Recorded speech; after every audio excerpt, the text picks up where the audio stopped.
What's up, good people? Welcome back. Welcome back to the show. I took 2 days off for it was kind of for the holidays, kind of just because I didn't feel like dealing with your Negroes. But but yeah, I'm back at it, back in the saddle. So about to get this thing going. Got a up and coming brother for y'all today. Up and coming brother just found out his channel very recently when he did a response videos to one of my response videos. Found out about him, checked out his content, liked his content. We chopped it up, and now we here. We about to get it in. YouTube channel is Confidence Creator. So we about to definitely get into that, which I know how we do, how it go.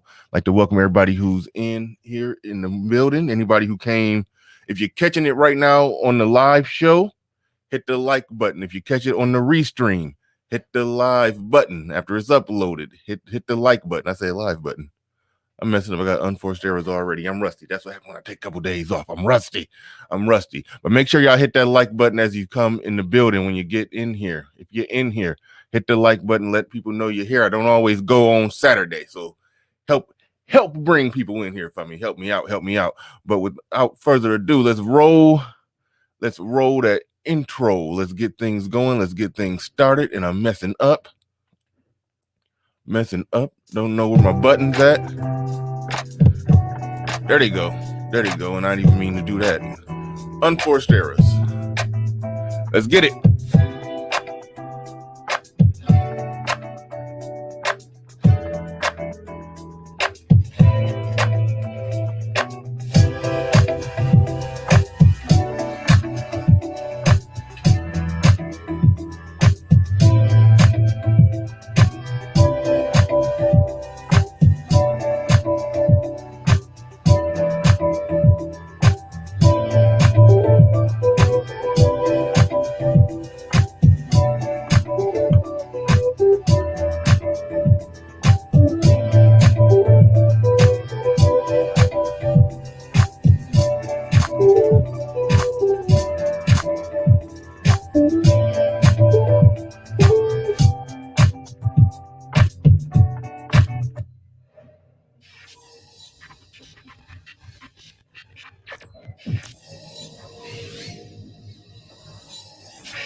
Peace, folks. This is X from TPOT Media. Open your mind and wake your black ass up. You know what time it is. Hit that damn like button as you make your way in the door. Grab a seat, settle in, get ready. It's the Grown Man Hour with your host, my man, Bernard Riley.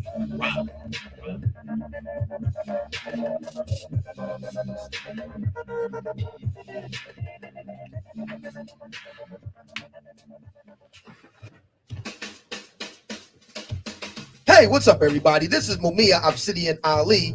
You know who I am. I need no introduction, right? And you're listening to the Grown Man Hour with my man Bernard Riley, heard weekdays right here on YouTube. What do you think about that? How about that? Now let's get back on with the show. Thank you.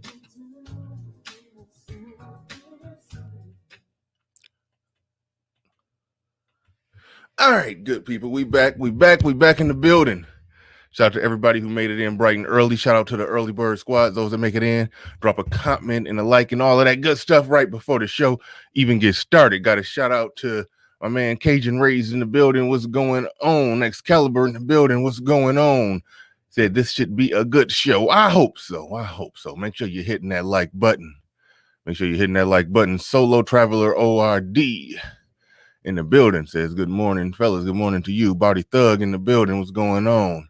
Seeking my creator. It says another great topic. People be hating on the topics around here, but I like that there are some people who enjoy the topics. I appreciate all y'all. Perfect Storm in the building says, salute. Shout out to you. And there's Confidence Creator, who's the guest of honor today, who will be coming up momentarily. Omega Dreads in the building. Aaron B. And Kill Deuce. What's going on? I see you, Brian Washington, Terrence B. Osama Abdul. What's happening? See a few more down there. St. Cloud, Herbert Lewis. I'm skipping a few. I apologize. Don't take it personal. NBA fan. Who did I skip? No, I don't think I skipped nobody. There we go. Right there. Terrence B. Nick Penn in the building. What's going on? What's going on? So without further ado, got to bring up the man of the hour. Just recently found out about this brother. I don't even know how long he been posting videos, but he he like a lot of people picked up a little extra steam with the whole Kevin Samuels, Derrick Jackson fallout. I know he had a video that went semi viral for, compared to his normal views off of that, and that's more or less how I found out about the brother. We're about to bring him on right now. What is going on? Salute. What's happening? What's going on? How you doing? Doing good, man. Question that I always ask people is got a little mustache hair in my mouth, man. We did a little trimming, a little grooming, got to get all that. Okay, we good, we ready, we here. Question that I always ask people: how did you even find this space, what is known as the Black Manosphere? This whole get semi caught up in this algorithm, I guess. How did you find it? How'd you get into it? What's your origin story to even doing this kind of content? For me, I started dating around when I was 13, and between 13 to coming around to 21, 22, I got more and more advanced in dating. And then what happened was when I started working with some of the coworkers I had, I've always hung around popular people as far as being an athlete, dressing well, being from New York, like dressing like kind of flashy. So as I got to start working, I've always surrounded myself around guys such as yourself or someone like other dating coaches. Like I've hung around people and like that. So I just assumed that guys were all good with talking to females. And I didn't realize that until I had a coworker that struggled with talking to females. So me, who was married at the time, took him to the mall. Time out. How old was you when you got married? I was about 25. Oh, I'm still married. I'm still married. I don't want to say married at the time. Okay, no, you started the story from 13 to 22, so I was sitting there thinking, did you slip up and get married at 19 like I did? Oh, no. Are you still married? Oh no. Okay. Nope. But Gotcha. yeah, you threw me. I was we wanted to stop the show and talk about that if you messed around and got married that young. But how old was you when you got married? I was 25. Okay, so you was 25. Okay. All right. I guess that's not, I mean, that's still young, but not terribly young like it was with me. But all right, go ahead. Carry on. Yeah, like with the marriage thing, I kind of equate the amount of dating I did starting from like 12, 13 all the way up until I got married. I think I did more dating. That was my purpose. Let me just put it like that. So I did so much dating, it got boring to me. You know what I mean? I'm talking 3 to 4 dates. Like it was just a numbers game for me. And as I got older and started going out on different dates and basically having the same conversations, it got boring. But back to your question. So what happened was I took him out to the mall and I'm just like, go talk to her. And he's like a little nervous and I'm just like, I go up there and talk to them. And to the girl, say this is my friend, and then get him to exchange numbers. And before you knew it, like we improved his game because we'd start doing that after we got off of work. And from there, I've always watched one of my favorite creators is O'Shea Duke Jackson. Yeah.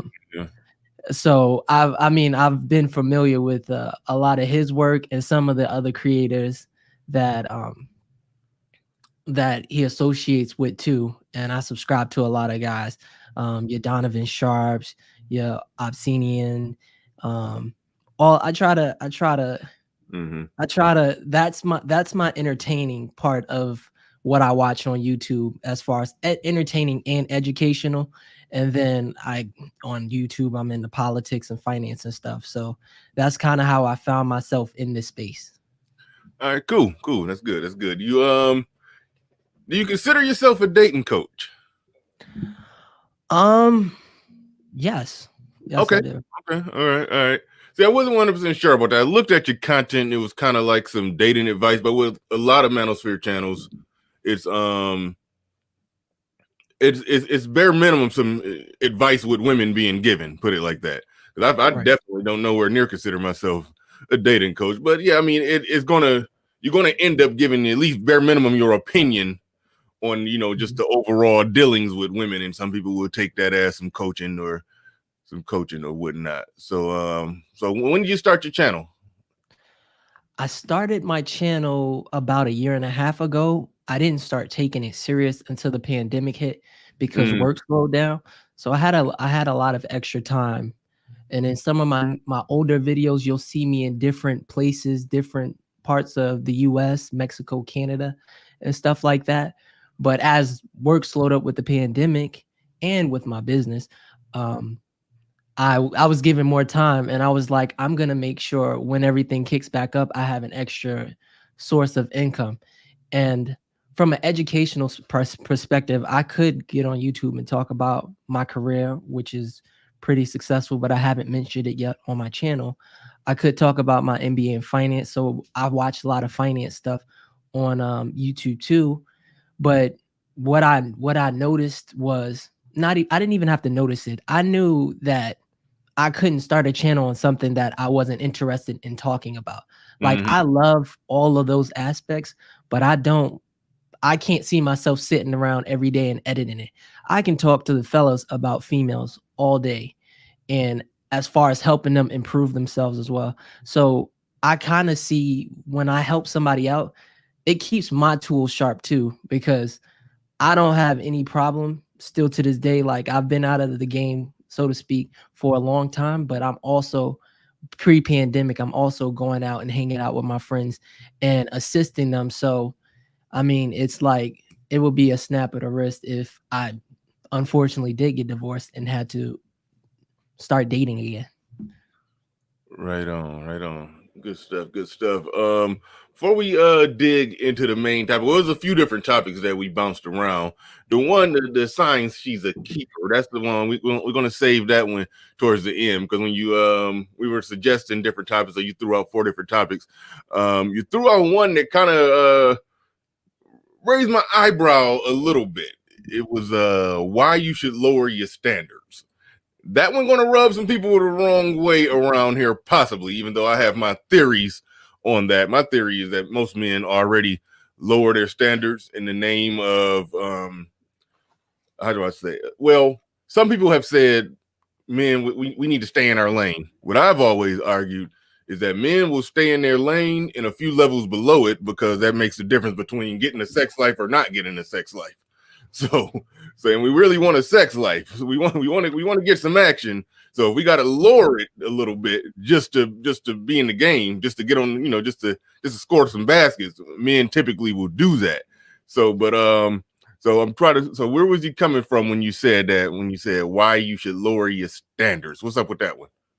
So I didn't get specific with the topic, but that standard, like you already said, I separate dating into 2 different parts. There's the dating part, the hooking up, all of Mm, those things, and then I separate the relationship part. So that was referring to the relationship part as well, because I'm not going to sit here and act like I'm an angel. There's some females in my past which I called a 2 to 5, which means I wouldn't hit them up between until 2 to 5 a.m. So I'm not going to sit here and say that there aren't different standards for certain things. And I feel like women and men get that confused, because as a woman, she might see all of these attractive guys hitting on her and assume that they all want a relationship, when essentially we just really just, trying to smash. And in reverse, as men, we do the same thing. We hit on all of these females at the same time. And then when it comes to the relationship aspect, I feel like Kevin Samuel said this, but he said basically, staying, like, I think you just said that, stay in your lane. which to me means, if you are an average guy, when it comes to getting in a relationship, overall, the overall package should be an average woman. So, and as far as if you're a high value guy, you're a high earner, you're somebody that is articulate, has confidence, and is just an overall around like high, like a lot. You go out and women want to talk to you, you should be looking for the top tier woman. But the fact is that there are more. Go ahead. Oh no, you got it. I ain't saying nothing. Oh, It's typing. there are. And clicking. Let me mute up while I'm typing. Then. Oh, okay. So the fact is, there are more, like, because men, we have the options. I said lower your standards as far as like when it comes to the relationship, because you don't want to miss out on a solid woman, like a good woman, because you're looking for an Instagram model, when at the same point as you're looking for an Instagram model, you don't qualify for that Instagram model based off of looks and other things, because you're not of the high value of a IG model, which I wouldn't call an IG model high value, but someone that looks like an IG model, that has their self together, is feminine, and all of those characters that most of us men would like, I would consider that high value.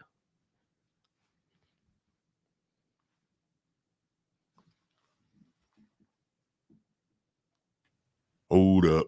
All right, see, I got to bring myself off mute.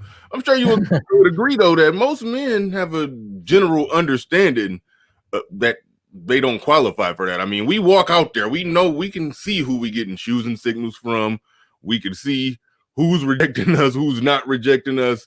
Like, I think most men have a general, fairly decent understanding of that.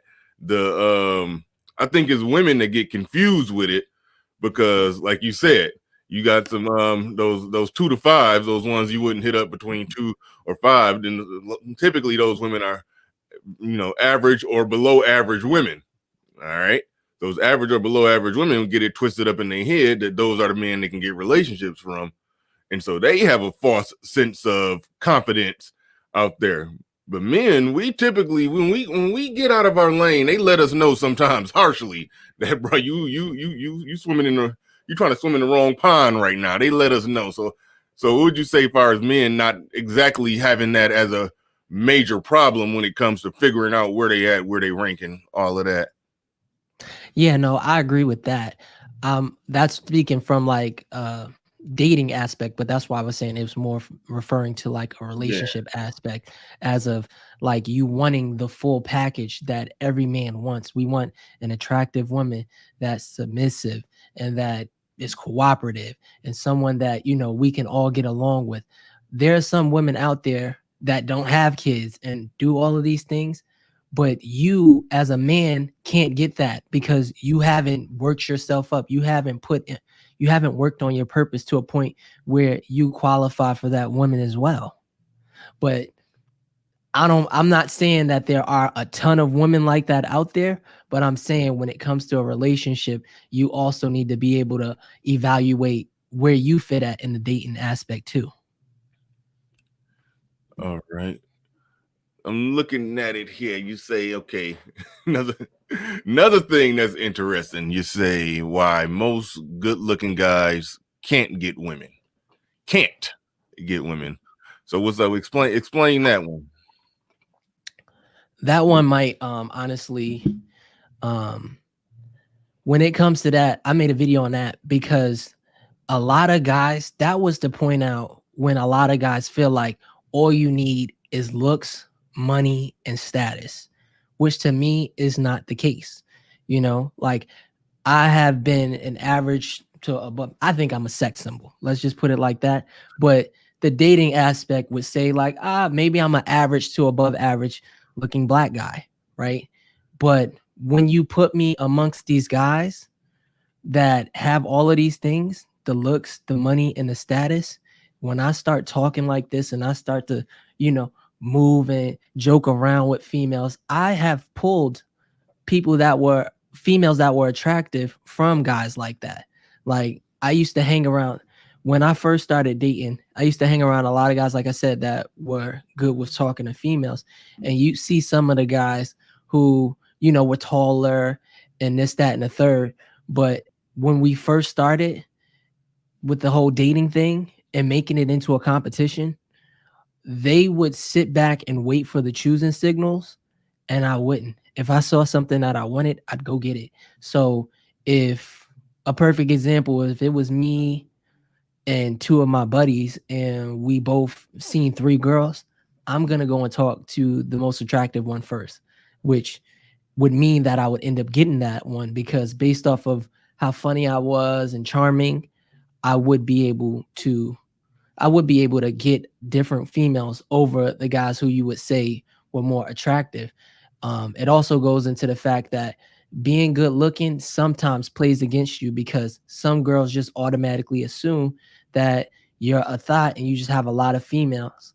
And on another note, some women, they also feel like women don't want a man. Most women don't want a man that looks better than them, because women in general are mostly insecure. So if we go out and I'm getting hit on more than she is, if that kind of would level the insecurities, make the insecurities even worse.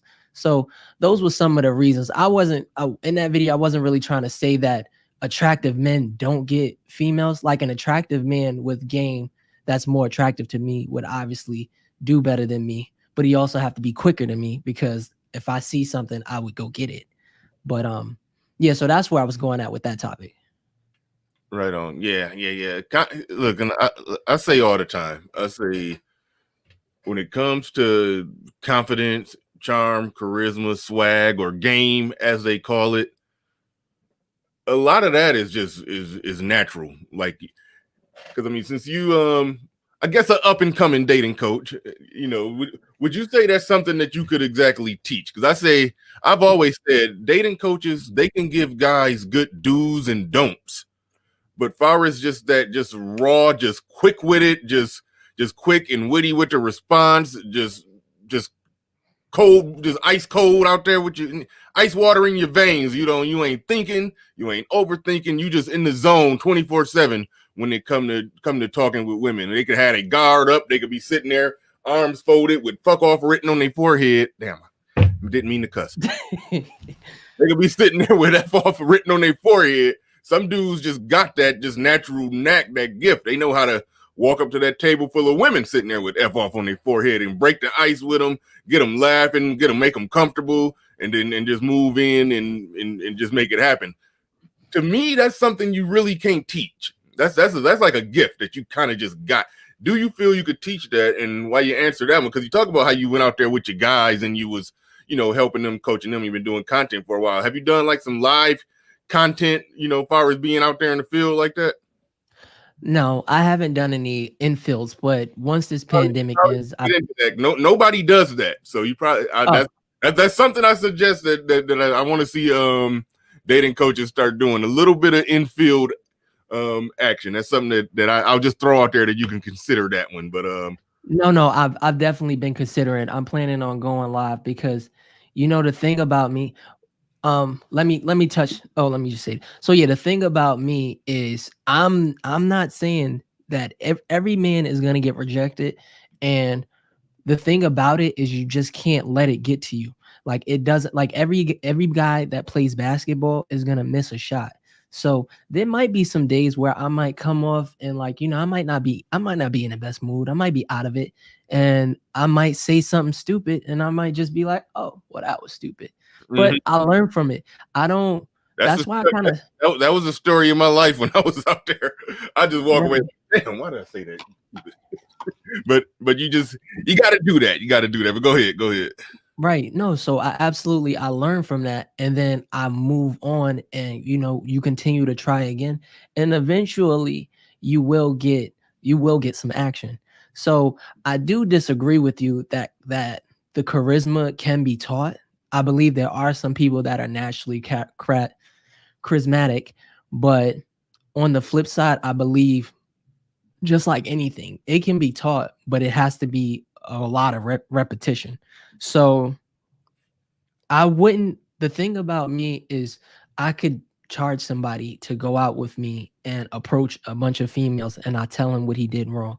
But the best lessons he might learn is the lessons he learns from doing it himself for a bunch of days and then coming back and then I watch him and then I critique him and then he go back and he do it a bunch of times because that's essentially how I learned. Like I started off in high school as I was still dating in high school, but I was somewhat shy in the beginning. And I'm talking like freshman year. Like I was a little bit shy. And then from hanging out with the popular crowd, I was always kind of popular because I dressed well. I wore the high fashion. I'm from Harlem. So I wore the high fashion Gucci, Louis, all of those things, red bottoms. So that would get me female attention. And then in New York, we have what we call groups. Like you have like Certified Stars was one of the groups that I was a part of that I founded. And it's just a bunch of fly kids dressing up, throwing parties, and getting well known for being fly, fun, flashy. So the thing about it is when I first got to hanging out with these guys, you know, we all look similar. We're all black. I'm 5'9". The tallest person in the group was probably like 5'11". We all had similar features. And the first time we went out and I got turned down, like I seen my friends talking to girls. We went to 125th Street and I seen my friends talking to a bunch of females. And from there, what happened was I tried it. I failed. And I don't know, the girl told me she had a boyfriend or something like that. And from there, I just kind of didn't want to do it for like a week or two.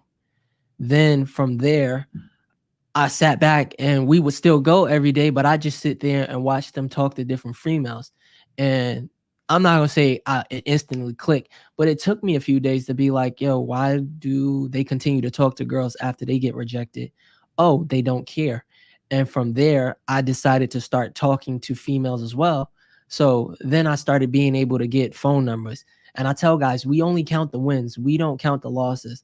Like if I went out and that's the thing with the infields. Like if it's not a live infield, it's not real to me because I can go out for the whole day and shoot for 4 or 5 hours. And best believe I'll have an hour of footage of me like getting phone numbers and doing all of these things. But you won't see the 4 hours of unedited videos footage where I'm getting turned down, a woman just being like, no. So for me, once That's real quick. That's why I don't really any infield stuff I've seen PUAs do that. I didn't believe it. right. I didn't believe it at all. Even when when it looked live and they walked up. I mean, no, they normally pre-recorded videos. Let's not make that very clear. It wasn't live, but even when they tried to make it look like it was just live, one take and happened organically, the woman is normally standing somewhere where she just didn't seem like she was there. Everybody else was walking and looking like they had something to do, but she was standing there like she was waiting on them. It looked so staged. I'm like, and she was just too agreeable. You know, women they normally have a certain amount of pushback. Even if they find you attractive, they still got their guard up. They don't. You're a man, she a woman. She don't know if she meeting the next serial killer. They're gonna have their guard up a little bit, but the women in those PUA live infield videos, it never looked realistic to me. So it do got to be live, uncut, and we got to see some rejections here and there. That way I actually believe somebody is doing real live infield stuff. But I cut you off. Go ahead. Hopefully you held your thought. Yeah, no, absolutely. I agree. Like some of those, they look like you'll see a guy say, oh, how I pulled a girl.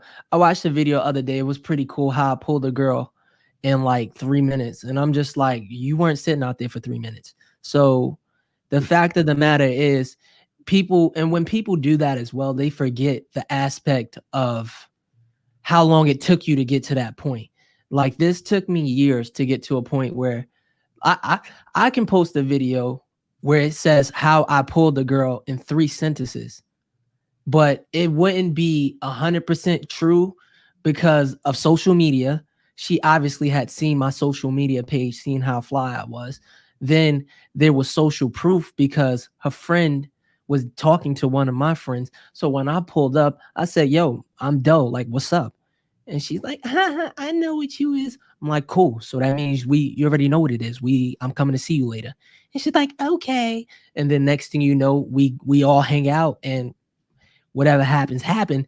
But what I'm saying is that ego that I had, it took me a long time to get there. So and that's why I say you can teach it, but most guys won't put that kind of work in. Like I said, from like 14 to like 24, 25, I was simply like, that was what I did.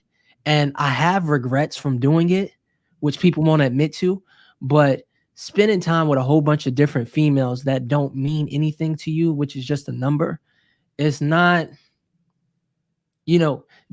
dating women is fun, but when you doing it, like when you're overdoing anything, it can get kind of boring. And that's where I was at. So, but back to what you were saying about learning, if you do the same thing over and over again, say you went up, if I took you out and we went out for an hour and a half, 2 hours, and I made you talk to all of these females, these conversations, there's no, when I do it, there's no pickup lines. There's eye contact, there's tonality in my voice, and that I focus on, which I'm focusing on right now. Like if I get comfortable, I'll start talking different. But these are the things that I picked up on as like years in the game. But if I could point that out to you and let you go on and you work on that, over time you'll get better at that. There's no special sauce in talking to a bunch of females. Like I think it's easy to do. It's just you got to get out of your head, because all I would say was, hey, like, I'm Doe. I thought you was attractive. Like, where you from? Da da da da. Give me your phone number. Maybe if she seems like she's not doing anything, maybe we can go grab some coffee or something right now. Oh, you want to grab coffee? Let's do this later. Bye, bye, bye. Like, so I do think like the whole charisma, some people have it and some people don't have it. Like some people are just, let me just be flat out, some people are weirdos, but I do believe that there are people that don't have it that you can teach to have it.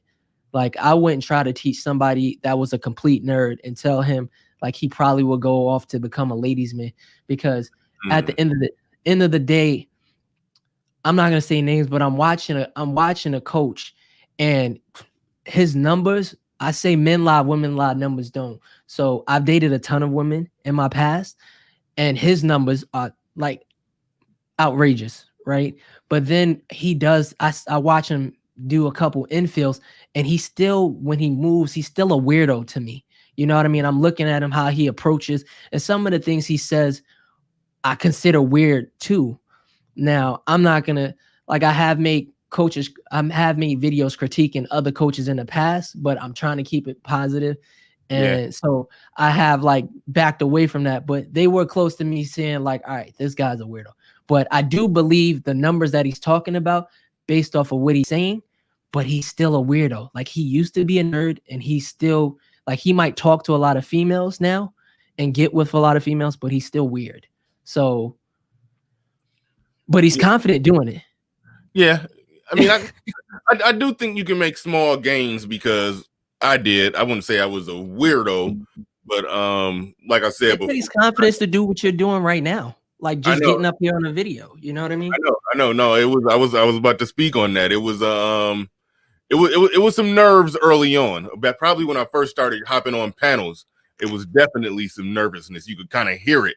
But over time you get comfortable.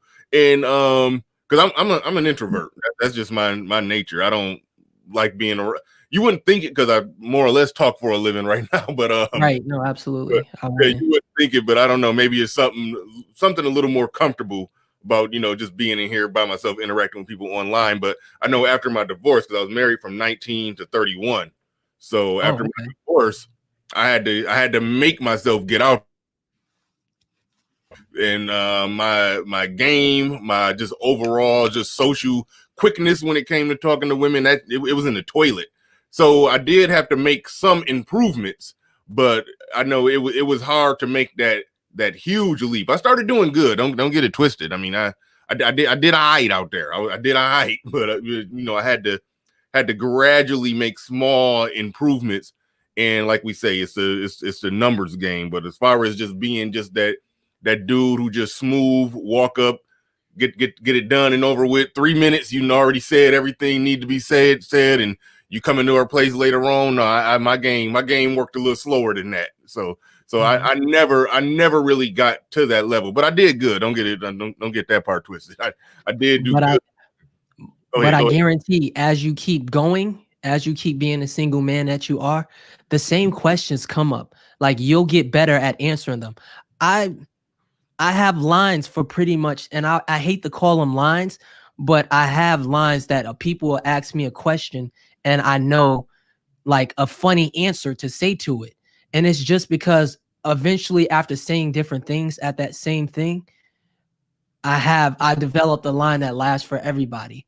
And the funny thing is, it's like, if a female's like, oh, I have a boyfriend, it's like, oh, well, how long have you had that problem? Females laugh at that all of the time. Like, and the thing about what you just said right there, being quick with it like that. I remember, I'll go ahead and drop the name of another dating coach, Lucario. One of his people called in and they said, man, how do I deal with women when they just say weird stuff? Like, for example, the example he gave was his caller, or I don't know if person emailed it. Yeah, I can't really remember. It was like 2 years ago when I saw that. And he said a woman said something to him, like when he was talking to her for like 5-10 minutes. And then he asked her, what's her name? And then that's when she finally started pulling back, because he knew he was, really trying to holler. And then she was like, why do you need to know my name? And then he basically was like,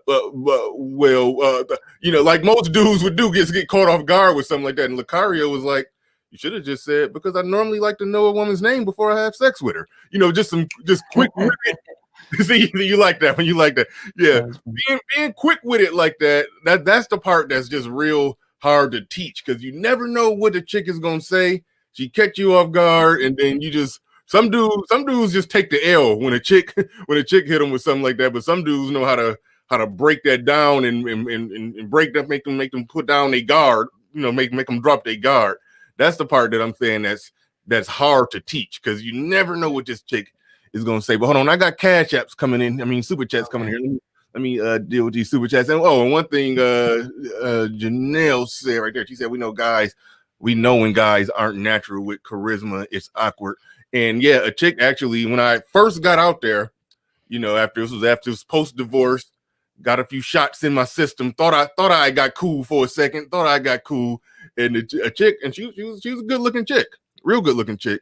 She messed with me, and we was like kicking it, and like 2 weeks later, she told me one of the reasons that she messed with me, because she could tell I wasn't a natural. She could tell I was like forcing it. She could tell, for some reason, she was just the rare chick that was attracted to that. But even in my mind, when I thought I was killing it and thought I had the game on lock for a second, she was like, nah, I could tell that you was a little unsure of yourself. But she said she liked that. She was like, she said you didn't seem like the typical man whore, which I wasn't at the time. I had my I bet you would be cool now, though. I gradually grew into it, but still, it was small increments of improvement, but not it was, I still never had. For some women, I'm not trying to brag on myself. I'm 6'1". I'm getting back in the gym, but I at that moment I was I was 6'1" and stocky built, 6'1" and more stocky built, and so I was it was women that I was their exact type. Some women just like, hey, you tall, dark, and big, and some women just were attracted to that. So that was the benefit I had. As far as my overall rhetorical skills, that was always low. It was just some women, I was just their type. So that's how I was getting on early, but then I had to gradually improve the other stuff. So but that was that. But the super chats, my bad, fellas, my bad. I know Kill Deuce came through the super chat. Hopefully it didn't disappear on me. Shout out to Kill Deuce, appreciate the super chat. Thank you for coming through. He said, to the guests, excuse me, what should a man do that can approach any woman but can't approach groups of women solo? That's something I never could figure out. I was like, the hell with that. So I would consider that next level game. I didn't start doing that until I was full in my zone. Like the way I would approach something like that was I'd say something like, all three of y'all cute. Which one of y'all trying to date me? Which one of y'all want to come home with me? Like, who got a boyfriend? Because I don't care, but y'all got all three come home with me. I actually went out on a date with two females like that, based off me saying I can't choose. Y'all both sexy. Like, which one of y'all want to come with me? They was like, both of us. And I'm like, oh damn. But so Hold on, you gotta tell. Did you make that happen? I did not with one, but not with both. I was trying to make it happen at the same time. That didn't happen. But I mean, it is what it is. But yeah, no, I'm not gonna lie. But definitely with one, but not with both. But we're gonna get off topic. No, go ahead. We always do it. Funny story was that whole situation. I ended up taking them both to the movies or something. It was great, filling up on two girls. I was in the Bronx, went to a cinema in the Bronx, and ran into some goons at the movie theater, and they was just like, yo, you got two, like you gotta pass me one. And I'm just like, oh shit, shoot, you can have them both. I ain't trying to get jumped again. But what ended up happening was, I grabbed them both, smacked them on the rear end, and they all respected it. It's like, all right, you got it. I'm like, oh, thank God. But even with that, like, so approaching groups of women, I'm not gonna sit there and say like anybody can just do it, because that took me some time. What I've also noticed is it takes guys some time to talk to different races as well. Like, as far as, especially when we're dealing with Caucasian women, like I'm married to an African American woman. I love Black women. I've dated all races, but like, I don't judge people. Whatever you like is what you like. If you want to experiment with different races, I where I stand is I love Black women, but if you want to fool around or even marry or whatever, like, do your thing. But so yeah, that would answer that. Like, I just think you got to be a little bit more confident, because at the end of the day, when that happened as well, I have been laughed at. Like, boy, if you don't stop with your tennis shoes on. Meanwhile, these is Gucci's, but they don't know that. Like, but so you have to take your wins with your losses. Like, people don't play ball and expect to hit every shot. And I think because people, like, even with some of the stuff that I have online, where I'm saying like the first thing that I will teach a guy is how to cope with rejection. Because once you get over rejection, like I said, you just count the wins. Like, you can go out and talk to 20 girls and get 2 numbers. And I'm like, bro, you got 2 new numbers. You got a date set up on Friday. Like, what you wanted about those 19 people, throw it out your head like that. It is what it is. Like, it happens. So. Right on. In Thai City, man, look, Thai City, until you get 17 in 1 month, you ain't doing nothing. That's an inside joke. Don't worry about that. I'm about to say, we talking numbers. I'm a professional. I was talking to somebody in the chat. Don't worry about that. Don't worry about that. Leo Anthony in the building says, I find the best way to go about it is to go for the most attractive women that genuinely likes you for you and can get on your program, rather than chase one and try to make her fall for you. You can go ahead and respond to that one. Agree, disagree? I agree with that. I don't have anything to say back about that. I completely agree. I just feel like a lot of guys, you got to go out and you got to talk to a lot of females. I feel like the majority of us men don't want to do that. And that's where the problem is when it comes to like picking a girl to get in a relationship with. Like, there's some guys that might go out, meet 5 girls and get in a relationship with them. Whereas if I've talked to hundreds and thousands of girls, I know what I'm looking for and I can see the red flags a little bit easier. So when it comes time for me to make that decision where I want to make a girl my girlfriend, it's a lot easier because I can kind of see based off of, I'm conservative when it comes to relationships. if you want to, if the women that I will date go to all aspects, but like I don't need you to be twerking on a gram and doing all of these things. If you're doing these things, they're already a red flag. You're not in that category. I'm sorry. Like it is what it is. So lost my train of thought. So I completely agree with what he's saying with that. Right on. And I also wanted to touch on like the thing you said about Lucario, because the funny thing is Lucario, he might not know me, but I know him because he was one. I was never in a group with him, but he was actually a camp counselor of mine. He worked at a program that I worked at in Harlem. And I used to see him like and how he moved with females. And I'm thinking I'm probably like 13, 14. And I'm like, this guy, he's got some game, like, you know what I mean? And so I just thought that was pretty interesting. I think he's one of the guys that I watch all the time too.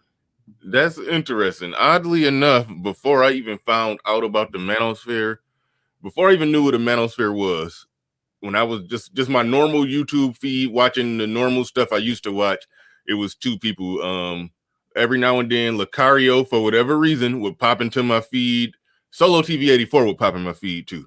That was before, but you know, I give Obsidian the credit because he's the one that, you know, that when I started watching him, that's when I found out what the manosphere was, and I actually binge watched a lot of his content and got the full history of it from his perspective, albeit, but still, I got to break down in the history of it because he used to leave all his videos from like 2017 up. So that was the one that kind of, you know, ingratiated me into this space.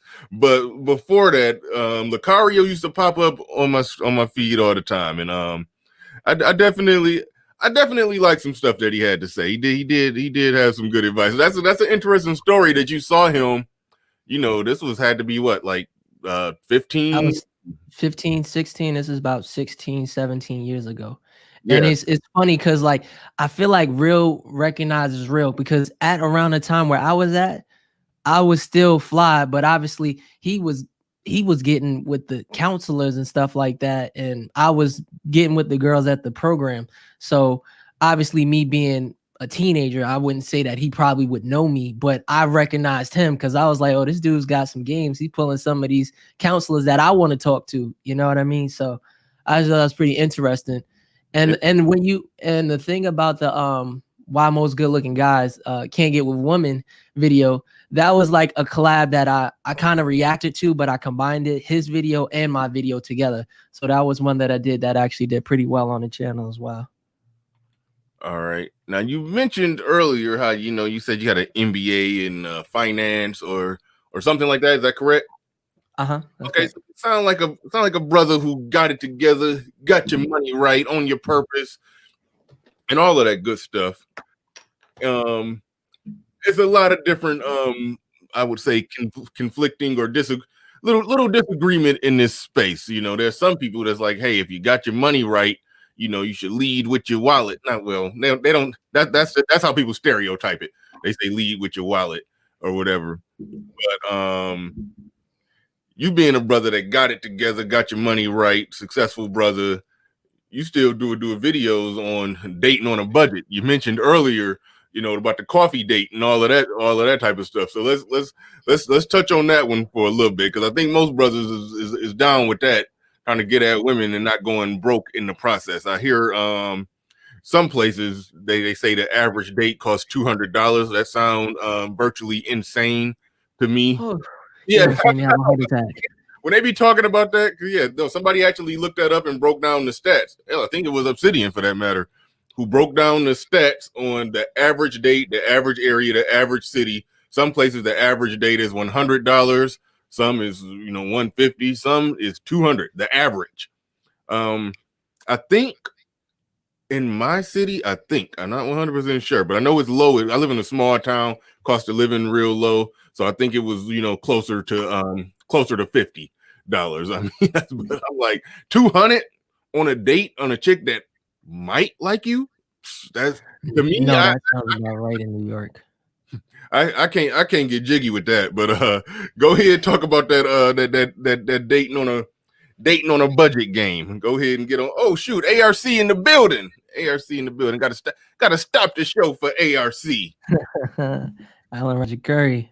Okay, he said, I remember this young brother. He reviewed my Mode 1 book in December 2019 and had both some agreements and disagreements with my Mode 1 approach. Shout out to ARC. Shout out to ARC. I like his content. Yeah, ARC the man. You got to be careful when you quoting something that may have came from one of ARC's books. Oh yeah, he'll get you. If you don't shout him out, lightning gonna strike. You gonna see his shadow on your wall. That's all I know. That's the only advice I give you. You getting into the dating coach game. If you say something that ARC said or wrote, if he wrote it down, but especially if he wrote it, if it's in one of his books, you better shout him out. You gonna see him in your dreams. but yeah, shout out to ARC. Shout out to ARC. Who just put out a new book. So yeah, we definitely definitely gotta be looking out, yeah, for a one-on-one coming down the pipeline with me and ARC. Because yeah, I'm reading this. I'm very, very slow with reading nowadays. But I'm slowly but surely reading his book right now, his new book right now. So yeah, y'all be looking out for that one. Y'all definitely be looking out for that one. Shoot, ARC, real quick, just post in the chat. How old is the is your son now? It's been Congrats on the fun. Yeah, time kind of flies. It's been almost, I don't want to say 6 months. No, about 3 months. 2 months, probably. He stopped posting, I think, in December. I mean, he's in the chat, so he'll correct me, but he stopped posting until the baby was born. So yeah, definitely. But all right, let's talk about that dating on a budget game. Okay, so with dating on a budget, I'm not gonna sit up here and act like I haven't had dates where as far as growing, I have had some dates where I was just like, why did I do this? Especially after you don't win at the end of the night. You know what I mean? Don't be talking about the story of my life. I always say I have been overcharged. I'm gonna stop cussing on the show, but I gotta get this because it's no easy way to. I've been overcharged for some pussy that I didn't even get. That was the story of my life for a minute, and that's when I was like, okay, that was post divorce when I was trying to learn and figure out the game. I was like, hold on, this dating, taking them out, wine and dining, this ain't it. So I had to figure out some different ways to go about it. But go ahead, you got it. So for me, when it gets to you, if you're a guy, once you start dating around a lot, you're gonna spend a lot of money on going out on dates because naturally when the check comes, depending on who you're dealing with, you kind of, I would just pay. But the thing about it is, and the reason why I would pay is because it kind of when I was dating, it wouldn't fit my image if I have on $500 pair of shoes and then I'm complaining over a $50 date. You know what I mean? So the reason why, as I started to switch over to coffee dates, is because I think there was a statistic saying about 60% of females, they go out on dates just to eat. They call them foodie dates. Mm-hmm. And yeah, 2 out of 3. Yep, that was it. Yeah. So they go out on dates just to eat. So if you tell a woman, let's grab coffee or let's grab Cold Stone, something cheap, but something like a woman should just be trying to get to know you. You know what I mean? Because I could be crazy on a Cold Stone date or I could be crazy in a 5-star restaurant. So if you're trying to determine how cool I am, it doesn't have to be an expensive date. You know what I mean? And the thing about dating on a budget is, and you can talk to some females, especially females that work in the bars and do all of that stuff. The guys that flash the most money tend to be the people that are the brokest. When I was flashing a lot of money and chain on and doing all the Gucci, I still have stuff that I wear, but wearing all of that stuff, my pockets wasn't as right as they are right now. So the thing about it is, and the thing about guys, when you do stuff like you flash your money, you get the kind of females that, are gold diggers. Like I had one date that I went on with a female where You know, I'm not generally as mode one, and you got different mode ones hardcore that Alan Roger Curry talks about. But I kind of went, I don't know which level mode one I went with her, but at the end of the date, I did, because I took her to a decently cheap restaurant. Let's call it Applebee's. You know what I mean? And I made one mistake that I probably would never have made ever again in my life, which was because we met from social media, and so she sees my page, chains, shoes, all of this stuff. Oh, he's got money. So what happens is we when I get to the restaurant, I have to use the bathroom. So I make the mistake to tell her order whatever she wants. I leave to go to the bathroom. I order something. When the waiter comes back, the waiter comes back with 5 plates. Not one, not an appetizer and dessert, 5 plates, 2 entrees, 2 appetizers, and a dessert. And I'm just like, girl's like 110 pounds. Like, who's all this food for? And she's like, oh, well, this is for my lunch and blah, blah, blah. And I'm just like, mode one. If you gonna send some of this back, and if you get the appetizer and you get the dessert, you know you getting this tonight. Like, so, and you know, it is what it is. When you asked who was that for, that was for the 5 plates. One of them was for her. One of them was for the baby daddy. The other 3 was for her. you was feeding the family that night. I don't know if you knew that, but yeah, you had to take care of the family that night. You was. I was like, that's crazy. Like, I never seen anything like that. I was like, who would sit down and actually order all of this stuff? And it was because, you know, I was flashing money, doing all of that stuff. And I'm like, no, that's not what we doing. Like, you're not even that cute. You above average, but you not, this ain't it. So, you know, it is what it is. So that's why I recommend men go on like the cheaper dates, because you don't really want, and it's the first date. Like, fellas, you don't want a woman that's checking your pockets on the first date. Like, I watched a video that I think someone from the Black Manosphere created, where shorty was like, she went to McDonald's. She asked the guy to go to McDonald's to buy food for her son, and he asked her for the credit card. And she was just like, oh, he wasn't getting none because he ain't want to pay. I'm not paying for your son. Are you crazy? Like, yeah. I don't, you know what I mean? Like, I don't even know if I like you. That's the kind of attitude guys have to have. When you start dating a lot of females, it's like, I don't even know if I like you. Like, you're attractive, which is great, but I only date attractive girls. Like, I only date attractive women. So for me to, like, this isn't, your looks isn't a thing that's going to be like, woo, like, oh, now I need to do all this simping for you. Like, no, it's not. Like, I want to actually get to know you. That's why we're on a date. We're on a date to get to know each other. And if you need to spend a bunch of my money to find out you don't like me at the end of the date, like, it don't make sense. You know what I mean? Like, if you really want to get to know me, it's not like I'm saying don't ever take a girl to a restaurant. I'm saying it's the first date. Like, let's do something light. And the way I frame it is, let's go out and do something like chill, like grab coffee or grab some Cold Stones, maybe hit a happy hour for like drinks. And, you know, just to make sure that you're not awkward, not me, just to make sure you're not awkward. Because if you're awkward, I'm going to have to exit this date soon. And I don't want to be sitting here eating a whole full course meal when I'm sitting here on my phone like, well, this is awkward.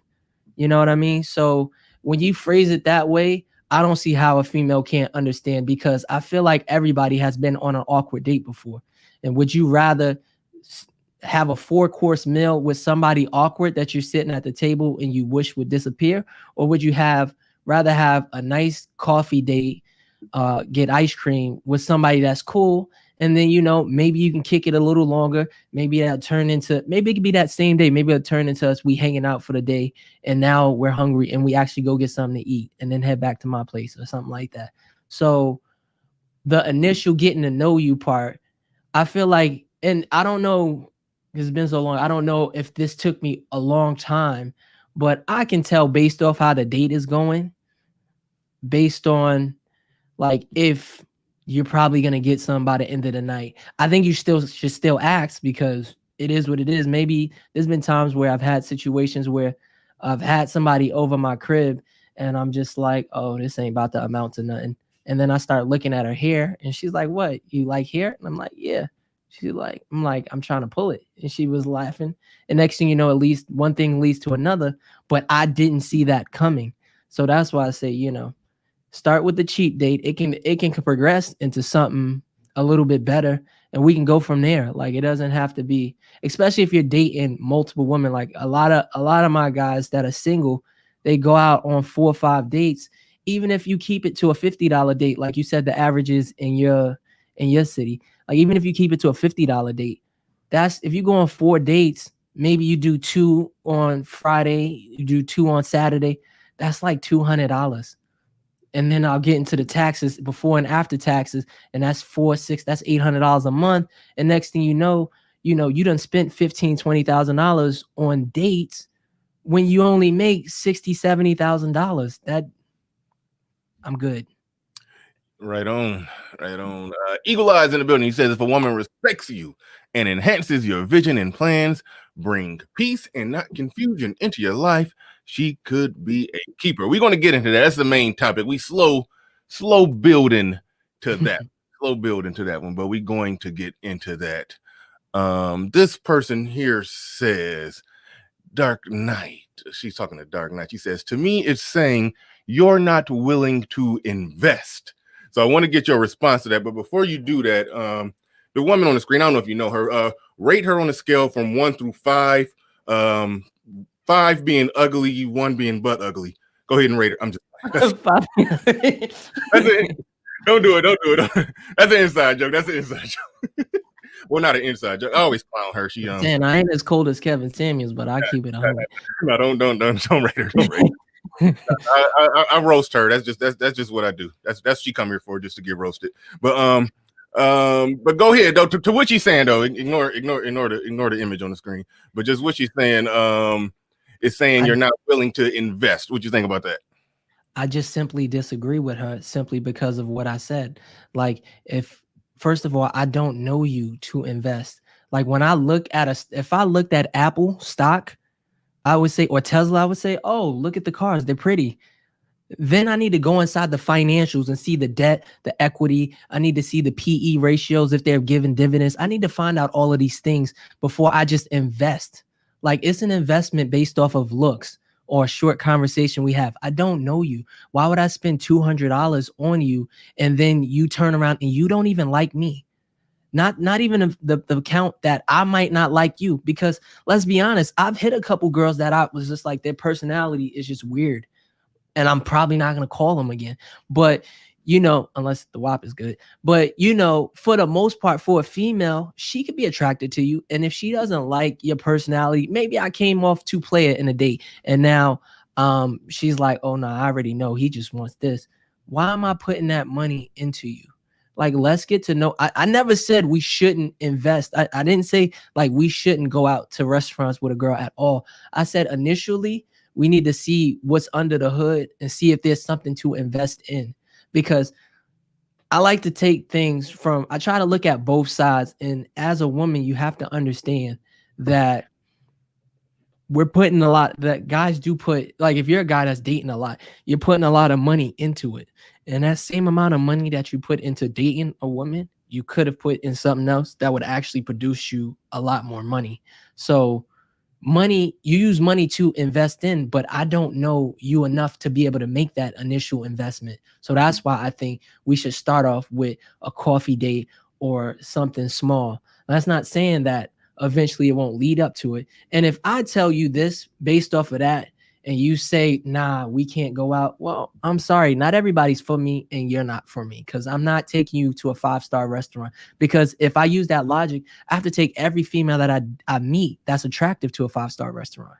And if I do that, I'm probably going to be broke. And then on top of it, there's some of these girls that don't fit my criteria that I thought it up on a gram. Like, am I going to take someone that would date all of my friends and sleep with them the same night on a 5-star date? Like, that's what I'm saying. I need to pop the hood and see what's under there to see what you think, how your personality works, before I could say, oh, I can put her in this category. She's probably wifey material. Maybe we should go out on a decent date. And we need to work our way up at that too.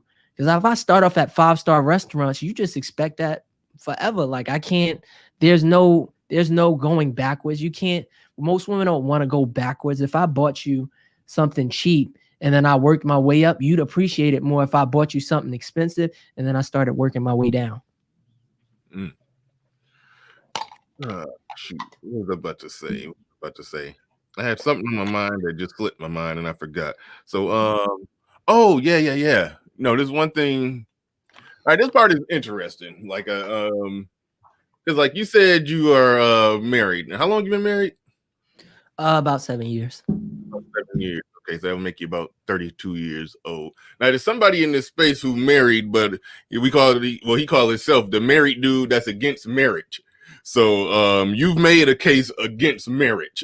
So go ahead and break that one down. Another married dude who against marriage. Go ahead and break down the case against marriage here. So go ahead. When I said that, I think the title is kind of clickbaity, but I am against marriage depending on your circumstance. Like I don't feel like men in general, like I hear a lot of people say like the marriage laws are against us.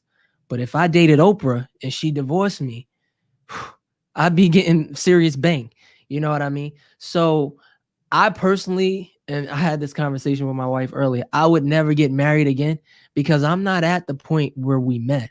We met in college and we were two college students. I wasn't struggling, but I wasn't doing as good as I'm doing now.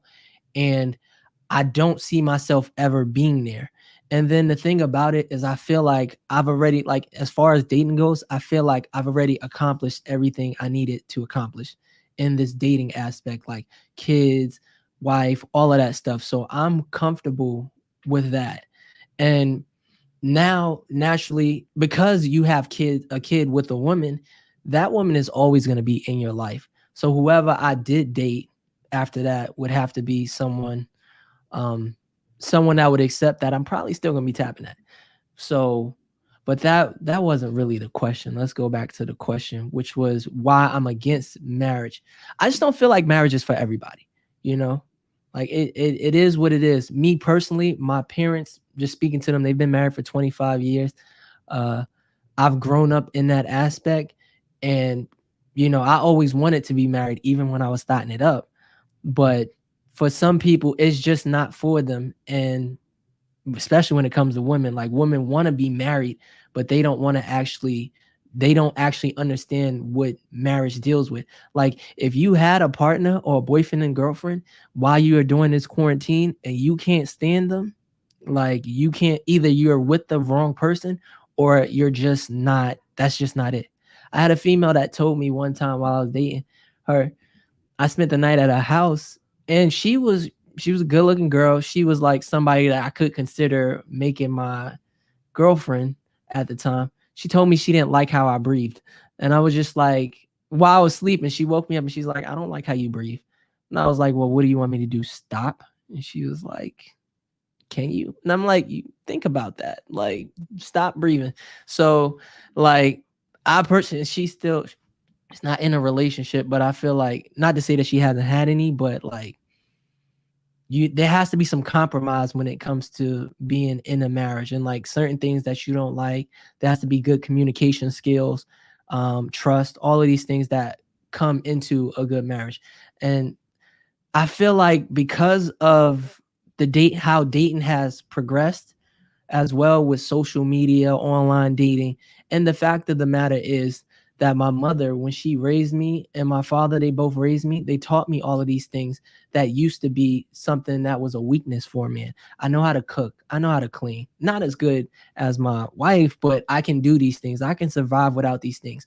Back in the day, if a woman left a man, there just was like the house, like he'd fall apart. His clothes wouldn't be ironed. None of these things that just seem so simple to me that you could do, that he didn't know how to do.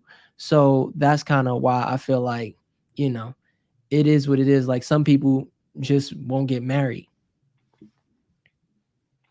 Right on. Y'all see I'm dropping the links in the chat. Y'all can go sub to this brother. Definitely go sub to him. He posts some good content over there. So make sure y'all go check him out. Moderators, y'all can copy and paste that, and for the duration of the show, y'all could periodically drop his link into the chat. All right. Now, as far as the main topic, we've kind of de facto segued into that. So let's go ahead and get into that. You one of the, well, it was 4 different topics. This was the one I highlighted because I figured we can cover everything and then just segue into that. Signs she's a keeper. I think you may have did a video on this, but I didn't watch that one. So whatever you're about to say gonna be 100% fresh and new to me. In this space, some dudes say no woman. No woman's a keeper. No woman's a keeper. So you might got a tough sell here. You might have a tough sell with some of the audience here. So let me go ahead and prepare you with that one. But either way, signs that a woman is a keeper. Go ahead, you got it. So let me first say, like, for the fellas, I'm really against generalizing people, like in general, like all women, all of these things, because all people were not alike. So when people say all women are thoughts and all, it's just like, I tend to debate the fact that you said all. I don't like when people, like, if I put a hoodie on and some jeans, do I instantly become a thug? But there are people, especially people outside of our race, that will look at me and be like, that guy's a thug. And that's because they're generalizing. So I try to take situations based off of situations that occur. So with that in mind, there are some women out there that are good women. And then I kind of have to look back and think, like, well, what do you feel like? How do you feel about your moms, your sister? There's women in your life that you could probably say, that's a decent woman. Like, I hope. I mean, I can't speak for everybody, but I would hope that you have somebody in your life where you could say, all right, that's somebody that I could say. But most people, when they talk from experience. So you might say there's no good woman because you've only met bad women. But myself, like, I could say it's easy to get laid, and there might be a guy that's been a virgin that's my same age and say it's terrible, it's hard. Like, all girls, all they want is money. Like, if I don't have money, I won't get it. And so it's all about your perspective. So with that in mind, I do a lot of research I don't say a lot, but I do research when I look at the videos that I post, because I try to give y'all all the information I can as quickly as possible. So I did write a list of a couple things that I felt like were signs that a woman is a keeper. And no woman probably has all of these aspects, like all of these signs, but if she has some of these signs, those are good signs where you can say, like, all right, she's attractive. I might be able to take her serious, So you want me to jump into that? Oh yeah, go ahead. You got it. So the first one I had put down was if she's kind to a server, cashier, or somebody that you're like when you go out, or like if you're doing a coffee date, like especially if they mess up your order.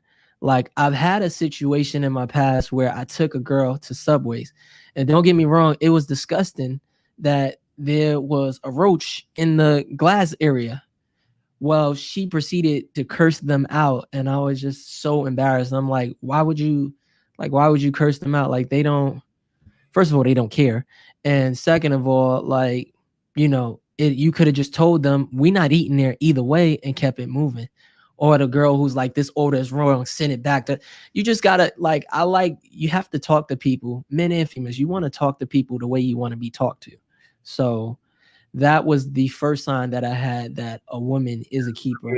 Yeah, I gotta speak on that because I know firsthand how that is, being with that woman. And black women, they got that I won't even call it a stereotype. It's studies that show that yes, they tip, they are the worst tippers statistically. Black men are next, so we ain't doing much better as far as tipping. So, but we better than them. We better than them. So, and then I wonder why when I go out and I try to go to these fancy restaurants with my wife, I get terrible service, and it's because of those reasons. Like, it's like ethnic everybody's. Yeah, no, go ahead. Yeah. No, ethnic reputation. That's what that is. Yeah, we getting bad service because of the way other people act, the way other people don't tip. But the thing that I was about to say that I know firsthand, being with a woman, and I said I'm not going to be speaking bad on the name of my ex-wife, so I gotta carefully. Uh, she used to go off on servers, put it like that, and it was just like, what the hell? Like, this person is waiting 10 different tables, juggling back and forth. Her manager probably yelling at her about this, yelling about that. It's not exactly an easy. I mean, it's an easy job, but it's easy to make a mistake too. So like, don't be tripping on this. But so me and her used to have that conversation all the time. And more importantly, she's gonna mess with your food. Like, you know what I mean? I do. Like, Current woman I'm with now, when her order get messed up, it's like she looks sad, you know. It's like she gets sad and she don't exactly want to say something, and I have to say something for her. That's how it is, you know, right now. So she ain't got that chest beating aggressiveness in her that she's gonna, you know, get up and start barking at anybody to do anything wrong. So it's something feminine about that. If a woman just got that pleasant politeness where she, you know, even though she was done wrong, she asked for a baked potato and they brought out some French fries or something like that.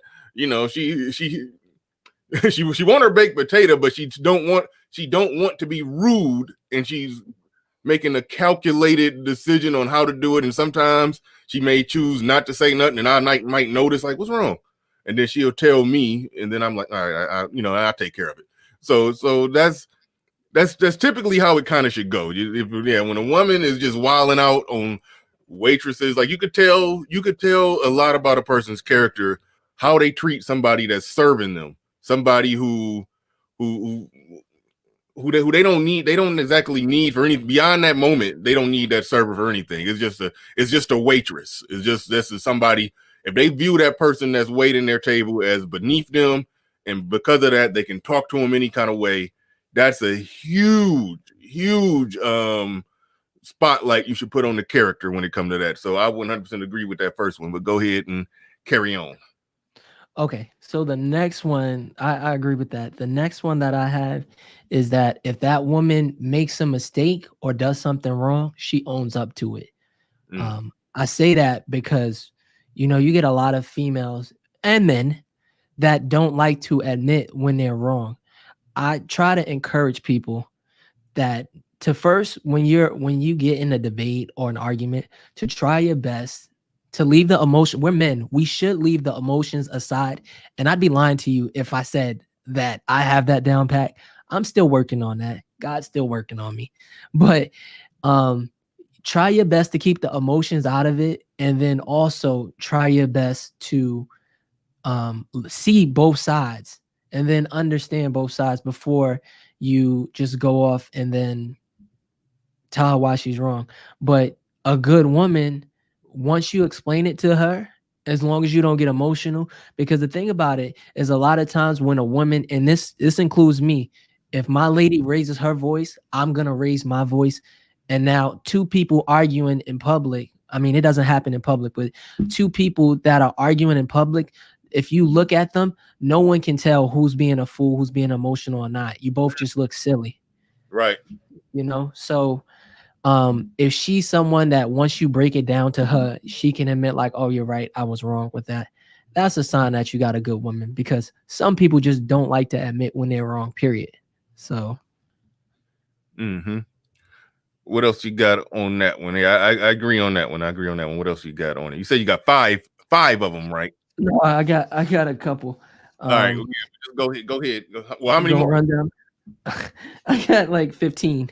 Oh shit! Just, give me 5 good ones. Give me 5 good ones then. Okay. 5 good ones. I can just read them off really quick, and then if you want me, you don't want me to.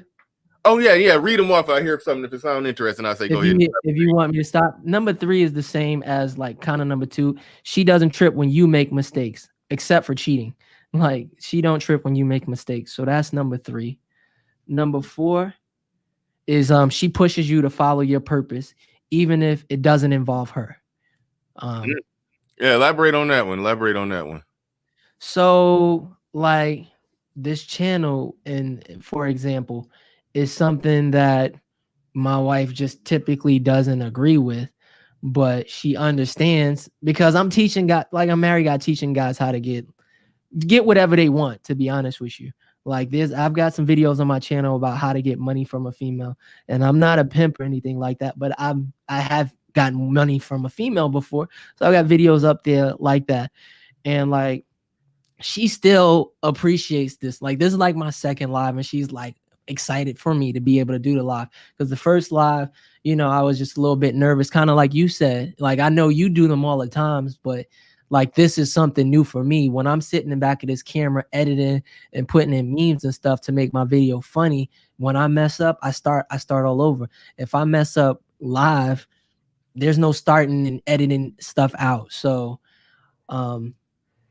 yeah, so that was this doesn't involve her. Like they're in a separate room in the house while I'm doing this. Like, and so that was number 4. Number 5, she doesn't press you to be her girl or a wife.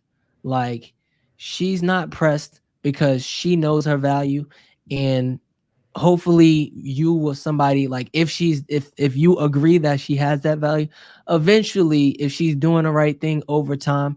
I don't judge how long it takes you. Some guys say you should wait 6 months. I say actually Mr. Lucario says wait 6 months, and I completely agree with that, because a lot of guys can't spot the different red flags until you get further along in. But for me personally, like there'd be no way that a thought can, in my personal opinion, could trick me into her being a good girl, because I'd push certain buttons where it would just kind of come out, and oh, you nasty. Like, yeah, I know you nasty. Like, so just kind of like they're not pressed for you to do that. Like, I don't think, just like men, we don't press women for sex. Like, I mean, it's not acceptable for you to be on a first date. Like, all right, you done spent $10 of my money on that coffee. You got the Grande Venti or whatever the Starbucks term is, and now I'm trying to get some. So they shouldn't press you for that kind of stuff too. You know what I mean? Where was that? That was 5. 6. She's happy when you achieve your goals. Pretty self-explanatory. Mm-hmm. Number 7, I think we probably could jump and talk about. She's not a feminist. Like, man, that's huge. And that can be hard to find with black women, because a lot of them, even if they're not a card-carrying feminist, they still kind of a feminist, a lot of them. So yeah, go ahead and speak on that one. I like to look at things as equal. And when people say, like I got called a misogynistic yesterday. And I was called misogynistic because I was trying to explain to somebody in the comments that men have these standards. We don't want a woman to be their girlfriend that has a high body count and is twerking on the ground and doing all of these things. And she was saying that's misogynistic. And I'm like, do you even understand what that means? Misogynist is someone that has a hatred towards women. And I don't. Like, I love women, like all shapes, sizes. Now, who I would date, that's my preference. That's my standard. But, I think somewhat we should all be treated, like, as far as pay scale goes, we should be treated equally if we do the same work. Mm-hmm. But I don't feel like men and women are equal. We just have separate jobs. Like, there's things that a woman can do better than me that a man can't do. Like, they say men, we're stronger than women, right? So naturally we can lift more stuff than them. And then we say women, I've heard other creators say that women are naturally smarter than men. Like, they're more educated. Who the hell said women are smarter?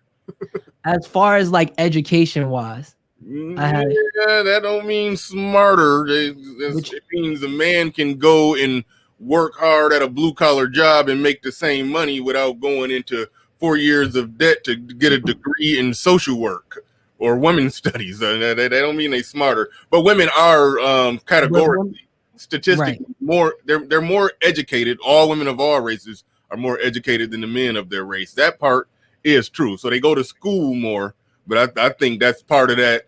That's some of it is that some of them are just smart and they go to school because hey, that's what they want to do. They got goals, they got dreams, they got beliefs, but they are pushed to go to school more because that's part of what they got to do. They got to get the education, so they won't need no man. I think it's a lot of that going on too. There's a lot of reasons why women's numbers are higher when they come to school. A lot of them do the student loan hustle. I'm not even gonna get into that. It's all kind of stuff. But there's a number of reasons why they go to school more. But I definitely don't mean more intelligent. I rebuke on that one. Yeah, they more intelligent.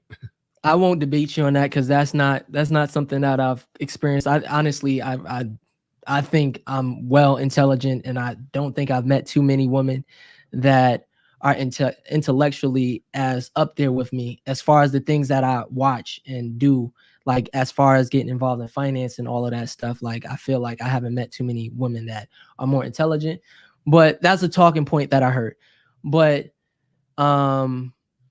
getting back to like the split of what a man can do that a woman, I feel like feminists, they kind of want everything to be equal except for stuff that is negative to a man. Like I had watched a video recently, last night. I can't quote the creator, but he was saying that the reason why women actually got the right to vote is because men wanted to give them the right to vote. And at the time that this happened, 80% of women were against the right to vote. And I was like, wow, why would they be against it? And he explained, and he was saying the reason why they were against it at the time was because voting also came with you having to enter the draft to be in the military. And women didn't want to do that, which I wouldn't have wanted to do it either, just to vote. So that's why most of women, and I haven't fact checked any of this because I like to fact check stuff, but I literally watched it yesterday. So that was what he was saying. And then you got a lot of things like, and going back to the military, especially when it comes to sports. In the military, the woman will say stuff like, a feminist woman will say something like, oh, if a woman can do this, a man can do this. If a man can do this, a woman can do this. But in the military, a time for a 1.5 mile that you need to run is 12 minutes and 50 seconds. The time for a woman is about 15 minutes and some seconds. And the reason why they're not equal is because most women wouldn't be able to qualify for that time. So the military is saying, we do want you to join, but you're not as fast, you're not as strong as most men. So we do like the pay, depending on the job, the pay should be equal. Like if I'm an accountant and you're an accountant, I agree we should get the same pay. And another thing, like a feminist will also be like, oh, well, I believe we should all be equal until that first date check come. And I'm like, oh, well, I just ordered one drink. You ordered the shrimp lo mein, surf and turf. You should pay for all of that. And they like, oh no, I don't want to do that. Like, why not? We equal. You know what I mean? So those are just some of the reasons why I just kind of like, I try to look at things from both sides of the perspective. Like naturally I'm protective. I don't want my wife to be protective of me. Like when my wife gets up to go to work, I watch and make sure she gets to work, like gets in her car. So like no one like messes with her. We're in a decent neighborhood, but I still want to make sure she's good. Like at the end of the day, we were out for a walk the other day, and naturally there was two dogs. They were on a leash, but they jumped at my wife and kids, and I jumped in front of them. I don't want my wife jumping in front of me. If someone jumps at my wife that's a female, I don't want my wife fighting. If someone jumps at me, I'm liable to put hands on them, and I don't want my wife getting in between it. So there's certain things that I feel like a man can do that a woman can't do. And there's certain things that a woman can do that a man can't do. Like my wife is naturally more nurturing to the kids. Like I'm just not. It's not that my mother wasn't nurturing to me. It's just that if he fall, get up. Like I'm not about to sit up there and, oh, let me kiss it. No, like get up. You're fine. And like that's kind of how I have to talk to him, because at the end of the day, with both sexes, I don't like people that play victim. Like getting to Woo. my point in my career, like I had to work hard. Were there obstacles? Absolutely. Racism, all of these things that happen, absolutely. Like when I go to work, no one ever thinks I hold the job that I have. But you know what? I'm just happy to have my dream job. So I don't let it get to me. You know what I mean? And at the end of the day, I can't sit up there and say I was a basement kid where I was homeless or any of that stuff. I came from a decent family. So I can feel sorry for people, but at the same time, I also know people like, and I say no, I've met people like Eric Thomas, the motivational speaker. I actually met him at work and he was homeless. So if a homeless guy from Detroit can do it, so can you. Like that's all I'm saying. So like yes, I understand you had some tough times and I feel bad that everybody can't have, the silver spoon, but I feel like at the same time everybody feels like they have problems. If you meet a wealthy guy, one of the guys that was my coworker, he had 4 horses. 4 at the Mhm. time. And he was sitting there complaining to me about one of the horses not being able to eat. And I'm like, dude, you have 4 horses, 2 houses. What are we complaining about? Like, you know what I mean? So that's kind of like everybody has their problems.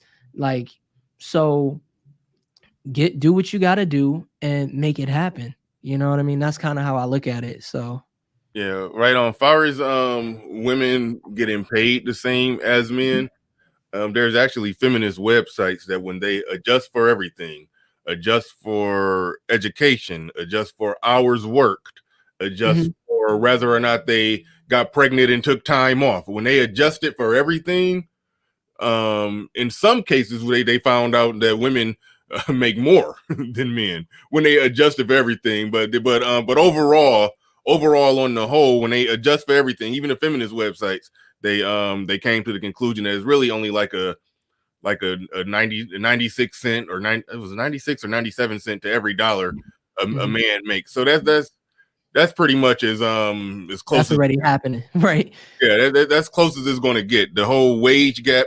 Caesar D1 in the building. Shout out to Caesar D1 who dropped the cash app, a sizable heavy-handed cash app. I gotta make you a sponsor of the show today. Gotta tag you as the sponsor. You dropped that cash app on me when I wasn't even on the air. Appreciate it. You always come through supporting. But yeah, when they I adjust also, everything, that wage gap almost disappears when they do a true adjustment for everything. That 70 cents to every dollar stuff, that's that's not a count. That's just taking the average amount of money that a man makes versus the average amount of money that a woman make without accounting for anything. So no, they get their money. So I'll say that they get their money when they and put it to work. But and naturally you're not even saying that like it's all women, it's the majority of women, most women, that's the case. We're not saying that that's all women, but most women, that's not the case. And I also had seen something where it was just like most men are doctors and they become doctors. To become a doctor like an MD, it takes a lot of school, and most women will stop at being a nurse or some of these lower level degrees, but they don't want to take the time out to actually get to work harder and continue that education, because typically most people go to college during their when they're younger, and most women, even though they get educated, they want to find a guy that is of that level or higher and actually start a family. Whereas if you go to school and you become a doctor by 32, you kind of already started hitting the wall. So most women naturally, they'll get their degree, they'll get in their career, and even when they get in their career, I think I read a statistic that said most women don't do overtime like guys do. So no, if that's you true. see if you see me pulling up in something because I'm working 60 hours a week and you doing 30, I don't understand how you can be upset about that. You know what I mean? So Most jobs that I worked, it was men almost always. There was a few women who worked like, okay, it was two types of women that worked as many hours as men, because normally when it was overtime available, men signed up for it, men banged out that overtime. It was only two mhm. different types of women that worked the same amount of overtime as men. One of them, it was a it was a single mama with 3 kids who, I They gotta had give no her choice. props. She was in there grinding. I gotta give her props.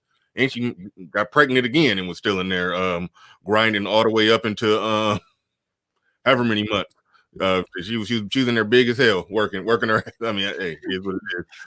The other chick, she banged out a lot of overtime. She didn't have no kids. Actually, this was the chick who it was funny. Whenever she would be working and she would like come on her period, she would monthly do like what she called the period dance. Like she was glad she didn't get pregnant that month. So reason she was working all that overtime with the men so she can go travel and do her, girls trip, hot girl summer vacation. So she said she spent like an extra $15,000 a year just traveling so she can go, thought it up and have a good time. So that was it was two chicks that worked to the same degree as the men. There's one that, the single mama, and the one that had to have her travel hot girl summer thotting it up, sandling it up, as O'Shea say. She had to pay for it. But hey, I commend both of them. They had their life was set up how it was set up, and they worked hard, did what they had to do. But most women, they put in their 40 hours and they went home. They didn't want no part of that overtime. So even in that job where it was a union job, everybody in a union job, they have to pay everybody the same thing based off how long you've been working there. So everybody made the same dollar amount per hour, but across the board, one of the supervisors wasn't supposed to tell us this, but he told us he said all the men make like 20 to 30% more than the women because we work more hours. So that's just typically how it is. So the wage gap is a bunch of malarkey. So, but shout out to Snuggles. I still don't feel right calling a man Snuggles. I strongly suggest you change it. But so we got to go with Snuggles 668. He says women and men are built equal, but not equally. Does the young man talk to women and men of other cultures and see if they have the same sentiment? You can go ahead and answer that question. Women and men are built equally. Oh, my bad. I took it down on you. Yeah, I was reading. Bad, Let me run it back one minute. There you go.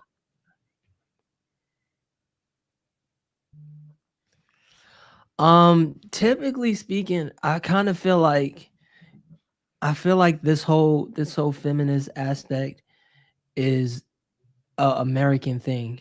Like I don't feel like it only applies to our culture, like the Black culture. I feel like you get a lot of Karens that feel like that as well. Now, people can debate on the different reasons why, but Caucasians, Puerto Ricans, I feel like that might be more of an American thing. I don't know so much about the Asian women's, but in my experience, I would kind of say like I've met some women that were just as entitled that were of different races. So I hope that answers this question, Snuggles.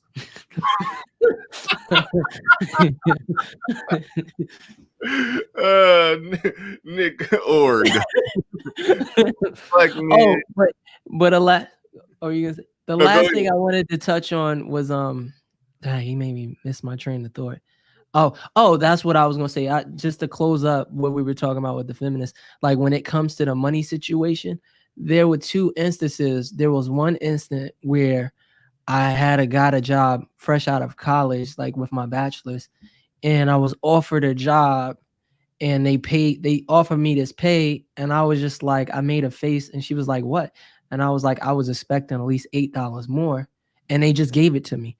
And statistically speaking, they were saying like women don't naturally, they don't negotiate what they want. Like if you say something, if you go to a job interview and they give you an offer, you turn that first one down. Like you can't just take the first one, like $8 extra on top of the base that I would have taken. And then there was a second situation in my career, a little later on with my career, where the job, I wanted a $10 raise for what I was doing. They were already paying me handsomely at the time, but everybody else in the area where I was at was making that money.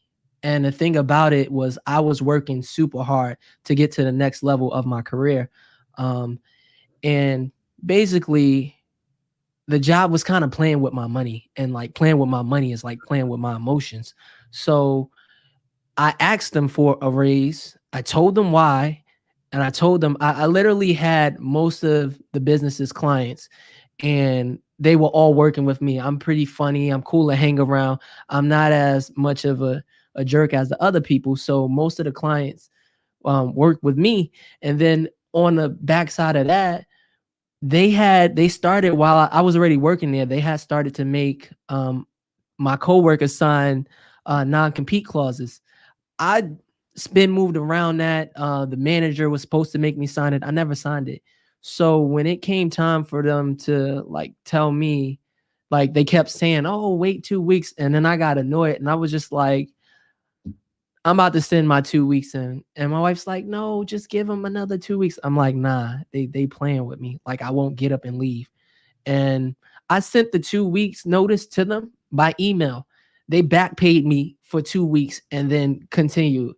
And I'm just like, that's another example where it's like, it's not anything against my wife or anything like that, but most men wouldn't like, don't want, like, if I want something, I'm going to ask you for it. If you don't, and this might just be me with my confidence too. If I want something, I'm going to ask you for it. And if you don't give it to me, I'm going to go to the next. Like, I don't have any problem starting over. I failed at multiple things in life and I got up, which is another reason why I don't feel sorry for people that say that become victims. Like, and they say like, this happened to me. Get up, dust yourself off and keep moving. Like, that's not life. Like, you can't just stop, keep trying to push. Like, there's people that won't be successful till like 50, 60. I think that was Warren Buffett. He didn't start getting really rich until he was like 55, 60. So I say that like you gotta keep pushing. Right on, right on. Nick Org in the building. He says black men and white women should be sentenced equally. Forget pay gap. Yep, it is a sentencing gap. But yes, women do get I think that's all women. Oh yeah, I think so too. All women. I think women across the board get very friendly sentencing. And it's like a weird thing in our laws, the way they set up. I'm not even sure if they should change it, but a particular crime, it may be 2 to 5 years that you could get for a particular sentence for a particular crime. They do that for when it's some nuance. For example, the example I give, if a woman, let's just say a woman was being abused for 20 years and then she just have her breaking point and she just shoot the dude in cold blood when he sleep. Okay. Mm-hmm. He wasn't a physical threat to her at the time that she shot him. But they like to look at that and say it was circumstances. He beat her into that position where she snapped. She did murder somebody. We got to give her some time. But the reason they put that gap there to try to make it so they can make a distinction between somebody who was being abused and had a breakdown and then snapped, still murder. But now put that in reverse. Yeah. Put that in reverse, where the woman is cheating on the man multiple times, and then he snaps in the middle of the night and he suffocates her. He's doing life.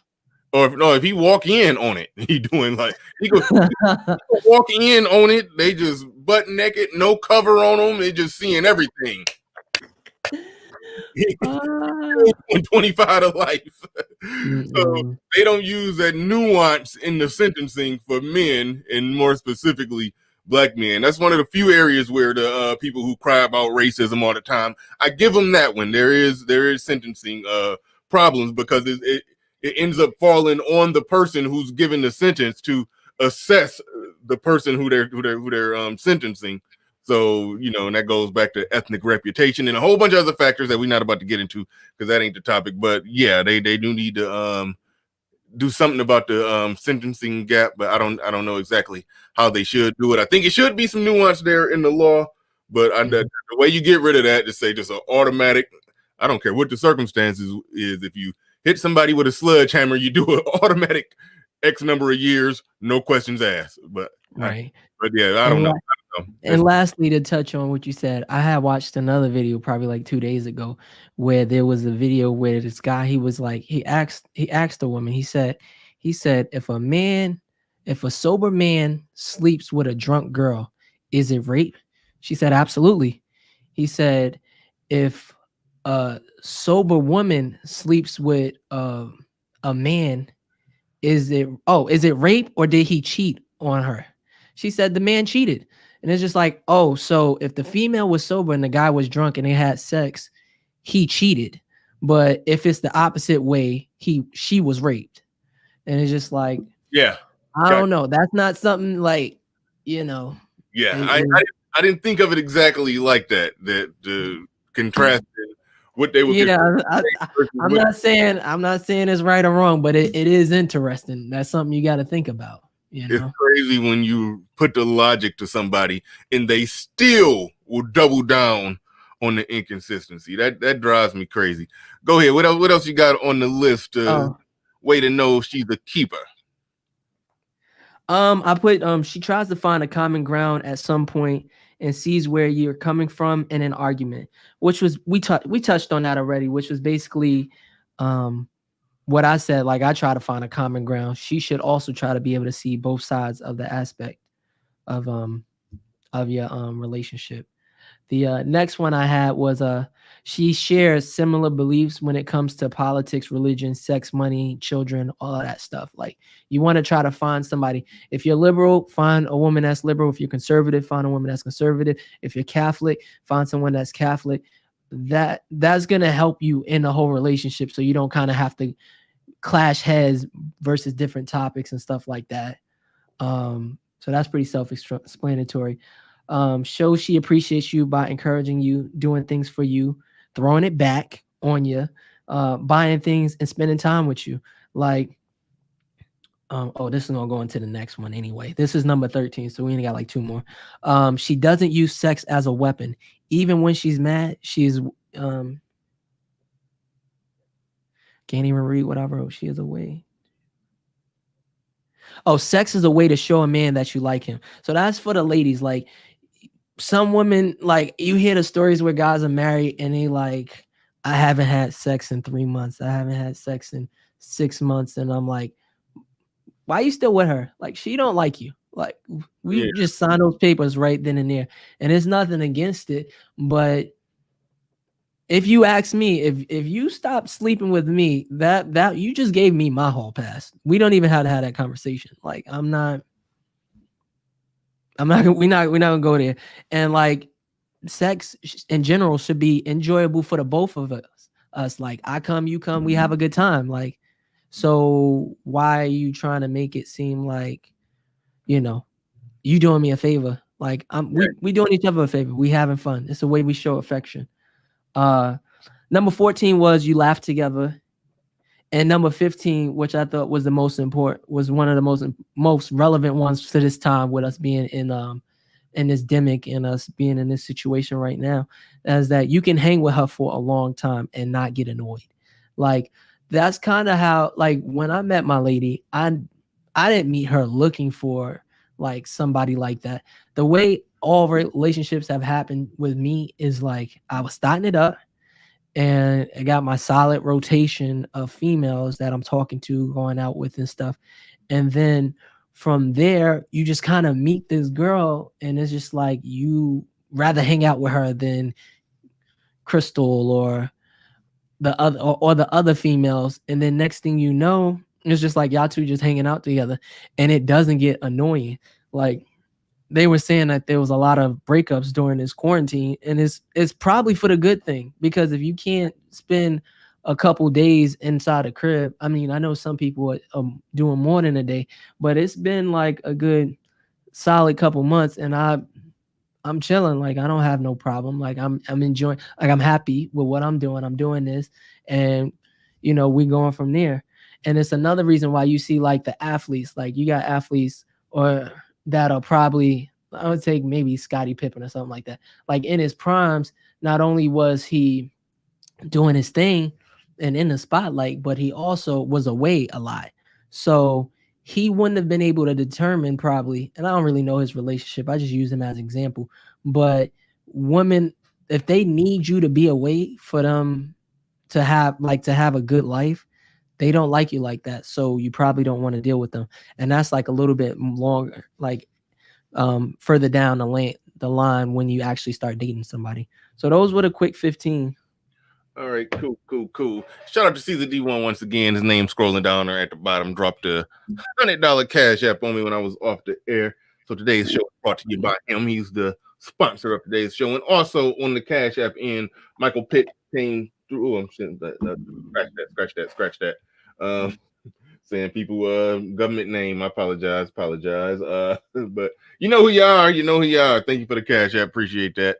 And also Brenda W. Thank you for the cash app. Got ladies supporting the show. I appreciate that.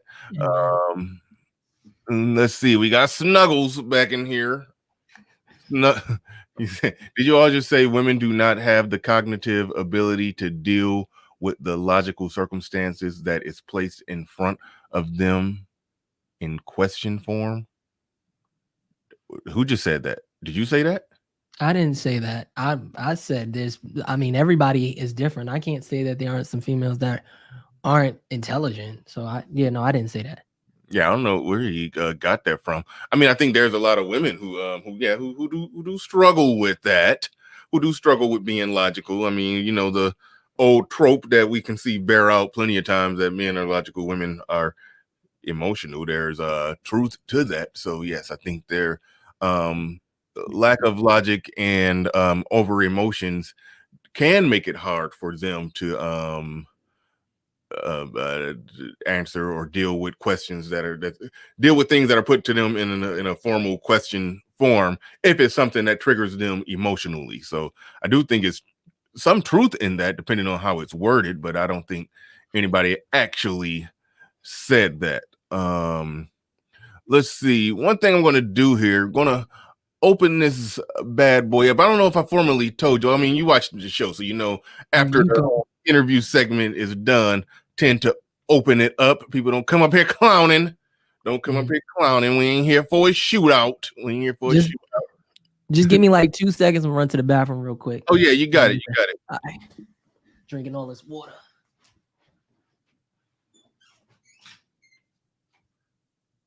All right, link is in the chat. Link come on up. Chop it up or ask questions. Chop it up or ask questions. You know what it is. You know how we do. The link is in the chat.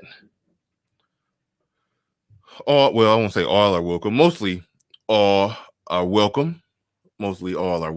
Normally, we've been keeping the wild and wacky panels to a minimum, trying to have good, more sober and judicious conversation. So I appreciate everybody who been participating here. I don't even know where we at on the likes. We got 200 people in the building, 114 on the likes. That's not bad, but we kind of late into the show, so we can get that up a little higher. There's no reason why we shouldn't be able to hit 150 on the likes. So make sure y'all go ahead and hit that like button. Right out the gate, we got my man Coach Ali in the building. What's going on, Coach Ali from Coach Ali's Corner? Yeah, definitely should be checking out that brother. Good brother. Coach Ali in the building. What's going on? What's going on, Bernard? How you doing this morning? Doing great. Shout out to you and to the guests of the show, Confidence Creator. I appreciate you coming on. Shout out to brother Obsidian. I see you just joined the panel as well. Just a quick comment. This is kind of irrelevant to the point, but shout out to you, brother, for being a married brother in the space. We definitely need more brothers like you representing the space with your perspective and your intellect and your insight. And so it's really refreshing to get a different perspective, on these topics. So I just wanted to commend you on that, and I just subbed as well. Appreciate it. Appreciate you. Cool. Thanks, Coach Ali. Appreciate you coming on through. We got Mumia Obsidian Ali in the building. What is going on? Hey, what's going on, fellas? How y'all feeling? Happy holidays. I think today is the start of the Ungawa Black Power holiday season with Kwanzaa. So for all you Hoteps and Hoteps, dashiki wearers, B1s, and pro blacks, online pro blacks, professional blacks, Who else do we got in there? The patchouli smellers. All y'all people out there that want to do the black version of the holiday thing. What's up with that? All right, so this is a very good conversation. I want to thank you, Bernard, for introducing me to Mr. Confidence Creator. Pleasure meeting you, Mr. Confidence Creator, and I very much enjoyed your presentation and looking forward to your future work with great interest in 2021. You had said something earlier. The topic of you talked about foodie calls in this neck of the woods. We call them dinner whores. Yes, and there was a discussion about that, and one of the ladies in the chat room had voiced her consternation about that line of discussion. She had said words to the effect of, when I hear men, read black men, speak as we do with regard to dinner whores, etc., so forth, that says a sign to me that they're not willing to invest in that particular black woman. I think she makes a legitimate point. However, what she conveniently leaves out is the dinner whore factor. And I had sent to you, Bernard, via email, a article appearing on Yahoo News finance section. I understand, Mr. Confidence Creator, that is your professional line of work. You hold an MBA in finance. Am I correct? Correct. Okay. So we can have a discussion with the lingua franca of business, since all three of us are businessmen. You are formally educated in the matter. All right. So this article appearing on Yahoo Finance, and for those that want to know the name of the article, it's called MAP, a look at how expensive dating is across the United States. August 20th, 2018. Now, of course, we know what happened since then, the Rona. We may have to go back and update that. But for purposes of today's discussion, we'll roll with those 2018 numbers. It says that the average cost of a date today in the form of a dinner for two, a bottle of wine, and 2 movie tickets is about $102 in the United States. That's across the country, according to online dating giant Match.com. Okay. So, and they said the average single American spent $1,596 on dating in the year 2016, according to Match's annual survey of more than 5,000 people. That's a pretty nice sample size. Now, as we can all see on the screen, Brother Bernard has posted up the actual infographic. Yeah, really quick. Let me read this super chat so I can remove that from the screen so we can see the graphic a little better. Snuggles came back through here with another super chat. Appreciate you, Snuggles. He says, are you all going to be letting women on the panel to challenge the conversation that has been put forth? And actually, the answer to that question is yes, because you can't see her, but there is a woman on the panel at the very bottom. GA Boy in the building. He says, my type of show. I like this young brother. Shout out to GA Boy. Appreciate the super chat. And yeah, so we got the woman who did make the comment that Obsidian talked about how they don't want to invest in a particular woman. And when Sister George comes on the panel, she must be properly greeted by a statement that she made once upon a time. Let me make sure I play that statement for all to hear. When she referred to her fiance, she said this. What's up, good people? Oh, wait, hold on. I made a mistake. I apologize. I got to get this right. Sister George, you lucky. You are lucky. I don't got it ready to go. I can't hit you with that hammer today. Shoot. Okay. You off the hook. I don't got it ready to go. You're the lucky one. I wanted to get you so bad. I don't got it ready to go. Dang it. Okay, so I gotta save it for later. She know what I clipped her saying, but okay. But anyway, we gonna. I have 2 words for you. It's not your turn to talk yet. Not your turn. Yes, Not your turn. You gotta wait for everybody on the panel who's currently talking to speak, and anybody new who comes up. You gotta get behind. You go automatically to the back of the box whenever somebody new comes up. But all right, Obsidian, go ahead and break down what you were saying and what we got going on here on the screen. Yes. So as you can see, Mr. Confidence Creator, the map from 2018 Yahoo News, you can see the average cost of the date again across all states. it's about $103. But as you can see, it's broken down by state. Now, what's interesting, Mr. Confidence Creator, in light of the dinner whoring article research, I've written about this extensively myself. As you can see, the price of the dates that are pretty pricey tend to be on the coasts. For example, on the right-hand side of the screen here, you can see New York City at $297 for an average date.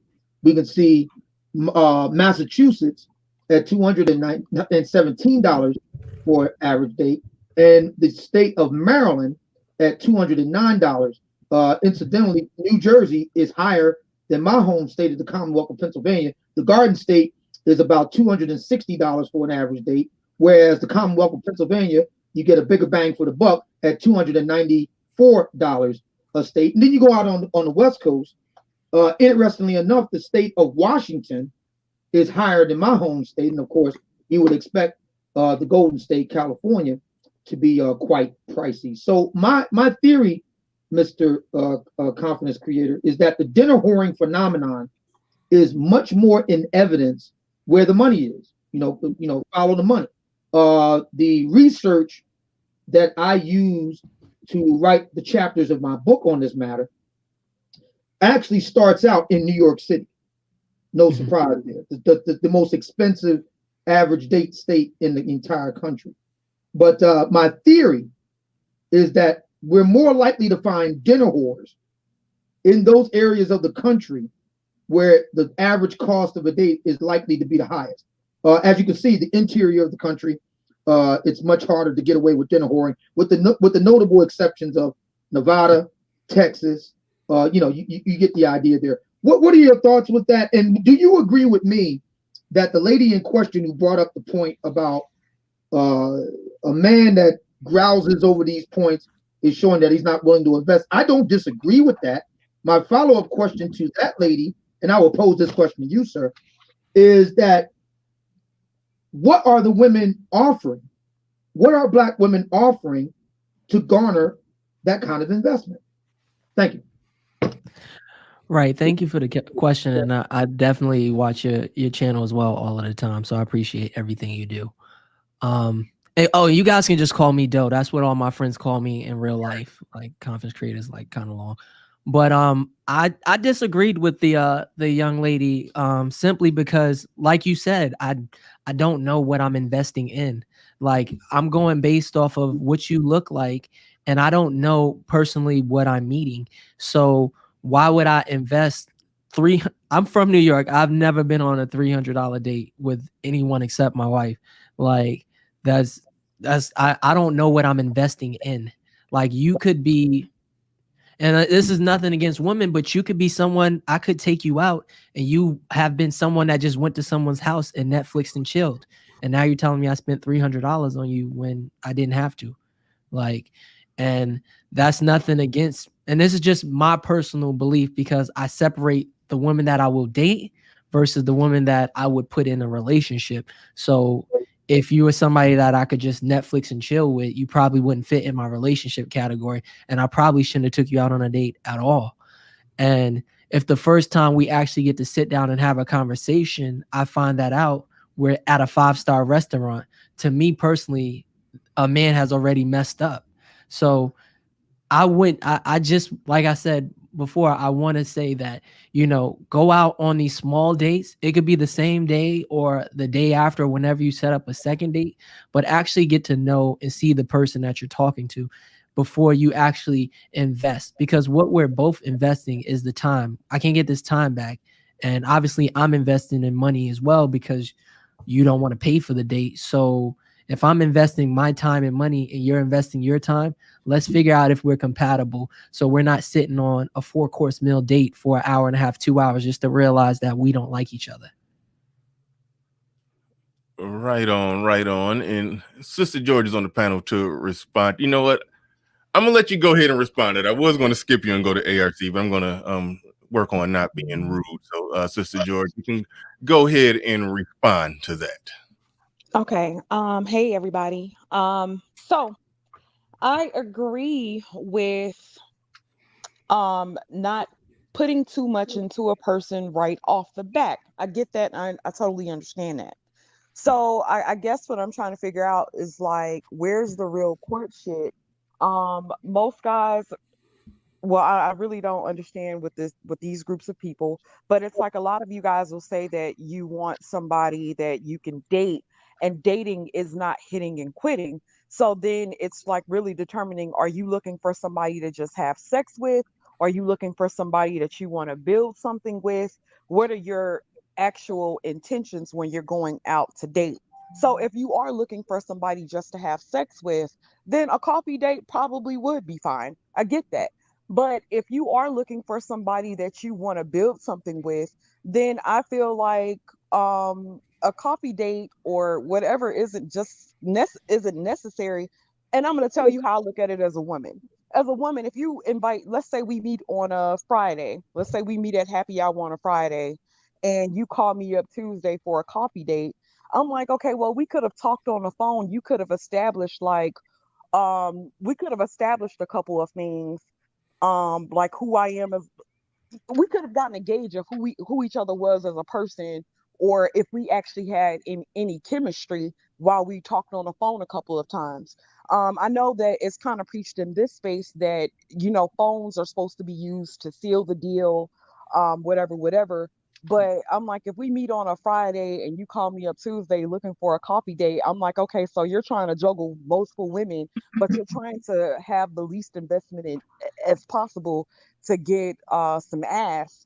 That's kind of how I would be looking at it. So then I'm like, well, if you're looking for a coffee date on a Tuesday when you kind of had opportunities or whatever, then I'm like, I'm not really interested in that anyway, because personally for me, if I was dating still, then I would be dating to find somebody special.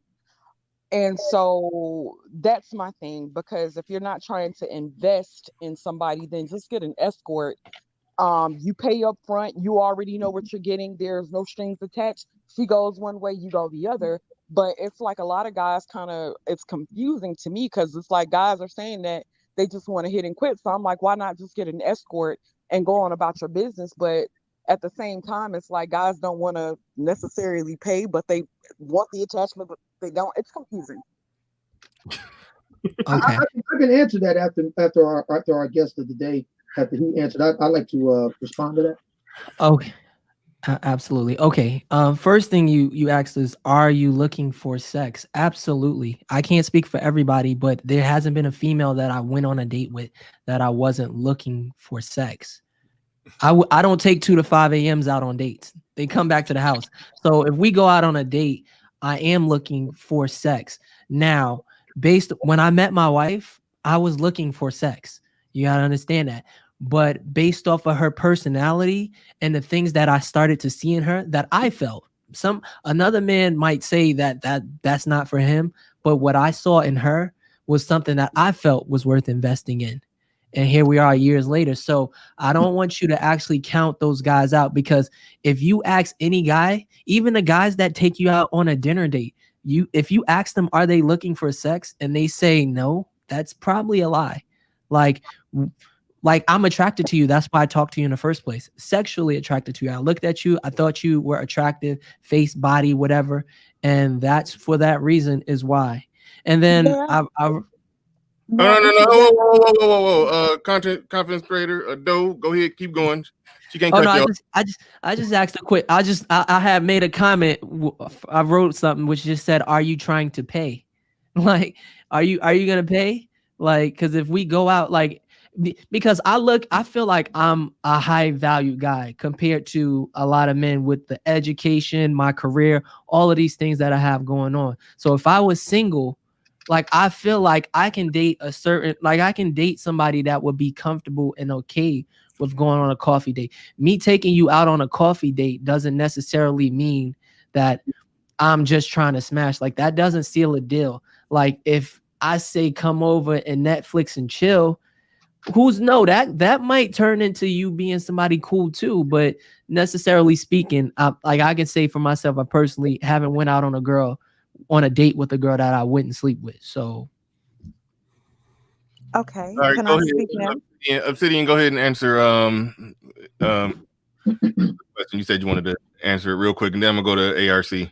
Yes, as a matter of fact, Mr. Curry will be able to definitely be able to contribute about what I'm about to say in response to Miss Danielle. And that's this. The reason why Black men in the current dating market in present day Black America are not enthused about the idea of, one, paying for an escort. Well, escorts are illegal, but there's also the cultural inhibition toward doing so. In the Black community, a lot of cachet is in the idea of a Black man being able to convince a Black woman to have sex with them in a relatively short period of time based on his total presentation of himself.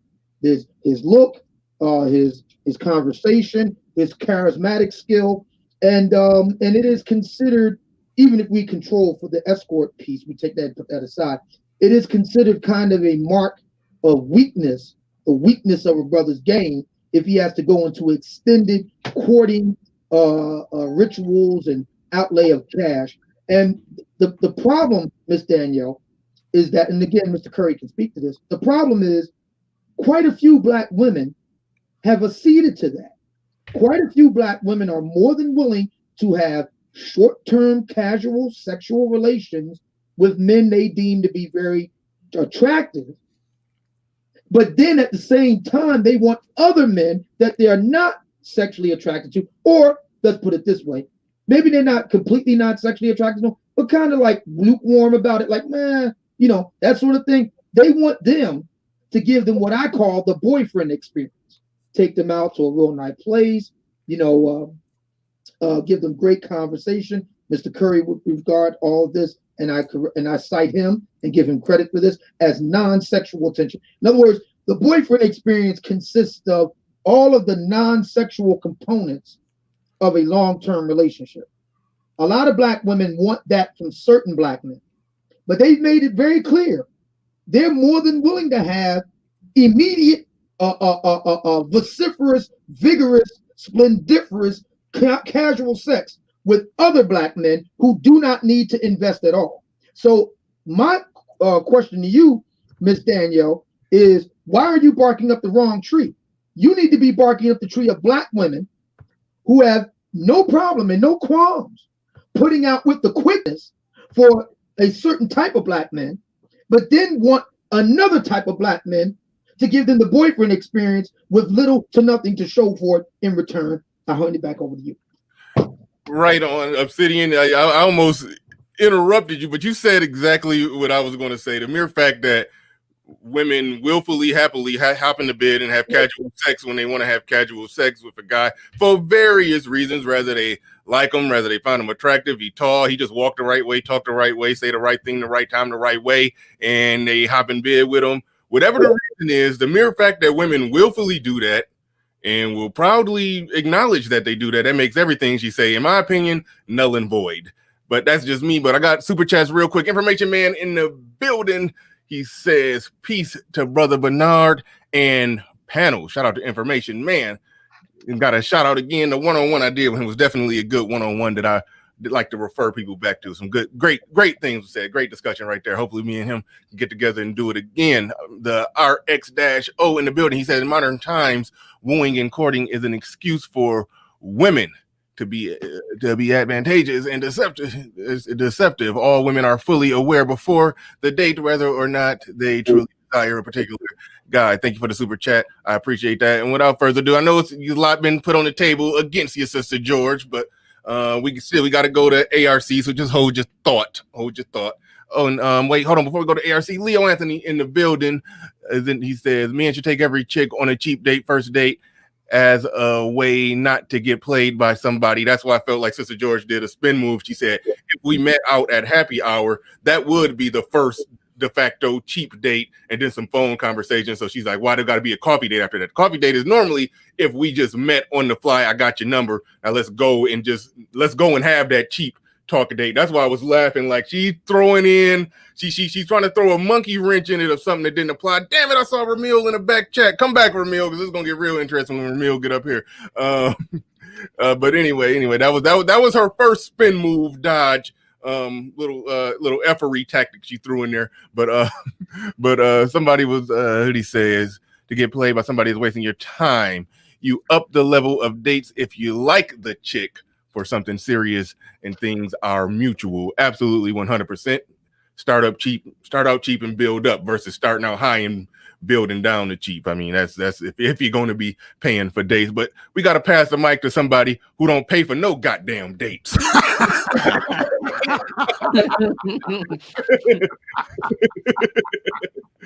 That was the right way to intro me, Bernard.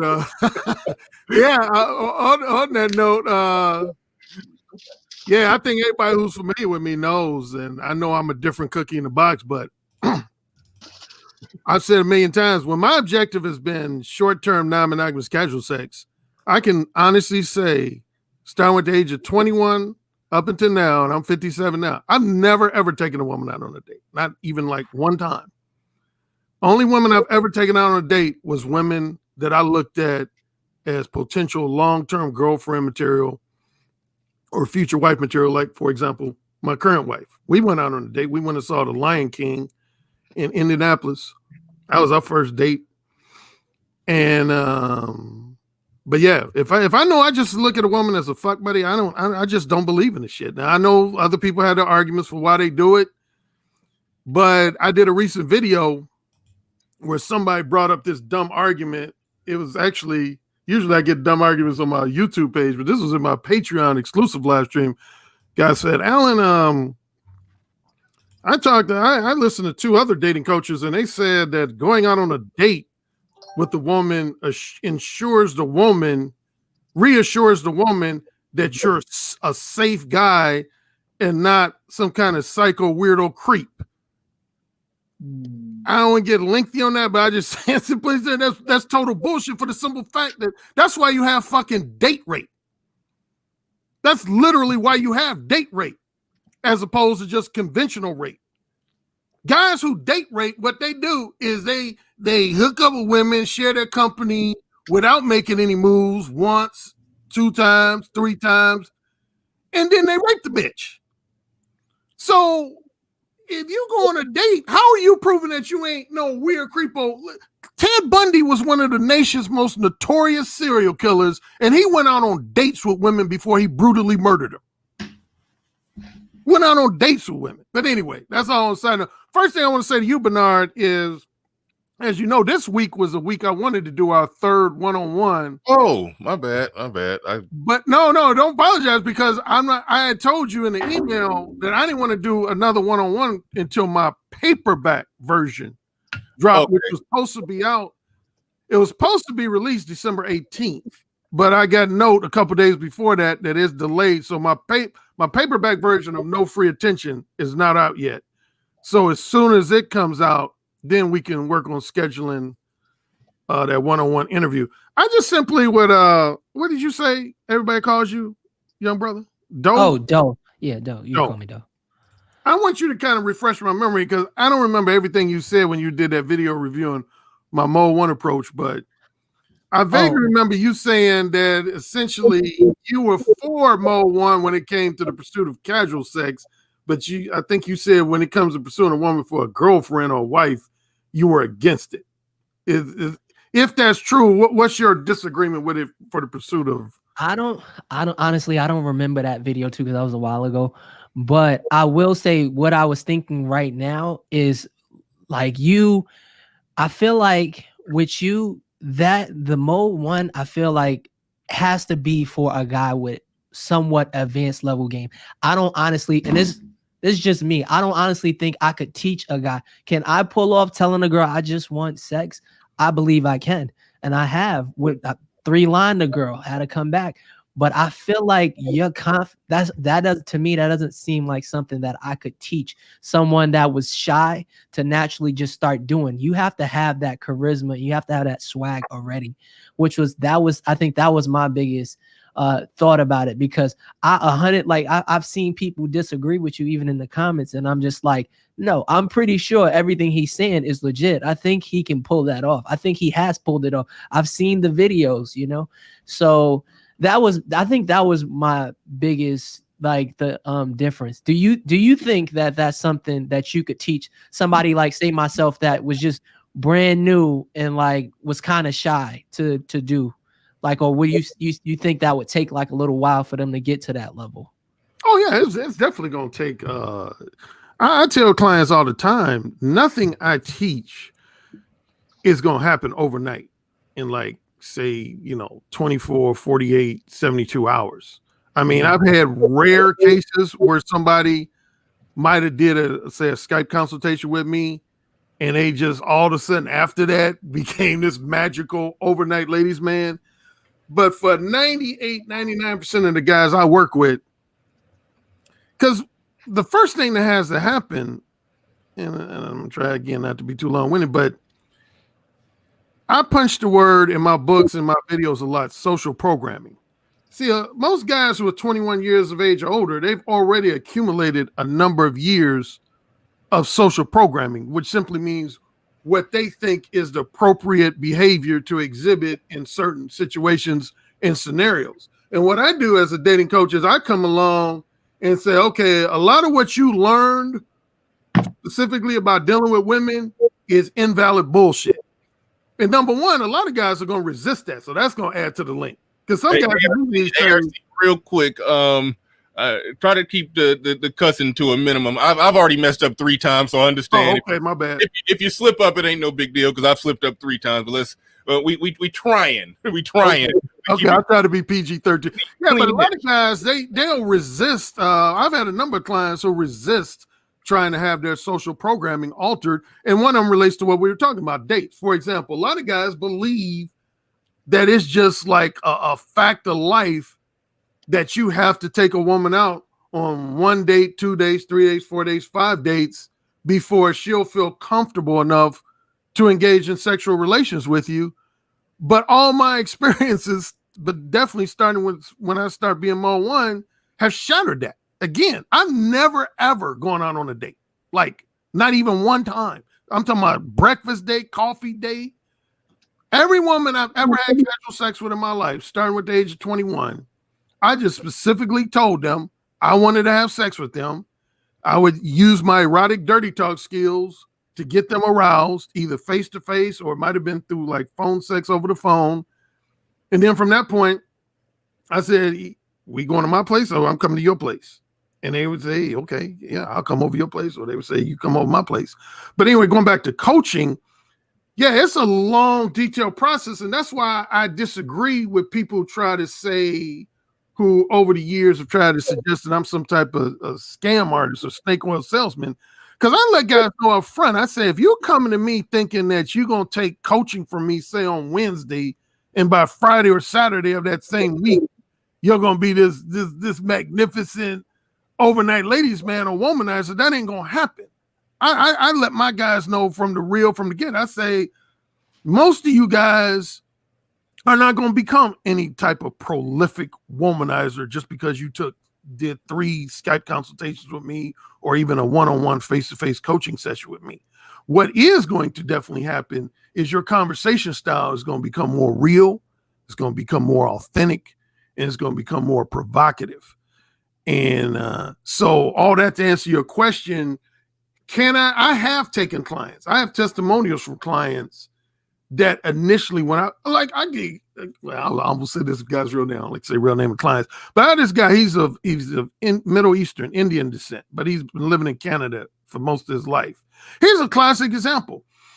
I'll call this guy Alex. Alex is a guy I started working with 3 years ago. 3 years ago, Alex was the type of guy that was scared to even just say hello to a woman. He was literally scared to just say hello. One reason is because he had a speech impediment. That was the one. He has he still to this day, to a minor degree, has a stuttering impediment. And number 2, because of his ethnicity, he thought most women that are not of his ethnicity would be turned off by him. So I've been working with him. Hold on, real quick. What was that ethnicity? He's Indian, like I guess his family grew up in India, but he's lived in Canada for most of his life. And anyway, over the last 3 years, he got involved in a group. Some people in your chat room, but I might be familiar with, called Toastmasters. My father used to be real active in Toastmasters. If you want to learn how to be better at public speaking, that's probably the top organization to join. Yeah. He's done a speech at Toastmasters since I started working with him. Matter of fact, he mentioned me in his speech. He was talking about monogamous versus non-monogamous relationships in front of like 300 people, something he had never dreamed of doing before. Now he speaks to women very frankly, in a very free-spirited, authentic, many times sexually explicit manner. If you take the Alex of December 2020 and compared him to the Alex of, say, November of 2017, it's literally like night and day. But we took baby steps. I didn't try to rush him to do anything or achieve anything. We took baby steps. He slowly changed a lot of his beliefs, a lot of his attitudes, weeded out some fears, insecurities. And anyway, here he is. And then the one thing I'm going to say, and then I'm going to shut up. You made a point that I totally agree with when you and Bernard were talking about, I believe, marriage. And because Bernard was joking about some guys are marriage, but they're against marriage. Now being a married man, I'll tell you one thing for raising children. Well, number one, to me, marriage is great for raising children, in my strong opinion. Number two, I think, Doe, you said that one of the things you like about it when it comes to raising children is that women are natural nurturers versus men. Man, that is so, like I said now with my son. My son is 3.5 years old. And there's certain things he do, even though I love to death, that me being the man I am, like, let's say he just starts crying about something trivial. You know, I'm the type to be like, boy, shut up. Shut the crying up. You think only 3 months old? What you doing crying? But my wife, you know, she'll take him and, you know, hug him and start kissing him. I'm just like, boy, shut up with all that crying. But real deal though, I said that, I think one time on this very channel, Bernard, I was talking about something we were talking about, and I was saying that I appreciate the influence that both my mother and father had in my life. And I think that's what I said. I said, my mother, she was very nurturing. And I think generally that's the role of the mother in a marriage or relationship, is to be that nurturer that, oh, you scraped your knee, let mommy. Whereas your dad is the one that's supposed to prepare you for the harsh challenges and realities of life. See, I'm going to be the one to tell my son that, hey, son, as you get older, life's going to be a bitch. It's going to be some tough stuff you're going to encounter. And here's how I feel you need to prepare to handle that and overcome that. And that's the role my father played in my life. He was the guy who told me and my brother, hey, you're going to experience this. But anyway, I just want to say that was a good point you made about women, because you need that. Like I've heard some guys say, well, even to raise children, I don't need no woman in my life. Shoot, yes, you do. I would be stressed out and frustrated right now if I was trying to raise my 3.5-month-old son by myself. I would be on drugs or something. My wife has been the savior in this early process with my son being an infant. And with that, I'll turn the mic over. All right. Thanks for your commentary and insights, ARC. I appreciate that. Darius D in the building. He says, stop taking women who don't respect you on dates. Thank you for the super chat. And I agree with that statement, bro. Truth in the building. He says, married folk can't speak on the current dating market. Is some truth in that if somebody been married 20 years or so, because they got married before the internet really took off. So I think some truth in that to some degree, but it depends on how long they've been married and when they got married. But it's some truth in that. So I get definitely give you that one. Do you want to respond to that? I do. Before we go to Ramil. Yeah. First of all, I would say something like, I hear that a lot, but the thing about it is, someone that I call it retiring, someone that retires still has knowledge of the game. And like, all I would say is like, would you take advice from Michael Jordan on how to play basketball? Yes, you would. And I'm not saying I'm Michael Jordan. I don't believe that at all. But I'm saying like somebody like ARC that has been teaching men, like the thing about it, when it comes to like going to the next level, like me personally, I still go out with my friends. So I still interact with females. But if you're involved in these situations where you're always around men giving advice for what they would do, there's a number of situations where I can tell a guy what I would do better and it would have a different result. So if I can teach it from my experience, why wouldn't I be able to teach you, is what I'm saying. Like, that's the only thing that confuses me. And it all, and it's circumstance, it's circumstance, not the right word. It depends on the situation. Like me personally, I've experienced dating while I was younger, and I have that experience. I've dated thousands of women. Like, so I have that experience for me to go back to, and it's not a book. I didn't read a book. It's memories and stuff that's in my head. And then on top of that, I still go out, and somebody like your ARC, like he's got tons of experience, whereas he literally just explained to you like how he was able to teach a guy to go from basically the shy guy to going all the way up to being able to do mode 1. And like just to talk about that like for a quick second, the only thing that I feel about that is, I mean, I don't know how much money or how much time guys are willing, because nowadays guys, they don't consistently do anything. Like that's the hardest thing for me. So with my, like, I feel like ARC with his mode 1 is giving you that, you know, that bachelor's degree, that graduate level game. I'm just trying to get y'all to get out of high school. Like, I'm just trying to get you to start approaching women and talking to women. So eventually you can do stuff like what he's doing. Like, because I feel like the majority of guys are still in high school. They're still shy and all of that stuff. And it's pretty simple for me to teach you how to approach a woman and get her number and take her out on a date. So that's all I got to say. All right. Snuggles 668 says, women and men used to understand each other. What happened that broke down the understanding of how each other thinks? Thank you for the super chat, Snuggles. All right. Coach Ali, I got to quit clowning Snuggles. He always support the show, but man, that name, Snuggles. All right. Coach Ali's corner in the building. He says, gotta run, have a client at 12. First date with my wife was at my apartment. Right on. Good man. Good man. Cooked food I already had. Yep. Once intentions were set and started. Oh, okay. All right. Started smashing it. Then the dates got more expensive. What? Yeah. Sounds good. Sounds good. Sounds good. And shout out to the new. I gotta highlight this comment. Hold on, real quick. I gotta find it. This shit was funny. Where is it at? Before I go to Ramil, I got to highlight news comment. Where is it? I can't even highlight it, but he said his book is going to be called You Vetted. Oh, there it is. He said my book is called You Vetted Wrong, Stupid. Stand in it. That's funny to me. Shout out to New for that one. But without further ado, we got to go to Ramil Amir, who normally sets it on fire when he comes up here. Hoping he don't let us down. You know, he always bring the heat. Go ahead, Ramil. I'm not even knowing that, man. I just had to. Ramil, cut it down for us.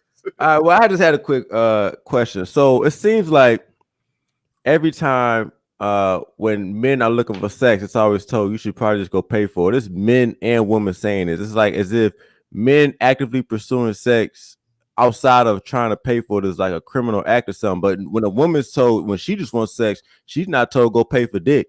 You know, this whole thing where men being out on the field or dealing with women strictly for sex is wrong, or they should be going at it this way. I just don't understand why that is. Like, men should be able to do whatever they want, just like anybody else. And if they're pursuing women, and I don't agree with the dates at all, but if they're pursuing women strictly for sex, there's nothing wrong with that. You don't have to pay for it if you don't want to. I mean, shout out to the tricks, but you know, we know it's two different types of sex. It's when she organically wants you and when she, you know, when you're paying for it, even though it can interchange sometimes. But I just, you know, the fact that when men are looking for sex, they're always told just go pay for it. You know, I'm just like, and it's like men saying this too. Like, what the hell? Like, is it? And you know, top of that, so with all the dates and the money adding up, they already did the math and stuff like that. It's so easy for women to be like, okay, hey, you know, if you're not investing in me, it makes me not want to deal with you. It's so easy to say stuff like that when you're not putting up the money. You know what I mean? So it's just like, you know, y'all guys out there, y'all can do whatever y'all want. If y'all out here pursuing whatever just for sex, it's cool, man. Ain't nothing wrong with that. But yeah, Ramil, everything you said. Right on, real quick, hold your thought. ARC Mel Enlightenment TV in the building with the super chat says Bitcoin is currently $25,000 700. Right when he said that, I didn't even read it. Right when I saw that he had posted, I went and checked because I'm kind of got in that game too. So I'm looking at it like, yeah, I'm new to the crypto gang. So shout out to Mel Enlightenment TV. I was watching you in the clouds last night. I caught it late, so I just was watching it. I didn't comment because I was so far behind the stream, but I was watching you in the clouds, and I saw, yeah, when it was going up, I was checking that out. It went to hit 25,000 last night, dropped down, but then now it's back up comfortably past 25,000. So shout out to Mel Enlightenment TV. We're going to be having him coming on more to talk about money and getting our money right. We're going to be doing a lot more of that, so be looking out for that. So, but shout out to Mel Enlightenment TV. He doing the Lord's work over there. So, but go ahead, ARC. No, I was just going to echo a lot of what Ramil was just saying. That relates to what I was talking about when I said one of the things I do is with clients is help shatter their social programming. And that's one of the main forms of social programming a lot of guys have, is that if they want sex from a woman, they got to pay for it. They got to either resort to what's known as whining and dining, which is taking women out for free meals and treating them to free meals and drinks, or, more straightforward form of cash for sex is tricking, of course, which is also, I always like to add, is illegal in a lot of cities and countries. But the reality is this, man, and I think even Obsidian alluded to it in some of his earlier comments. This relates to the whole delineation between alphas and betas, man. Women know the guys that they have a genuine lustful desire for. I generally call those the alphas. Those guys that they're going to give up the poo nanny even if that guy don't spend 50 cents on them.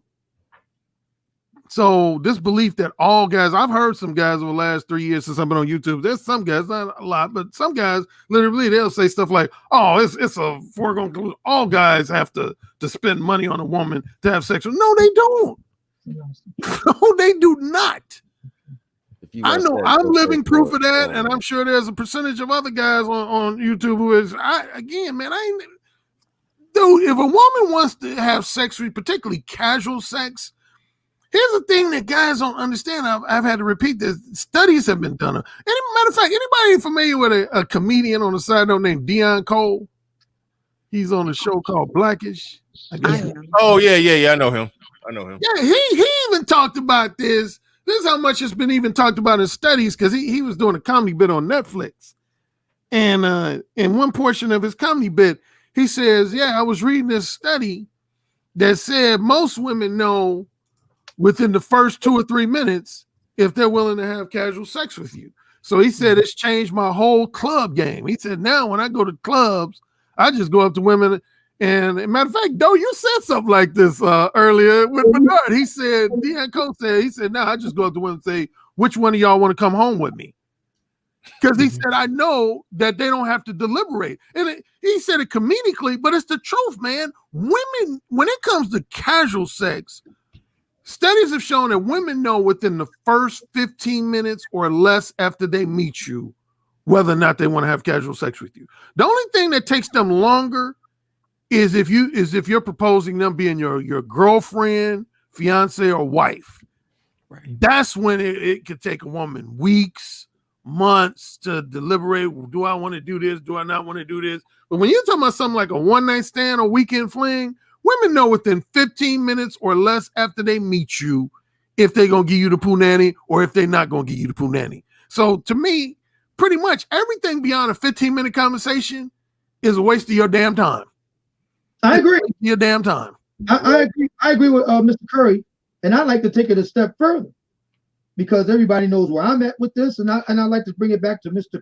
Confidence Creator, because though the men on the panel, all of us, are businessmen, Mr. Confidence Creator has the additional plaudit of being formally educated in the lingua franca of business and has made his bones in that, I believe, in the Empire State. Am I correct, Mr. Confidence Creator? Yeah, in New York. Yep. Okay. So you made it in the financial capital, not just of the United States, arguably the world. And so I like to pursue it in that way. I agree 100% with everything Mr. Curry has said. And again, this is in line with Ms. Danielle George's earlier statement. So we're going to pursue that. I have no problem with any of that. I have no problem with black women who find, I'm going to use Mr. Curry's argument. They find the alpha guy sexually attractive. All you got to do is show up, spit some game, they going at it. That's fine. I'm good with it. The problem I have with sisters is they didn't look at the non-select guys and want them to pay top dollar, not for sex, because let's just be clear about this. They're not sexually attracted to the non-select guys. We get that. And see, personally, as the dating coach for the non-select guy, I ain't paying a woman top dollar to mail it in. So I tell you what we gonna do. This is where I'm at with it. All right, I get that you're not sexually attracted with me to me, because there are sisters. See, sisters only make a big stink out of this. To follow up on Alan Roger Curry's point, they only make a big stink out of the sex and all that in the date if they're not sexually attracted to you. So we get it. You saying just because you take me out on a date doesn't mean I have to have sex, I have to sleep with you. That's your way of saying you're not sexually attracted to me. Okay, fair enough. What do you offer me non-sexually that's worth my dollar? We're going to take sex completely off the table. You want to bang the hot guys? Great. What do you offer me non-sexually? Are you a good conversationalist? Are you well-read? Are you well-cultured? Can you help me close a business deal at the Met Gala ball? What do you offer non-sexually to make it worth my while? See, the problem that Miss Danielle George and far too many black women don't want to admit is that the only thing they have to offer is what they're sitting on, and they're giving away the house for free to hot guys. So they ain't got nothing else to offer the non-select guys if you took the sex off the table. Well, you had asked her a good question when you said she's barking up the wrong tree. She should be talking to the women that are giving up sex fast, quick, and easy, which many of them do. She should be talking to them about, hey, don't give it up fast, quick, and easy unless there's some formal dates if she wants that whole game to stop. So that was a good question that you had put on her. She didn't get to answer it because I had to hit the other members of the panel. So I will let her respond to that. But Confidence Creator, out of everything that Ramil, ARC, or Obsidian just said, you got any response or commentary on that? No, I don't. I had a question though for Alan Roger Curry. Simply because like what he said, like he can tell, like I agree with what he said, like you can tell within two to he said 15 minutes as well. If a woman wants to have sex with you. That's why I suggest that we take it, like if I can't spit game to you and talk to you in person, I feel like we should go out on a date, because that, like, they're less likely to be a guard up if I say let's go back and Netflix and chill. So I was curious, like, how often do you get like, and I mean everybody's gonna get a no at the end of the day, but how often do you get someone to say like, nah, I'm not into that, like I'm not doing that? Would you say? Oh, well, I've definitely had my share of rejectors, if that's what you're asking. Yeah, I've definitely had rejectors, but here's the key thing. If anybody follows me, they know I got 5 archetypes of women. And some guys, here's where a lot of guys make them say, well, I'll say them real quickly. I have reciprocators, rejectors, and those are what I call your 2 non-game plan, just straightforward types. Then the 3 more game plan types is wholesome pretenders, erotic hypocrites, and manipulative time wasters. In simple terms, one of the biggest mistakes a lot of guys make is confusing an erotic hypocrite for a rejector, because erotic hypocrites are going to give you a lot of shit. I said I wasn't going to curse. They're going to test you. That's stage test you. And so a lot of men confuse them for being rejectors. And on the flip side, a lot of men confuse the women I refer to as manipulative time wasters for being reciprocators, because manipulative time wasters are very flirty. They're trying to give you the misleading impression that they are interested in having sex with you when they're really not. But yeah, I've been rejected. I can tell like a genuine reject. Here's genuine rejectors. They don't try to sweet talk it, sugar. They'll just look you directly in your eye and basically say, I'm not interested. It could be they'll say either because I'm married, I already got someone. It could be they'll say, you're not my type. But whenever it comes down to, they're very firm, they're very serious, they're very direct, and then they pretty much end the conversation. Whereas your more disingenuous types, like a wholesome, pretender, erotic hypocrites, the ones who are trying to give you the impression they're not interested, but they really are, it's going to be really long-winded. They'll say stuff like, "Oh, dog, I don't know. You're full of yourself." And, they'll start naming little nitpicky characteristics. See, no genuine rejecter is going to do that. They're not going to take the time to do that. One other thing I want to say in response to what Obsidian just said, see, that's what for years, literally 20 plus years, what I've been telling guys, the only reason to go out on a date really is to find out what a woman has to offer you non-sexually. That's the only, number one, the only time to me, this is my opinion, you should go on a date with a woman is, number one, if your desire is to spend time with her both sexually and non-sexually. And more specifically, the purpose of any date is to find out how well you and that woman mesh non-sexually. Because if a woman, as I'm saying, just said, if a woman ain't really got nothing to offer you non-sexually, then, I mean, why the heck would you even be wanting to spend time with her? If she ain't got no common interest, she ain't going to enhance your life in any kind of way, nothing. I mean, and people have brought in over the years this food deal, this food and drink. What is filling a woman's stomach up or filling her up with beverages got to do with you determining if you're compatible with a woman non-sexually? I can cover that over the phone. Like with my wife, my current wife, most of our getting to know each other happened over the phone because she was living in Atlanta when I first connected with her. So we had a lot of lengthy phone conversations. And I was trying to find out if she was going to be compatible with me non-sexually. And I can say, singing her praises, I say of all the women I've dated in my life, she's probably the most compatible I've ever been with a woman non-sexually, of any woman I've ever dealt with. And that's somewhat significant in this sense. I've had some people say, well, if you date somebody out your age range, either somebody significantly older than you or somebody significantly younger than you, y'all not going to have anything in common. My wife is 28 years younger than me, yet I get along with her non-sexually 10 times better than any woman I've ever dated that was close to my age. But anyway, yeah, that's the main point of dates, is to find out, are you compatible with this person? Now, what does that woman have to offer you non-sexually? I like Miss Danielle George to answer that question, because she did raise the point earlier in our conversation with our guest, Mr. Confidence Creator. The question, she made the observation that Black men who view dating with a somewhat jaundiced eye in the age of the dinner whore are men who don't want to invest. That's a fair point. So my question becomes, since we got the sex out of the way, what is there to invest in? Nuruddin, real quick, so for your answer, Sister George, Nuruddin came through. He said, Obsidian, the only thing they can give you is all that mouth, kids by bench warrant Bilal, and a bad attitude. That's what you get. Thank you, Nuruddin, for the super chat. I appreciate that. Go ahead, Sister George. Thank you for your patience, and you got it. Go ahead. First, I want to thank ARC for basically making the point that I made earlier, which is a lot of things can be determined by a phone conversation if you are actually compatible.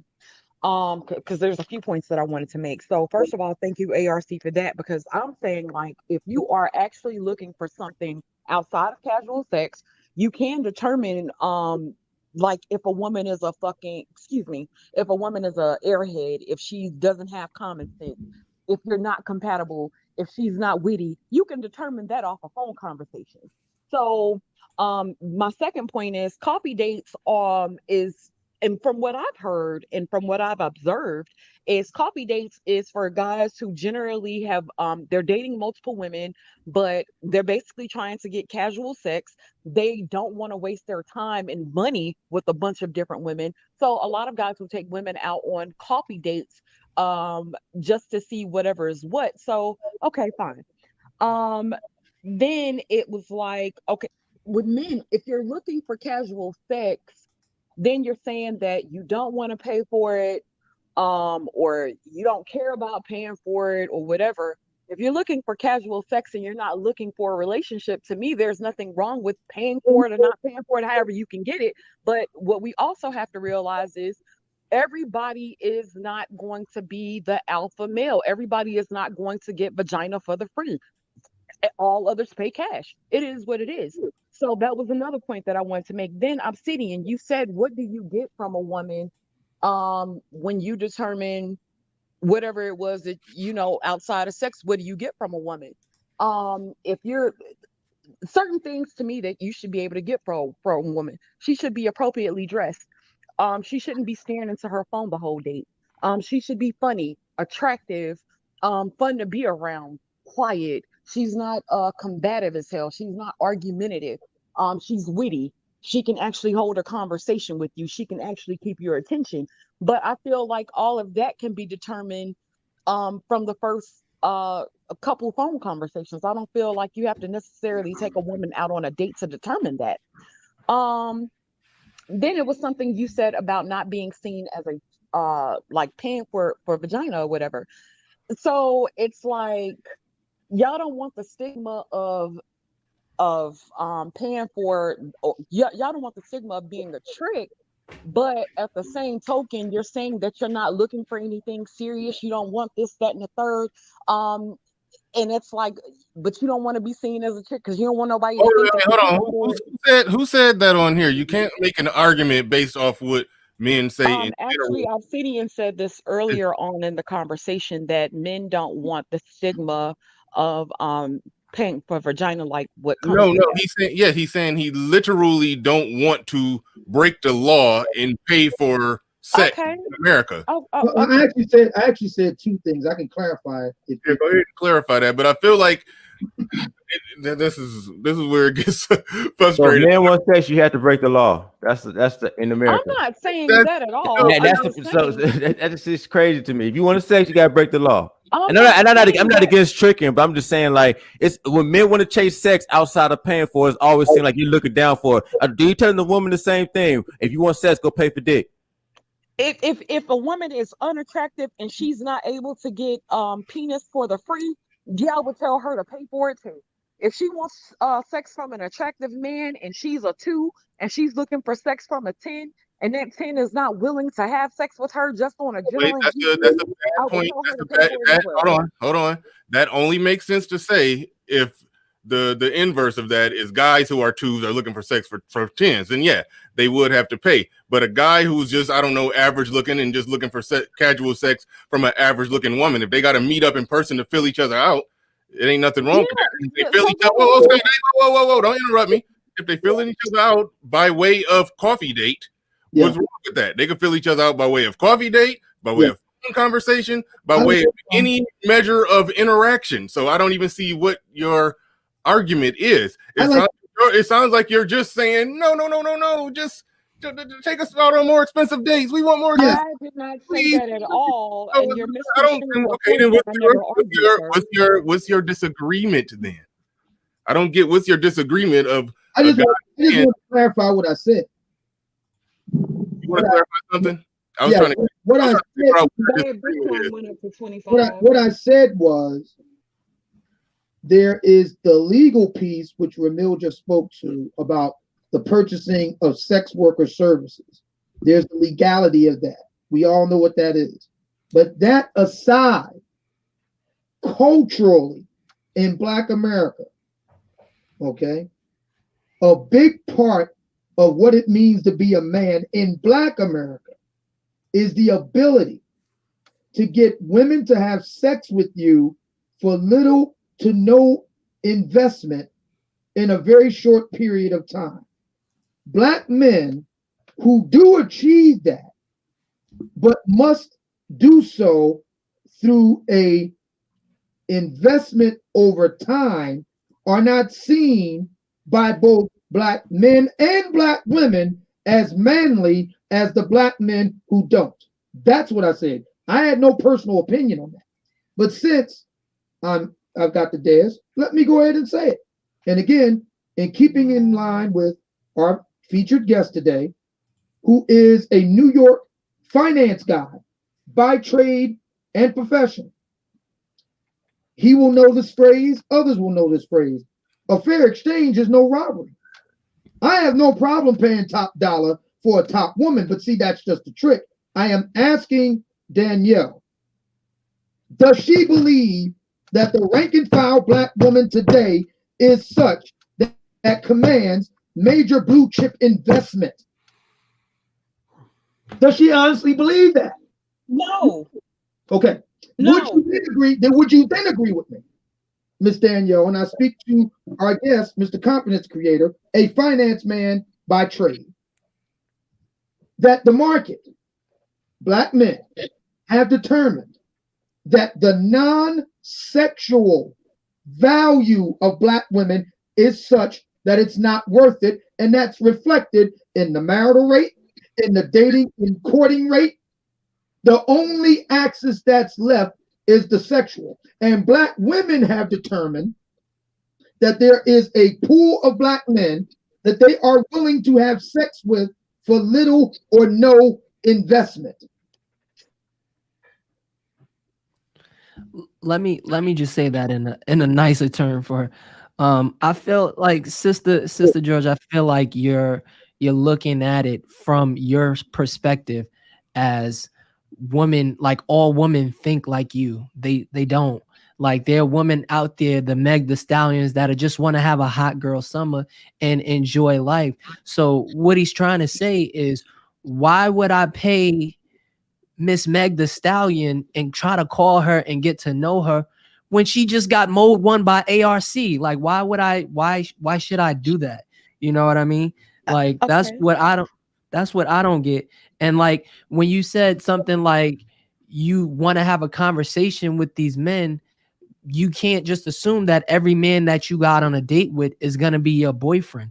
You know what I mean?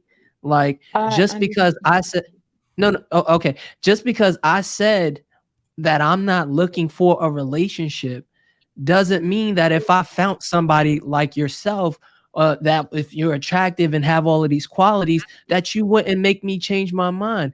There's been women that have told me that they're celibate and then they met me and then they changed their mind. So it's not to say that, like it's all or nothing, but 9 times out of 10, if all a woman has to bring to the table is that aspect of sex, then that's what's gonna happen. And then just to jump on ARC, like to talk about the mode 1, which, for example, like I don't feel like you would be able to have mode 1 like somebody like Sister George.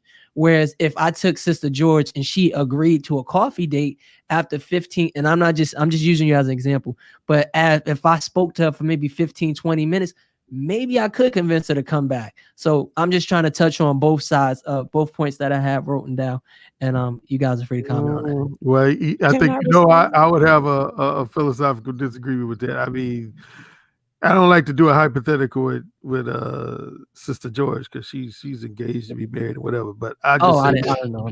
There's a lot of women in my day that guys have said, even some women have said, Alan, I bet you wouldn't be successful being mode 1 with that chick.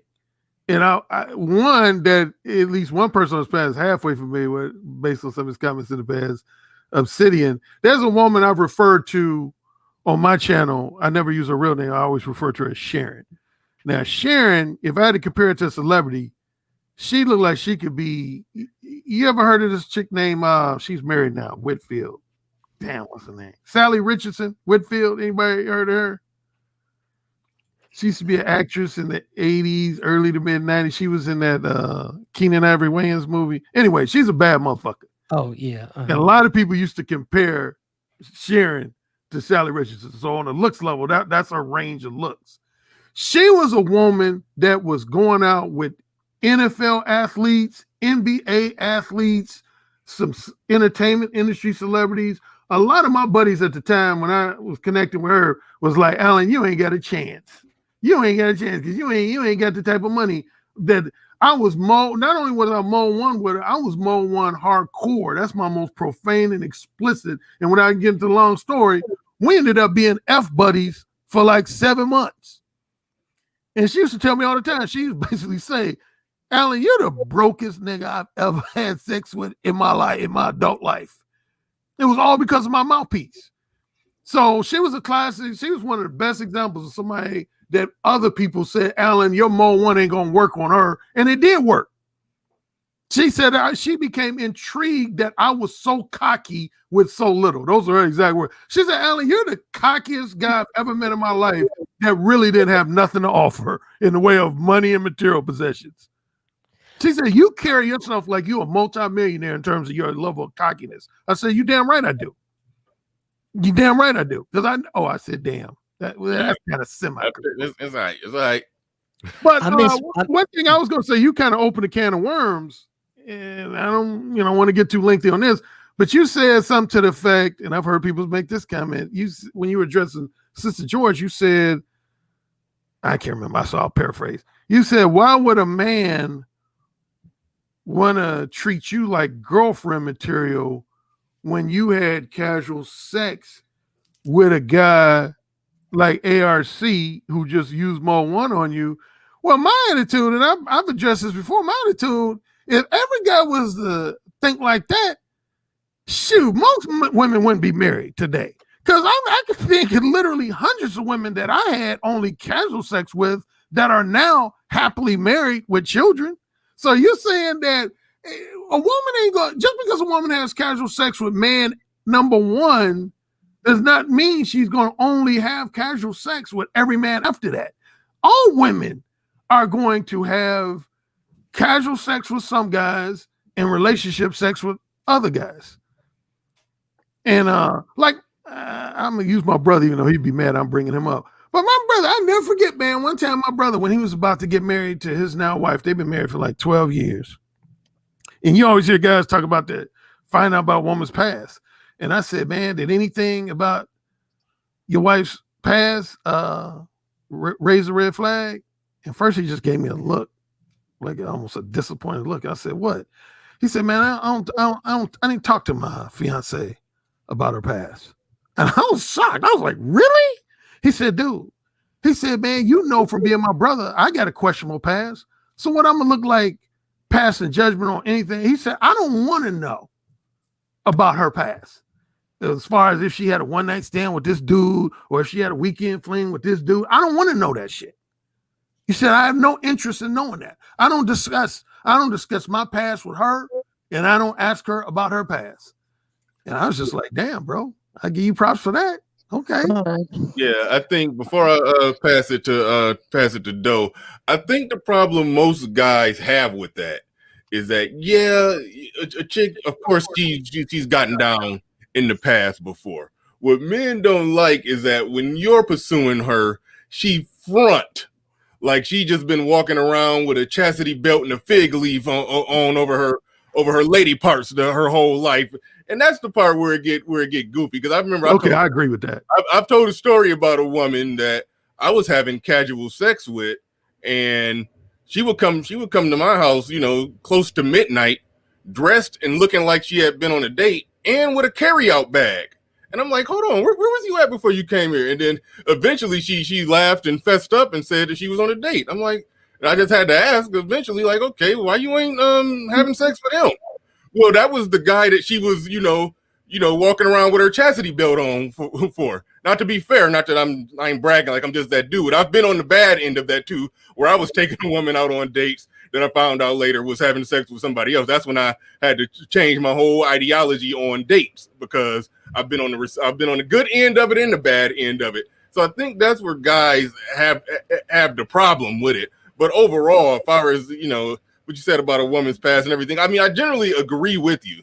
A woman, she's going to be getting it in with who she getting it in with until she meet the guy that she thinks she can get more from, and then they're going to go on and have hopefully live happily ever after, whatever they looking for. But every woman done been a hoe for somebody. But there's something here that needs... go ahead, Obsidian, but try to be brief. So I do want to see if a confidence creator want to. I was just about to turn this back to him. This is something that needs to be said. All of what you and Alan said isn't the problem in and of itself. Okay. The problem is black women being vocal in social media that I call the jumbotron. Don't mess with him unless he buy you a Birkin bag. He got to do this and he got to do that. Well, if you want all this investment, and we know that you're getting it in with, we'll use Mr. Curry here for a moment. We'll use him as the standing guy. We know you're getting it in with the sexy guy. You're giving away the store for little or nothing. It comes back to my market valuation question. I know Mr. Confidence Creator will know what I mean when I say that term. What is your non-sexual market valuation? What is it? The fact that black women en masse cannot give you a straight answer tells you why the black marital rate is at an all-time low. The market is doing its work. Market forces are at work. Black women have set the terms of the market. Their sexual value is just that. It's sex. And how valuable can it be if you're giving away the store to sexy guys like Alan? How valuable can it be? I appreciate that. I don't like when Obsidian used actual individuals as his examples. He was trying to do that for me one day. I was like, no, man, keep me out of here. I don't want to be the subject in your thought experiment. Don't do that. But I mean, don't get me wrong. Hold on. I ain't got no problem with Alan doing what he do. It ain't Alan's fault. If you walk down the street and you see $100 a bill on the ground, it's your fault that you pick it up? No. Sis, you can't then bend it over for him for nothing, then expect me to pay for, and I'm going to use him now, Mr. Curry, for the possibility of sex. Oh, no. Right. You can offer me something non-sexually that merits me taking you to Fogo de Chao. Tell me what it is. Right on. We're gonna go to Confidence Creator, then Ramil, then Sister George. But Nuruddin in the middle of Super Chat, he said Mega Stallion sounds like a bad investment. J3 in the middle of the Super Chat, he said the old man ARC Ramil pump and dump on one panel. Bernard, thank you for the late Christmas gift. Right on, man. Appreciate that. I'm glad I could deliver something, because I took Christmas Eve and Christmas off. You know, because I had to do some simping with the lady. But anyway, we're not surprised. Don't make me go ahead. My statement is just pretty quick. You guys, Bernard and Obsidian, touched on what I was gonna say, but what I would say to ARC is I misstepped when I said somebody like Alan Roger Curry, because I feel like the game that you have, like the way you talk, the talk dirty to me, referencing your book, I don't feel like that's above average game. So what I'm saying is, for somebody like me personally, I feel like taking a girl out, and Sister George would disagree, I think paying for a $200 date is just outrageous. Like, that's probably the safest thing to do. You know for a fact that girl is going to show up because she wants to. I want to go to a 5-star restaurant. I don't disagree with that though. Then you have me, where it's like I said, this is for high school, and like if I say let's go grab coffee or something like that, an average guy, I can tell that shy guy to tell that girl let's go grab coffee, and that he can make that happen. So, but if I told that average guy to go mode 1, that wouldn't happen. And for me, I thought I was going to be brief. I can speak for me personally. When I first started dating, I used to try to bring girls back to my house, right? I tried to sleep with every single female that came there. Now, some of them turned me down. Some of them, as I got older, I started to realize I should have seen the signs. She said she was a virgin. I'm trying to have sex with her the first night. Like, that should have been like, come on, bro. Just don't try to put the moves on her. I have to interject here real quick, if you don't mind, Bernard. No, you brought up something important, and I'm glad you said that. So let me repeat. You said you had some women come back to your place that you wanted to have sex with, but you didn't end up having sex with a percentage of them, right? Right. Okay. No, Bernard, the reason why this is important, No, I know where it's going. That's why I You laugh. hear too many guys, but I've had some guys since I've been in the manosphere, even before I came to YouTube, that will make this argument. Because, you know, again, I'm known for being like using profane and explicit language, my version, Mo One Hardcore. And guys will say, well, Alan, I'm against this whole X-rated talk. I don't see why you can't say to a woman, hey, why don't you come back to my place? Once you say that, she automatically knows that you want to smash her. That's BS. And I've argued that for like 20 years. When I was a freshman in college, I used to be at parties and I would say, hey, you want to come back to my dormitory room? And a lot of women would say, sure. And probably like 60% of those women, I never ended up having sex with them. Because once they got to my dormitory room, we would talk and I'd be trying to make moves. And they basically say, oh, is that why you invited me back here? You thought you was going to get in my pants? Oh, no, I ain't down for that. So to all those guys who say, well, Alan, you ain't got to be specific. You could just say, well, why don't you come back to my place? That don't mean you're going to get no sex. Most women, unless you are specific.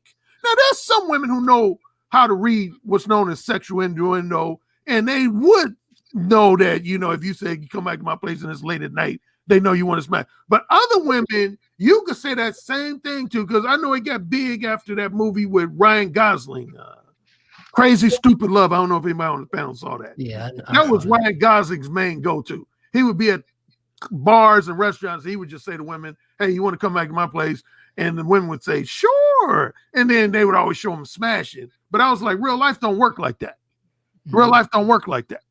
Anyway, I just want to throw that in there. I'm sorry for interrupting. No, I agree. I agree 100% with that. I don't have anything to say about that. Bernard, can I go so I can leave? Because I got stuff to do. You can leave whenever you want to leave. But I want to make my last point. No, I don't play that. I don't play that. Let me say this before I get off of here. No.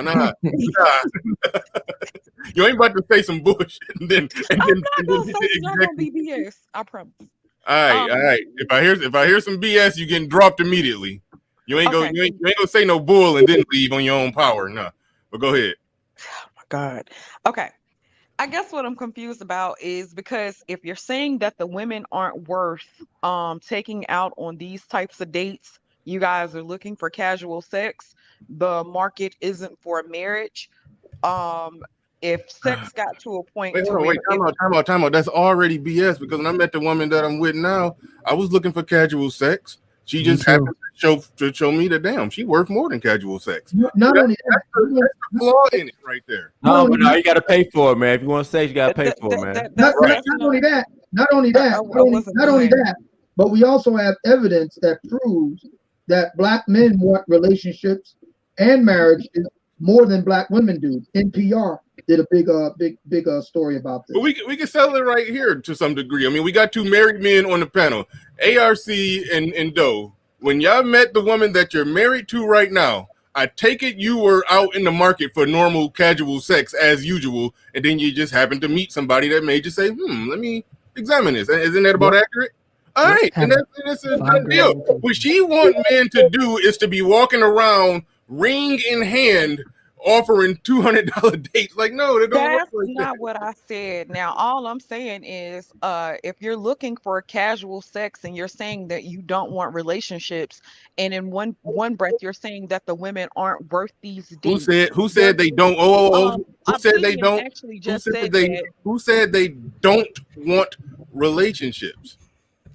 Nobody on this panel, but Ramil. Okay, all right, and Ramil don't do the dating thing.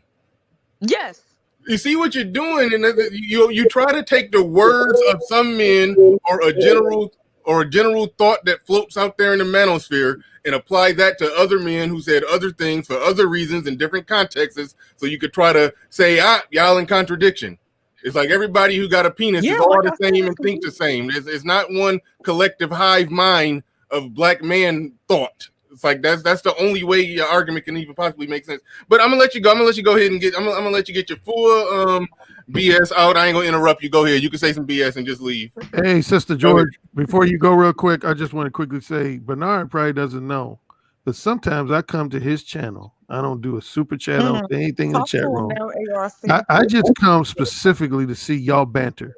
because sometimes y'all make me truly laugh out loud. Y'all remind me have a of guest Fred on your show Sanford like and every Aunt week. Esther on the old Sanford and Son show, because Bernard will get good jabs on you, Sister George, and you'll get at least a few back on him. I let her win every now and then. If I just slaughtered her every time, she wouldn't come back. So I gotta let her win a little bit. Oh, I know your ego is fragile, Bernard, and I don't try to crush it because I know how important that Oh, wait, is. hold on, wait. Okay, all right, No. all right. Go ahead. I'm not All right, go ahead, and get your last word, and we gonna go to Ramil. Go ahead and get your last word. Okay. I guess what I'm saying is it's like you guys, if you're saying that you're looking for casual sex, but then you're worried about who she's smashing on the opposite end of that. You're worried about who she gave the vagina to 5 years ago, who she's giving the vagina to now. You're saying that she's not a lot of women aren't worthy of marriage, which Obsidian did just say that. He cited his statistics and whatnot. If you're saying all of this, then I'm saying, okay, if you're saying all of that, why shouldn't sex just be transactional if you're not really looking for anything outside of casual sex? That was my point. I hope you guys had a Merry Christmas, Happy New Year if I don't see y'all again, and I'm out. All right. I can answer the question. Goodbye. Well, no, Much love to you, Sister George. I want to throw it to Ramil. Just hold your thought, Obsidian. But Ramil, you got anything to say on anything that's been said in the last, I don't know, 15 minutes or so? You've been quiet for a minute. Go ahead. You can jump in there on anything that was said. Okay, yeah, I'm probably gonna have to get on this later. Yeah. So once again, when men want casual sex, you're not allowed to go. Even though I don't agree with the dating, but if taking them out on a date to vet or anything for sex is wrong. If you want casual sex, you have to go trick and break the law. It's not just Sister George; it's just men be saying this too. And I'm really getting sick of men being criminalized and penalized for going out in the market and pursuing sex as if something wrong with that, you know what I mean? So I'm going to be touching on that later, man. Thanks for having me up, man. Shout out to the guests, man. Shout out to you, bro. Shout out to ARC Obsidian, man. I'll get at y'all later, man. Y'all be safe out here. Respect, brother Ramil. All right.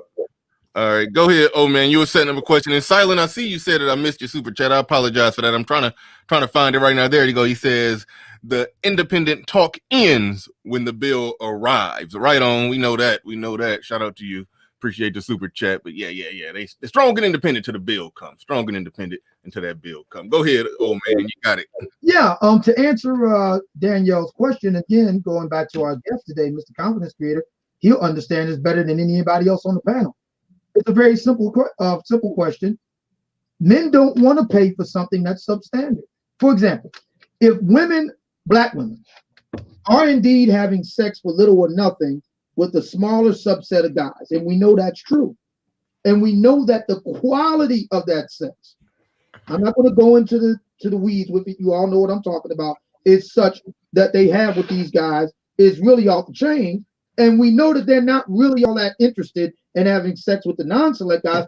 Why should those guys pay for a subpar product, good, or service? Why should they pay for you to just mail it in? Why? I mean, why should they do that? See, what we're learning through all of this, using Danielle as a kind of stand-in for black women writ large, is that black women honestly don't believe they have to offer anything to the non-select guys. They almost see them as kind of like an entitlement, kind of like I wouldn't say charity, but almost like an entitlement. Like Social Security. It's just something they're supposed to get. They don't give any consideration to what they have to give in return,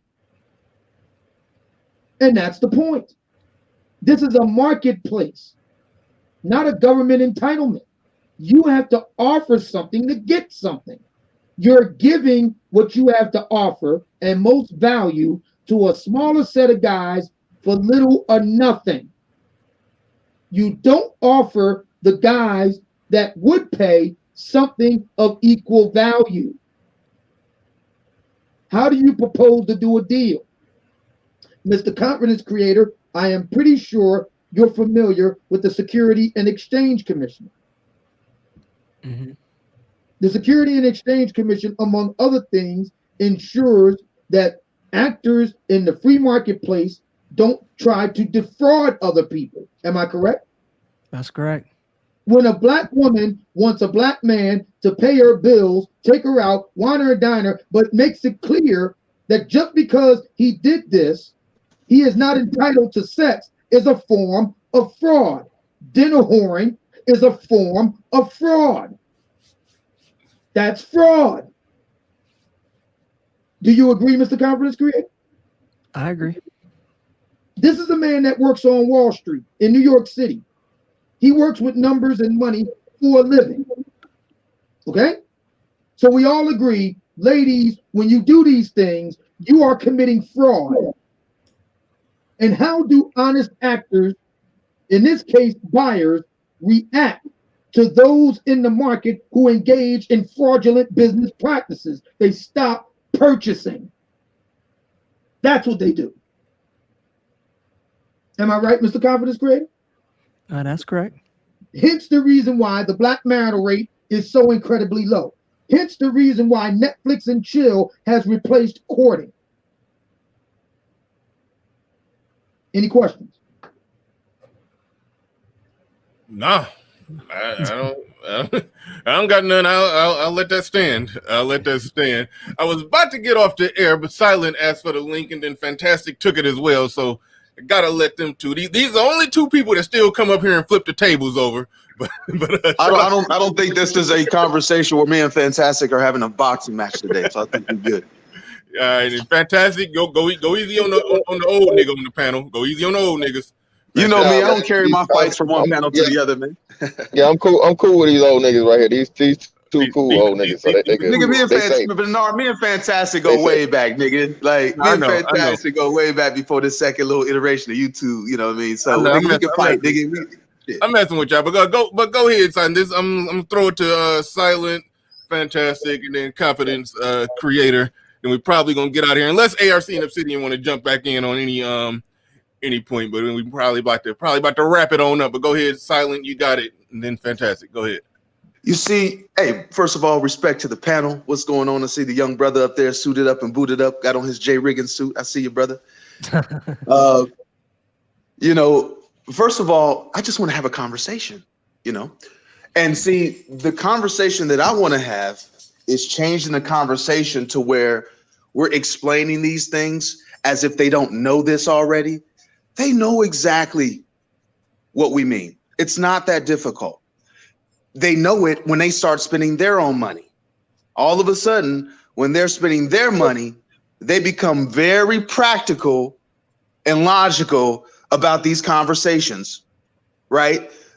About you spending your own money. All those words my illustrious sister George used. She know what the deal is, but it always has to lead back to, nigga, I just want your money. But it can't sound like, nigga, I just want your money, right? We're not a sugar baby. You're just a provider. You see, now we just got to change all these words around to get the same result without calling it the same thing, right? Sugar baby wives, right? So we have to stop having this conversation where it's like, well, see, you got to understand. No, they're playing this game of, well, I don't understand. They always seem to miss the one small piece that ties all the logic together. You get the argument up to the ledge, and then you ask them a question. Okay, let me ask you a question. And then they're thinking in their mind, fuck, if I answer this question honestly, I know I'm fucked. So I'm going to make a value judgment of how I'm going to answer this question, because I can feel these women thinking out as you're asking them the question. They're making a value judgment of, fuck, do I answer honestly and trap myself in a corner? Do I flat out lie and then get called bullshit? Or do I give some sort of, well, it just depends answer to stay in the middle so I can create a new argument so nothing ever goes anywhere? It's fucking beautiful. It's the nigga dance. And we sit here dancing around. No, hold on. Let me re-explain it. See, she gets it. She just don't want to pay for shit. That is it. She just wants your money. Easy on the cuss words. Easy on Silent. Easy on the cuss words. Easy on the cuss words. My bad. Yeah, she just wants to spend your money. That's it. She can't just say that, right? Like Obsidian says, if she just said that, hey, I just want to use the beta guy for his money, she wouldn't have orbiters. So she has to create all these words and arguments to make it sound like she's not saying what she's saying. Man, She knows exactly what we're talking about. When you see them news specials, women don't understand alimony or child support. But as soon as the women got to pay it, all of a sudden, they got a spread list of reasons and logic of why it don't make sense. And at the end of the day, people are fighting for things that most benefit them. They don't care about you. They told you they don't care about you. They've already given us our answer. We're trying to argue them down, on why they shouldn't think the way they do. They do think that way. They're not going to stop. They keep telling you. They don't like you like that. Give me the bag. We just got to act accordingly. I'll pass the mic. Right on. We got to go to what the hell?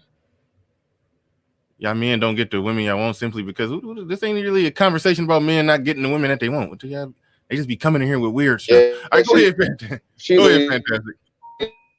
Yeah, she a young Thundercat, man. She don't know no better. Can you hear me? Oh yeah, we can hear you. You bored for a second at first, but you good now.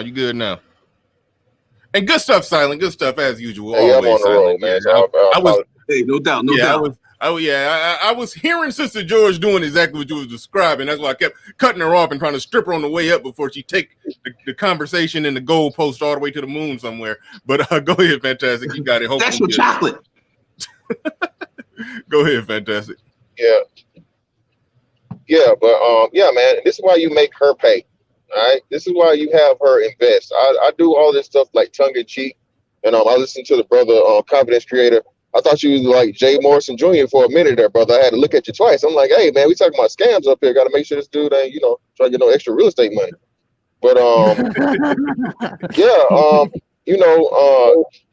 you make her invest, bro. If a woman invests monetarily, that lets you know two things. That lets you know she's actually interested.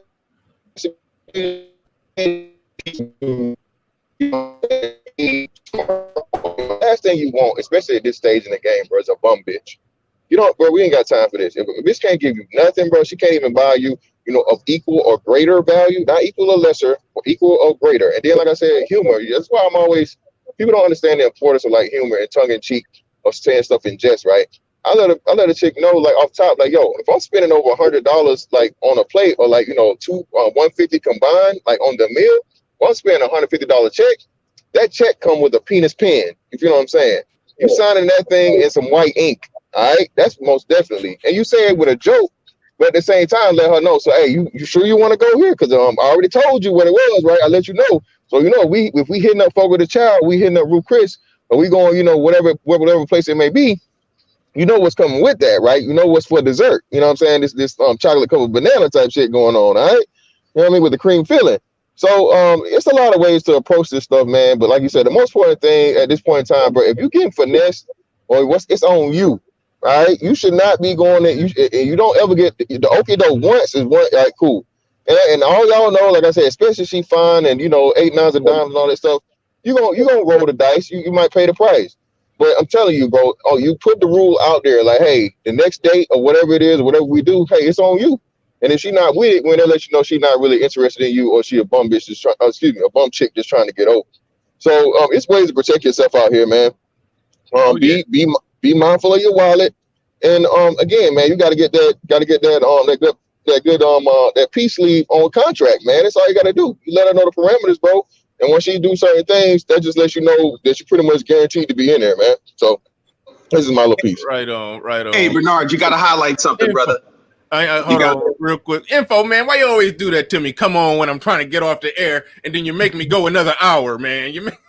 Nah, I'm not going to do that. I just wanted to make 2 comments. Hey, before you go, Info, man, Bernard, you're going to have to highlight this and put this on the screen, bro, while I got it. Let me, okay, hold on real quick. Shout out to the Super Chats. Nerdine came through, and he said, yeah, and that's the reason why the young Gen Z, grabbing the passports and getting out of here, and their mothers are upset. Thank you for the super chat, Nuruddin. Also, RX, I saw you. I know. Oh, wait, no. See, I'm missing a couple of them. So I'm up doing a building. He says, where is Nuruddin going to drop them off? LOL. I don't even know where. Oh, he's talking about, I think he's talking about Nuruddin drives a bus or a truck or something like that. RX, the RX-O says, the best part of this conversation is that no woman can disprove what the gentlemen are speaking. Thank you for the super chat. Appreciate that. Now, Silent, what you telling me to highlight? Okay, so this is a comment by Janelle S. This is going to be beautiful representation because it's going to kill two birds. If the guy is good looking, I don't mind paying for coffee, but I don't pay for non-select men. So now we have, can we get some confession music? Momia, that's your shit, bro. You got a confession. Then it also piggybacks that nonsense of why women were upset the world over at Miss Average at best, because that's what high value men are telling women like her. You're not good looking enough for me to pay for you, me being a high value man. So again, right after, she just proves my point. So women understand that logic, because as she says, she's not going to pay if you're not good looking enough. So women do understand that men who have money have a beauty standard. I just wanted to point that shit out. Well, let me hop in there one more time and we will throw the information, man. Look here, Janelle. You talking all this non-select this, non-select that. Shawty, he's the one that's selecting. All right. A man can't be non-selective. He's selecting you. And at the end of the day, no matter what he looks like, if his wallet big enough, you gonna go mouth and legs. All right. You ain't fooling nobody, Shawty. All right. You're not fooling nobody. If a man break out that and make it transactional, what Sister Joy was talking about, and he get to a final price, and them dollars and them zeros are looking right, and you say no, and then he say, okay, well, you got about 5 seconds to make a decision, yes or no, you gon' go. And it ain't nothing to it, man. No matter what he look like. Again, a wise man once said, black and ugly as ever. However, just saying. Right on. Let's go. Wait, hold on. He says, why are dudes getting mad over women being honest? Who got mad? I'm trying to figure that one out. Take it as a precaution for the women to avoid. Yeah, duh. That's what we're talking about here. You could be finessed as an alternative. I don't know where anybody got mad. Actually, what's funny about this is that. But shout out to Xanatos Clutch. That's my man. That's my guy. I like that. What's funny about all this is that everybody keeps sidestepping the point that I'm making. Well, hold on. Let me go to information, man, because I'm kind of trying to go around and do de facto last word. So you'll be going right before confidence creator. So you could you could sum it all up right then and there. So just hold on for a second. He says men pay for exclusivity. Use is worth $40, but a woman that is exclusively mine, that forsook all others, is worth half my earthly possessions. All right. Thank you for the super chat. I appreciate that. Go ahead, info man. You got the floor. You got the mic. Hey, what's up? First of all, let me say what's up to Confidence Creator, brother. I checked your channel out a couple of weeks ago. Subscribe. Strong young brother. Oh, Mod, drop his link in the chat, Mod. Drop his link in the chat. I'll try to get in contact. And y'all gonna have to tell me how to do all that stuff too, bro. I don't know how to. Go ahead, info. No, I just wanted to give the young brother some big ups here. I subscribe to his channel. I definitely want to get an interview with him as well at some point in time, because I just like he's giving us a perspective from his generation. A lot of times we get on here and we're talking from our generation. I'm a Gen X, but to hear it from a millennial brother, a brother his age, who's doing it in New York, that's very important to know what's going on now, not what we think yesteryears. Let me say this. I heard the young lady that was on your panel saying that, well, men are using this idea of coffee dates to get sex. And I think that's the wrong narrative to put out there. I mean, it's just common sense. Why would you spend a whole bunch of money on a woman that, one, you do not know? You don't know her from A to Apple. You're just trying to get to know her. Why are you going to go on an expensive date and spend money on a woman that, if it doesn't click, now you're out the pocket. You're out of your pocket money that you should have never spent. So if women can't understand the importance of a coffee date because they want you to shower them because they've been raised to think that they're princesses or that they should be showered, that shows you how shallow they are, that they're really into you for your money and not really the dating process. So, and info man, they know that. They just have to have you maximum invested early. Right. They want you to, because that's the way women have been culturally conditioned in our society, that they're princesses, they're taught fairy tales, and that we're going to be these prince charmings that's going to sweep them off their feet and give them all these things. And that's just not the reality. Men should be thinking about and processing what does that woman bring to the table? besides just her sex, because women have been using their sex, such as the Meg Thee Stallions and the Carly B's of the world. They're using their success to cash in, and it's being used to manipulate us as men. Let me also add this to the table as well, and that is when it comes to this whole idea of men paying for sex. Now, Alan Roger Curry is probably the only brother who has probably had my experience in college. He's a member of Kappa Alpha Psi. I'm a member of Alpha Phi Alpha, the better making of men. We have a brotherhood that teaches us confidence. And when we're on that yard, we have access to many, many, many different women. I've dated women. And y'all was both light-skinned niggas with in the 80s. And y'all was both light-skinned niggas in the 80s. Come on, let's go. Come on. Okay. Y'all was light-skinned niggas with Jerry curls in the 80s. Come on now. Come on. Here we go. Did I say anything? He called information man Alan Payne. Hold on. It's info man's time. And I'm going to be quiet. Ignore that. Let me just say what I'm saying. Ignore that info, man. Go ahead. You got it. I didn't say anything. I understand why you would say what you're saying, Brother Fantasia, being fantastic. I'm sorry. I'm not trying to be smart. Fantastic. Being that you are a darker-skinned brother. And we know that light-skinned brothers ruled the 80s, which ruled the 80s. Yeah, the 80s. Yeah. 40 years ago. 40 years, brother. 40 years. We'll never let you back in. We're never giving it up. And you probably were just sucking off your mother's nipple or something like that, brother. So what do you know about the 80s? I grew up in the 80s and in the late 70s. But let me just make this point. We still see the activator. My point is not to create this colorism thing, is that certain brothers, based on our experiences and things that we've been involved in, we have built confidence. Being on a college campus, being in a fraternity, for example, gets you many access to many women, and men, you have confidence. So for me personally, I've never had this attitude about myself where I had to pay for sex or I needed to do something like that, because I feel, first of all, I have a sense of confidence in myself. And especially coming out of a brotherhood like these brotherhoods, you really get a boost in your confidence. So I don't agree with this whole idea of making yourself become a trick and paying for women. I know Ramir was on here saying that men shouldn't be ashamed of that and blah, blah, blah. But see, Amir has an incentive in you paying for it because of his background, okay? There's an incentive for someone who's in the sex game for you as a man to pay for something because they're going to get economic value off of it. I say to you, don't be a fool. Don't bring yourself down to that level that you put women on such a high platform that you're going to give them money just to get what's between their legs. And when you're dealing with these prostitutes, men, have better respect for yourself. They're laying around with all types of dudes. You know that directly because it's a prostitute. Just to be fair, it was the woman that hopped on the panel that introduced paying for it. I just want to make that very clear. He was the one. But when you have, I always have to question brothers who push that narrative, because you have to wonder, what benefit are they getting from it? Men doing something that I think really should be beneath you. If you're going to say that we shouldn't put women on a pedestal, then why would you put their pussy on a pedestal by paying them all this money?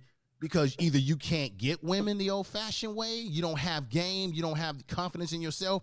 Maybe those brothers that do that don't have confidence, but I know I wouldn't waste my time paying for something. Well, those men made a mathematical calculation, if I have to be, because see, the problem is most men are not like us, man. Like, I know we want to sell game, but most men are not 007, James Bond, smooth talking, ghost type dudes. That's just the reality, man, that we do not want to face. The normal guy out there is just a regular, normal guy who has a life, who has friends. He talks to women. He gets nervous sometimes when he's around a beautiful woman, but he's just a normal guy. I know everybody on YouTube is a super player, but I'm sorry, that ain't most dudes. And I'm sorry, most women out here are just basic. That is the reality. So it's about being a super player. I just think, let me ask this question, because I know. Well, I'm saying that most men have to put in time. Most men are going to. Oh, go ahead, brother. No, I just want to say this in respect to you, Silence. Then how should men? I mean, we have dating coaches and things of that nature on the panel, and that's fantastic. But in general, where do young brothers get their beginning of their confidence? So if you had a father in your life, I wonder if you did a statistical study on this. How many brothers who don't have confidence with dealing with women were raised primarily by a female? I mean, I versus don't brothers that know, were but raised by fathers? Listen, let me say this. I feel like we chasing our tails right now. Okay. Because, like I said, the woman came in and dropped tricking into the table as a counter to the coffee date. Okay. So I mean, like we wouldn't even on that. Like that ain't. Okay. I mean, so I'm glad that she did though, Bernie, because it goes back to my point. I actually agree with Lamont on this. That's the reason why I'm the dating coach for the non-select guy. Okay. I'm asking, if I'm the non-select guy, is there such thing as a non-select there? a non-select what? If there's a such thing as a beta male, Mm-hmm. if there's a such thing as a non-select guy, is there a such thing as a beta female? Is there such thing as a non-select female? Absolutely. Okay. Those are usually So the my females. question then is, what do they have to offer me, non-sexual, that is an actual benefit to my life? What is it? I would say that a beta female would have nothing to offer you other than what's between her legs versus an alpha female. There's nothing to negotiate then. An alpha female would. Then there's nothing. Hold on. There's nothing to negotiate then. Right. She has nothing to offer. The sex that she has to offer, she's giving away to Alan Roger Curry for free. Okay. Well, I don't know if you know, but we can. I don't know. Giving it away for free. And then we can hear you. We can hear you banging your microphone. And then she comes to the table. Most black women that attend college don't graduate. We know that. So she's bringing college debt from a college that's at best middling. We're not talking about the Ivy League. We ain't talking about the Big Ten. We ain't even talking about the top tier of the HBCUs. She went to Podunk U, dropped out after a few years, now has major debt. More than likely, at least one kid. Obsidian, let me ask you this question then. If what you're saying is true, that the beta female is giving up the sex the most versus an alpha female who has more to bring to the table, because one thing, they have more confidence in themselves, then would. But that's not what an alpha female is, though. Wait. Hold on. Let them lay it out. But that's a trait of an alpha female, that they have a certain level of confidence and they have a certain level of their shit together. But my point to Obsidian is that, to a brother Obsidian, is that then would that mean that a lot of brothers are actually engaging and having sex with beta females when you get on these panels in these programs and you say that, hey, black women are being too loose and goosey with their black women are messing around with the Pookie and Ray Rays? Can we make the argument that that's really the beta females and not the alpha females that are doing that? Yes. Per se? Go ahead. Go ahead. You're asking me. Yeah, go ahead, Obsidian. I don't have any empirical data on that. But what I do have is empirical data on the fact that the single largest cohort of confirmed bachelors in the country are over 40 are black men. Mm-hmm. Black men have made the market valuation that black women just ain't worth it. And I want to know why. That's why I keep asking these ladies who have made all of these statements about being protected, about being provided for. What do you offer? I need a sister that's in the top 10 of universities. U.S. News and World Report. If you're not in the top 10, if you're not Big Ten, if you're not the top tier of the HBCUs, Howard, Hampton, Spelman, we got nothing to talk about. I'm not interested in your podunk, JUCO, associate's degree in basket weaving. It means nothing. It does nothing for me. I'm disease-free, debt-free, baby mama drama-free. After 22 years consecutive, one vacation on record as a blue-collar skilled tradesman, I then pivoted into a successful, lucrative business. I've been running for 5 years in the black. I need you to do something for me that's going to be a benefit for me non-sexually. The simple truth is the vast majority of black women can't. They are liability on the ledger. They bring debt. They bring kids, more often than not by losers. They bring absolutely nothing on the upside. And what little that they did bring, they're giving away the store for free too. I'm a businessman. I operate in the lingua franca of business. You're asking me to take on a junk bond. And we keep trying to solve the problem by asking about the men when the men are not the problem. I mean, it's easy. It's an easy route to go because we don't want to upset anybody. But right. So, all right, ARC, go ahead. You got your final words. You got the floor. You got the mic. Well, I just hope that we didn't get too far off your main topic, which again was signs that she is a keeper. We always get off subject around here, but it's cool. It's cool. I know at least one of the 2 one-on-ones I did with you. As soon as guys got on the panel, they went all over the place. I've been working on that, trying to keep focused. But we talked kind of about the subplots of the topic, because it was multiple topics. So we kind of stayed on today. But I've been working on that. And when we do our next one-on-one about your book, I will make sure that people are coming up just to ask questions and not just a random wild free rapid fire shooting panel. But I've been working on that at ARC. But hey, Bernard, can I make a request from you, bro? Go. Well, can you dead this IG model argument? Can we dead that argument in these spaces forever? That dumb argument about IG models. Can we just dead that? Yeah, who's making that argument? The Janelle S. Of course, Sister argument? George crowd. Y'all hunting hunting diamonds average at best. Y'all want these IG? Oh my god, that's just stupid. And regular dudes ain't holding out for IG models. We didn't know exactly. But we ain't passing them up. We ain't passing them up either, though. We definitely ain't. Don't get it twisted. Don't get it twisted. We will take it, but men have like a donut. Men understand where they at. Men understand exactly where they at. So it's a pointless point to make. They're responding to me. Janelle is saying that I'm a blue collar worker, but I want a highly educated. Yeah, I do, because I bring more to the table.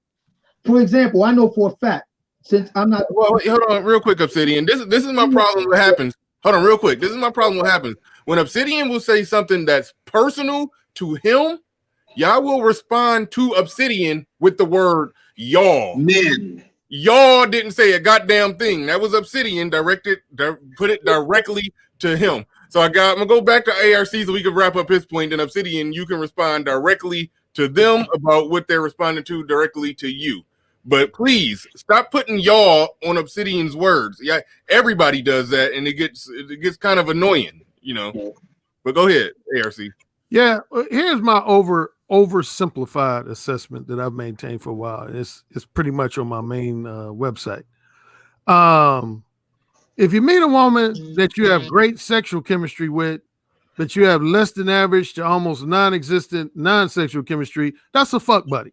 Plain and simply. Excuse the cursing, but that's a fuck buddy. On the flip side, if you meet a woman you got outstanding non-sexual chemistry with, but very little of any sexual chemistry with, that's platonic friend material. And if you meet a woman that you have above average to exceptional both sexual chemistry with and non-sexual chemistry with, then she's a legitimate candidate to potentially become your long-term girlfriend, future fiance, and your wife. Again, like my wife. Me and my wife, we have outstanding sexual chemistry and we have outstanding non-sexual. We have, again, the best non-sexual chemistry I've ever had with a woman. But ARC, younger women don't like us old niggas. Hey, they always say, it's funny. I used to have some haters say something about ARC. He only talking about his experience with women in his age group that grew up in the 80s. Then why am I married to a woman that's 29 years old? Then for all them haters who said that. Why am I married to a woman that's 29 years old if I supposedly only can create chemistry with women in my own age? It's actually, to be truthful, almost just the opposite. I've had some horrible chemistry with some women in my own, particularly if you're talking about for a long-term relationship. Oh, we know that. In my own age group. You're actually right about that. Most of my worst experiences with dating or dealing with women have been women that are older that you think would be more mature and would have their together. That's been my biggest problems when I've had issues with women. Yeah, always the older. Yeah, you can't mold no battle axe. You can't. It's already a battle axe. You can't change it into no pillow. Right. That's why they call it that. Good point, Obsidian Mr. will Fantastic. remember, because for some guys when I first got on YouTube, used to say, "Oh, ARC never goes in on women, and he never goes in on women." Obsidian, when he used to have his old Blog Talk Radio show, Obsidian, if there was one archetype of women, category of women I used to go in there, what was it? It was women 40 years of age and older. Yeah, I was about to say. As a matter of fact, I remember you. Right. I remember you distinctly saying that this time of year, the holiday, the traditional American holiday season, is the season where we tend to see the most suicide or suicide attempts on the part of women in their 40s. Yeah, because I had read a few years ago. I don't know if it's still valid to this day, but this had to be at least 5-6 years ago. There was a statistic that women's highest degree of suicide is the age group of 45 to 59. Well, which, if I could piggyback that real quick, if coincidentally, our old friend Taraji Henson, I was saying some shit. She was recently on the news saying that I guess her little 19-year-old boyfriend or whatever just recently broke it up with her, and she was recently just considering suicide. She was like the same older chick that was talking a couple years about she's independent. She got her younger dude, went out from the sunset. And what inevitably happened. Now he done moved on because he's 39 years old. She 50, right? Taraji actually came out and said she contemplated suicide? She was contemplating suicide. Yeah. Wow, that's news to me. Damn. Yeah. You know what they say? You know what they say, Info Man? You can't teach old WAP new tricks. Right. No, all right. Tank Johnson in the building. You said Janelle S is going left. Pay attention, fellas. Janelle S has been left. She was born left. I don't know what you're talking about. When was she right? Yeah, I can attest to that. I work in mental health, and the numbers are very high amongst women. Women, when they commit suicide, they'll do things like take pills, do non-lethal things to themselves, where men tend to do things like shoot themselves with guns and do things very violent. I've seen it firsthand in my experiences, so that's absolutely right, brother ARC.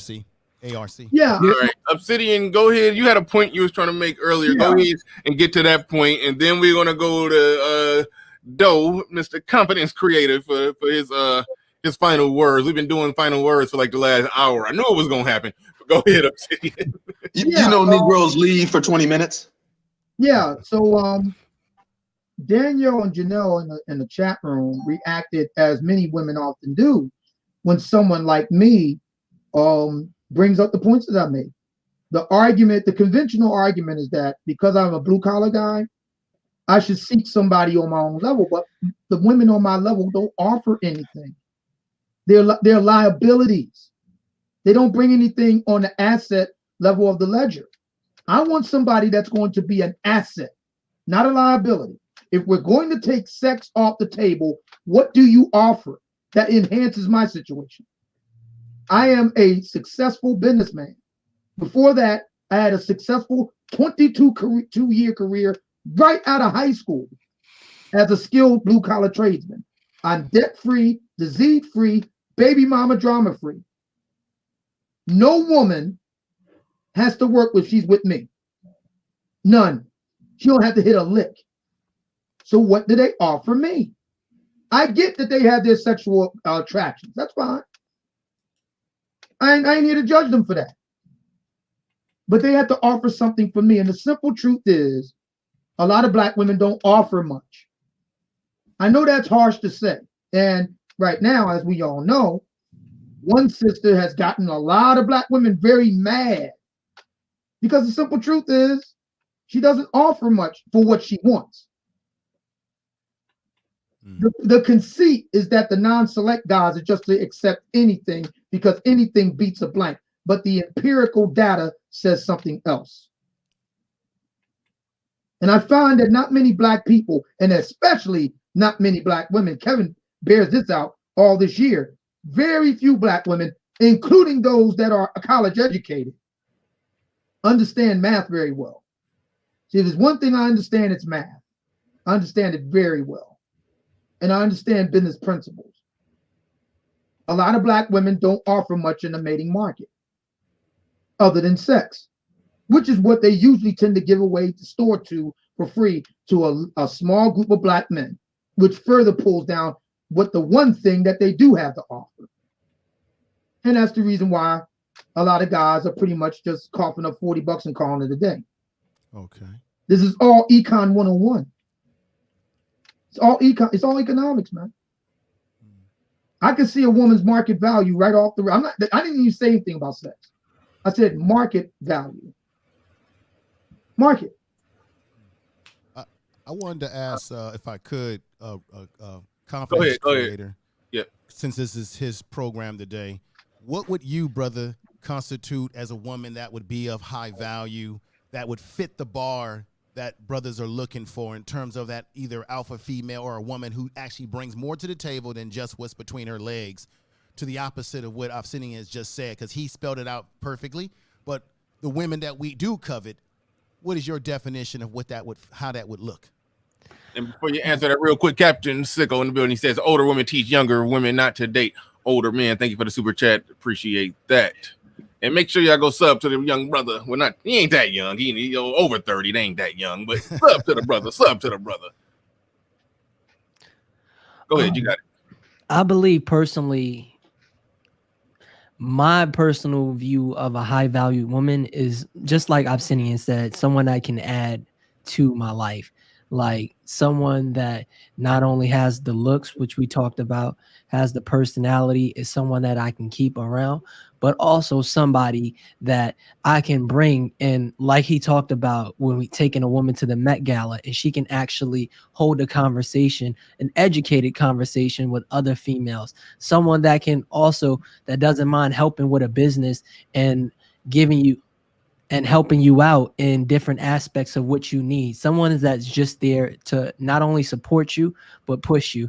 And for me personally, I don't want to get into the other aspect, but I want somebody that's going to help me build an empire, as far as like, she's also bringing some money to the table, because I know what to do with some money. Like, we take this to the real estate and we can buy a couple apartment buildings and build from there as we get older. So I personally, even though like Obsidian said, he can take a woman and take care of him, and I don't know what his aspect of what he's looking for, but me personally, I want someone, and which is why I said earlier that I would never, like, if I got married again, I would never marry someone that wasn't equally making what I make or higher, like a doctor or a attorney or something like that, because I want to be able to build.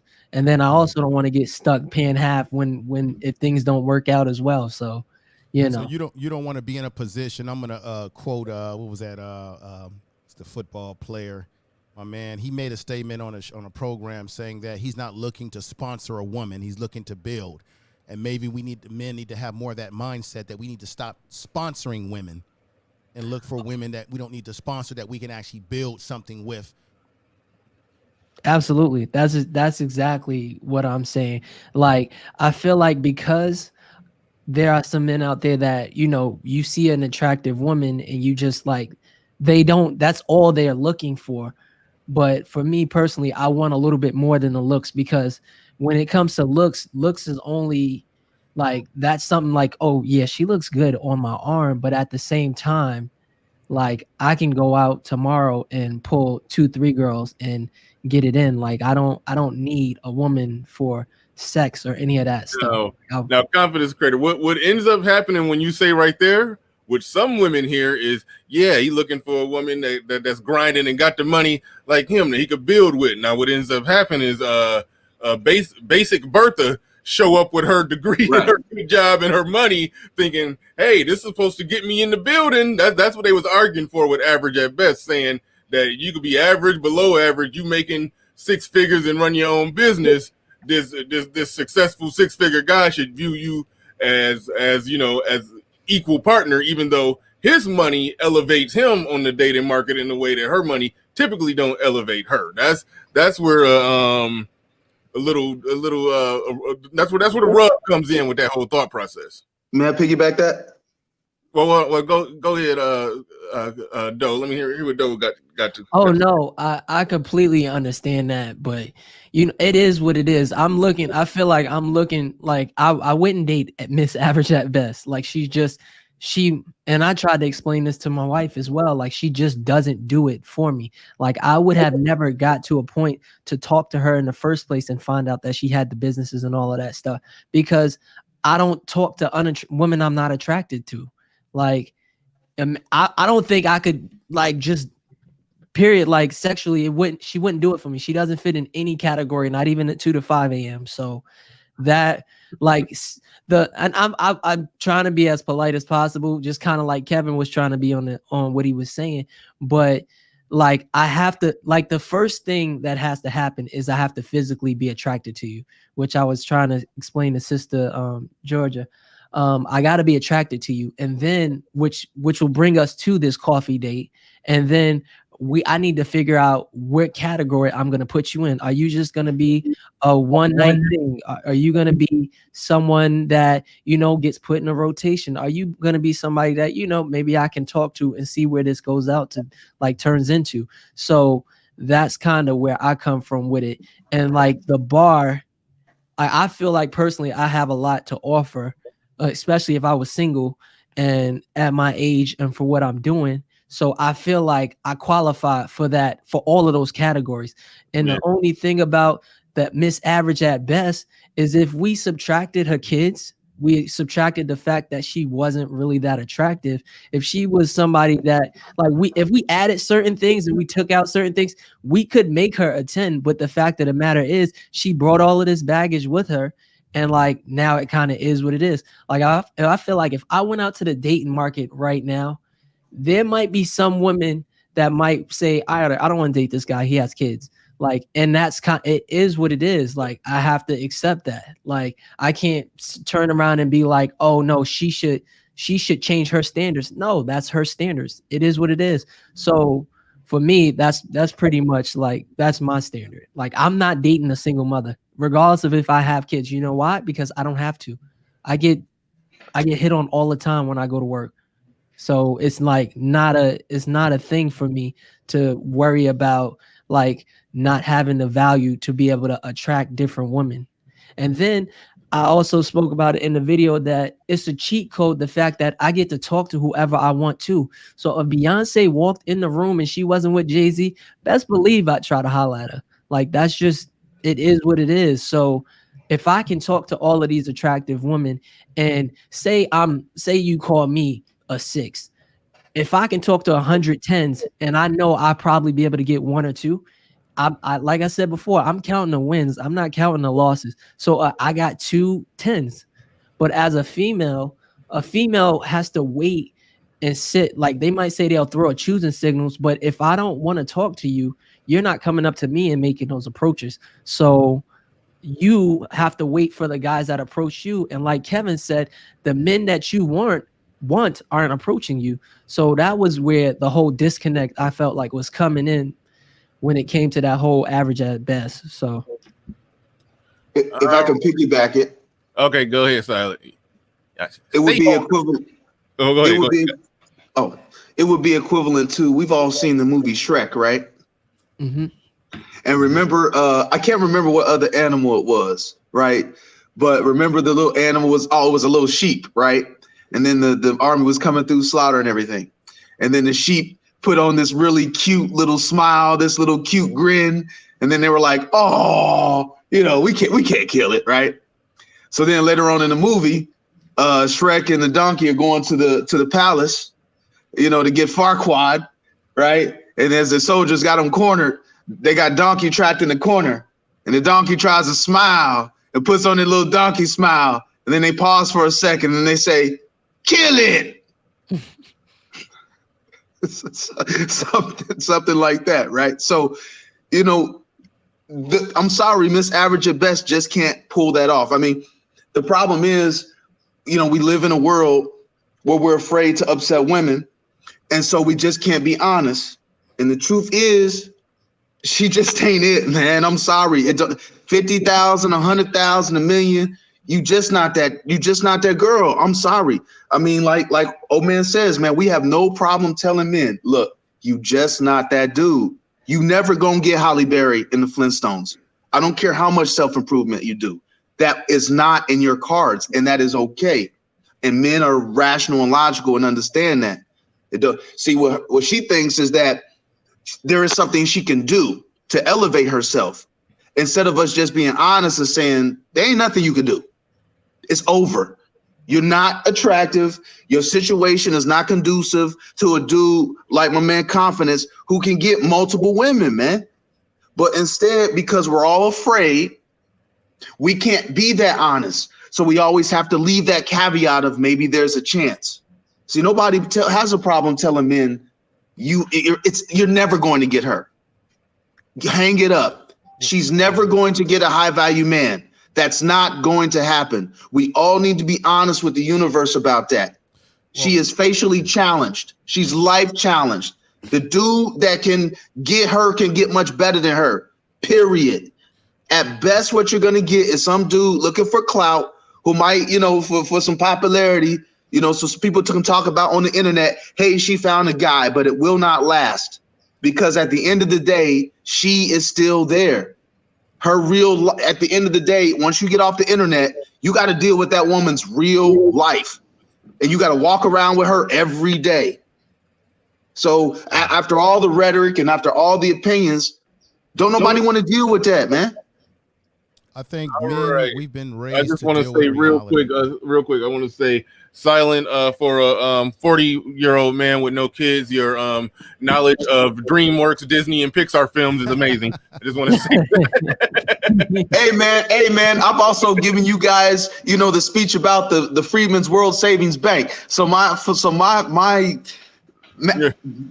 a Swiss Army knife, bro. You're well-rounded guy. Well-rounded guy. All right. I've accepted I'm being held hostage on my own show. Oh, shut up. You love it. You love it. We're your friends, man. I know. I'm gonna get ready. I'm gonna get ready to get off the show because I know you want to exit. But let me just say, to his point, we got to remember how men and women are psychologically raised. Females are raised in an environment in which they're raised off of fairy tales. What some of the biggest novels that are sold are love books. So women are always being inundated with fantasy, things that are not reality, and then they basically take that in, they absorb that to fit what they want their reality to be, that I'm going to be swept off my feet by Prince Charming, I'm going to get married. That's why you have women that'll say, I'm going to worry about my career and I'm going to do that, and then all of a sudden the man that's for me is just going to come sweep me off my foot, and that's not how it works. Now, when you look at male children, we are raised, whether you're raised by a father, your football coach, whatever, in the male environment, we're raised to deal with reality. Get up off your ass. Life can kick you in the butt, and you get up and deal with reality. Stop living in dreams, man. I mean, how many of you on this panel had dreams of playing professional sports? And at some point in time, you realize, like myself, you ain't gonna be in the NBA. So what do you usually do? Like I did, I focused on education, knowing that I'm not going to the NBA. A lot of men have dreams about stuff like that, and we move forward from that because that's how we tend to be raised in this society culturally, where women are given a pass because, well, they're a female, they should they should be able to dream. And that's the difference. So thank you, brother, for allowing me to come up. Brother Obsidian, confidence creator, brother, I'll be checking out your content. You're doing good work over there. Brother Silence, everybody in the chat room, peace today. Hey, everybody give a shout out to Raheem. What? Raheem. Oh God, from Juice. Oh God, I just I haven't seen Juice in a while. I haven't seen Juice in a while. No, that one fell flat. I'll do my research on that one so I can laugh. My genius is underrated, Bernard. Jesus Christ. I know, man. We selling you short, Silent. I'm sorry. All right, no. You got any last words? Any last words that we get off here? Make sure y'all go subscribe to the brother. Here go his link one last time. Yeah, click on the link. Go subscribe to the brother. Any last words as we get up out of here? Nah, I appreciate you having me on. Second live. I'm about on my second bathroom break too, so I definitely. I needed a bathroom break 2 hours ago, man. So yeah, no, I just want to thank you for having me, and make sure y'all get them likes up before y'all leave, and I'm gonna be reaching out to some of the other guys, so this won't be the last live that I do. Okay, Salute, cool. young brother. Thanks everybody who hit the Cash App Super Chat. Anybody who participated in the show in any way, shape, or form. Even if you hit the thumbs down, and even if you, I was about to give one more jab in at Sister George coming up saying all that crazy shit. But Don't be spurred. Stand in it. No. We know what it is. We know what it is. I want to. Okay, I'm about to try something on the way out the door. This is a clip that was not working. No, yeah, shoot. I'm not confident that I'm going to be able to get this to work out the way I need it to work out. I'm going to take one shot. We got to get this on the record. Hold on. Standard. A standard is a standard. A standard does not change because the woman's vagina is a different color. The standard should remain the same all the way across the board. If you're trying to get a higher standard of men. Hold on. Got to fast forward a little bit. We got it. Hold on. We got to get this. We got to get this before I go. This is very, very important information. Themselves, then men should value where they're putting their penis. Who they're procreating and having families with. Saying that a man should go out and wipe up baby mamas, and I am a baby mama who is getting wiped up, I still would say Curlin can do better. He shouldn't be. He doesn't have to deal with a baby mama. But I am. All right, those are the words of the day from Sister George's mouth. Curlin can do better. He shouldn't have to deal with a baby mama. There it is. It's on the record, and we're going to get up out of here on that note right there. Thank you everybody for coming through. We are out of here. Peace.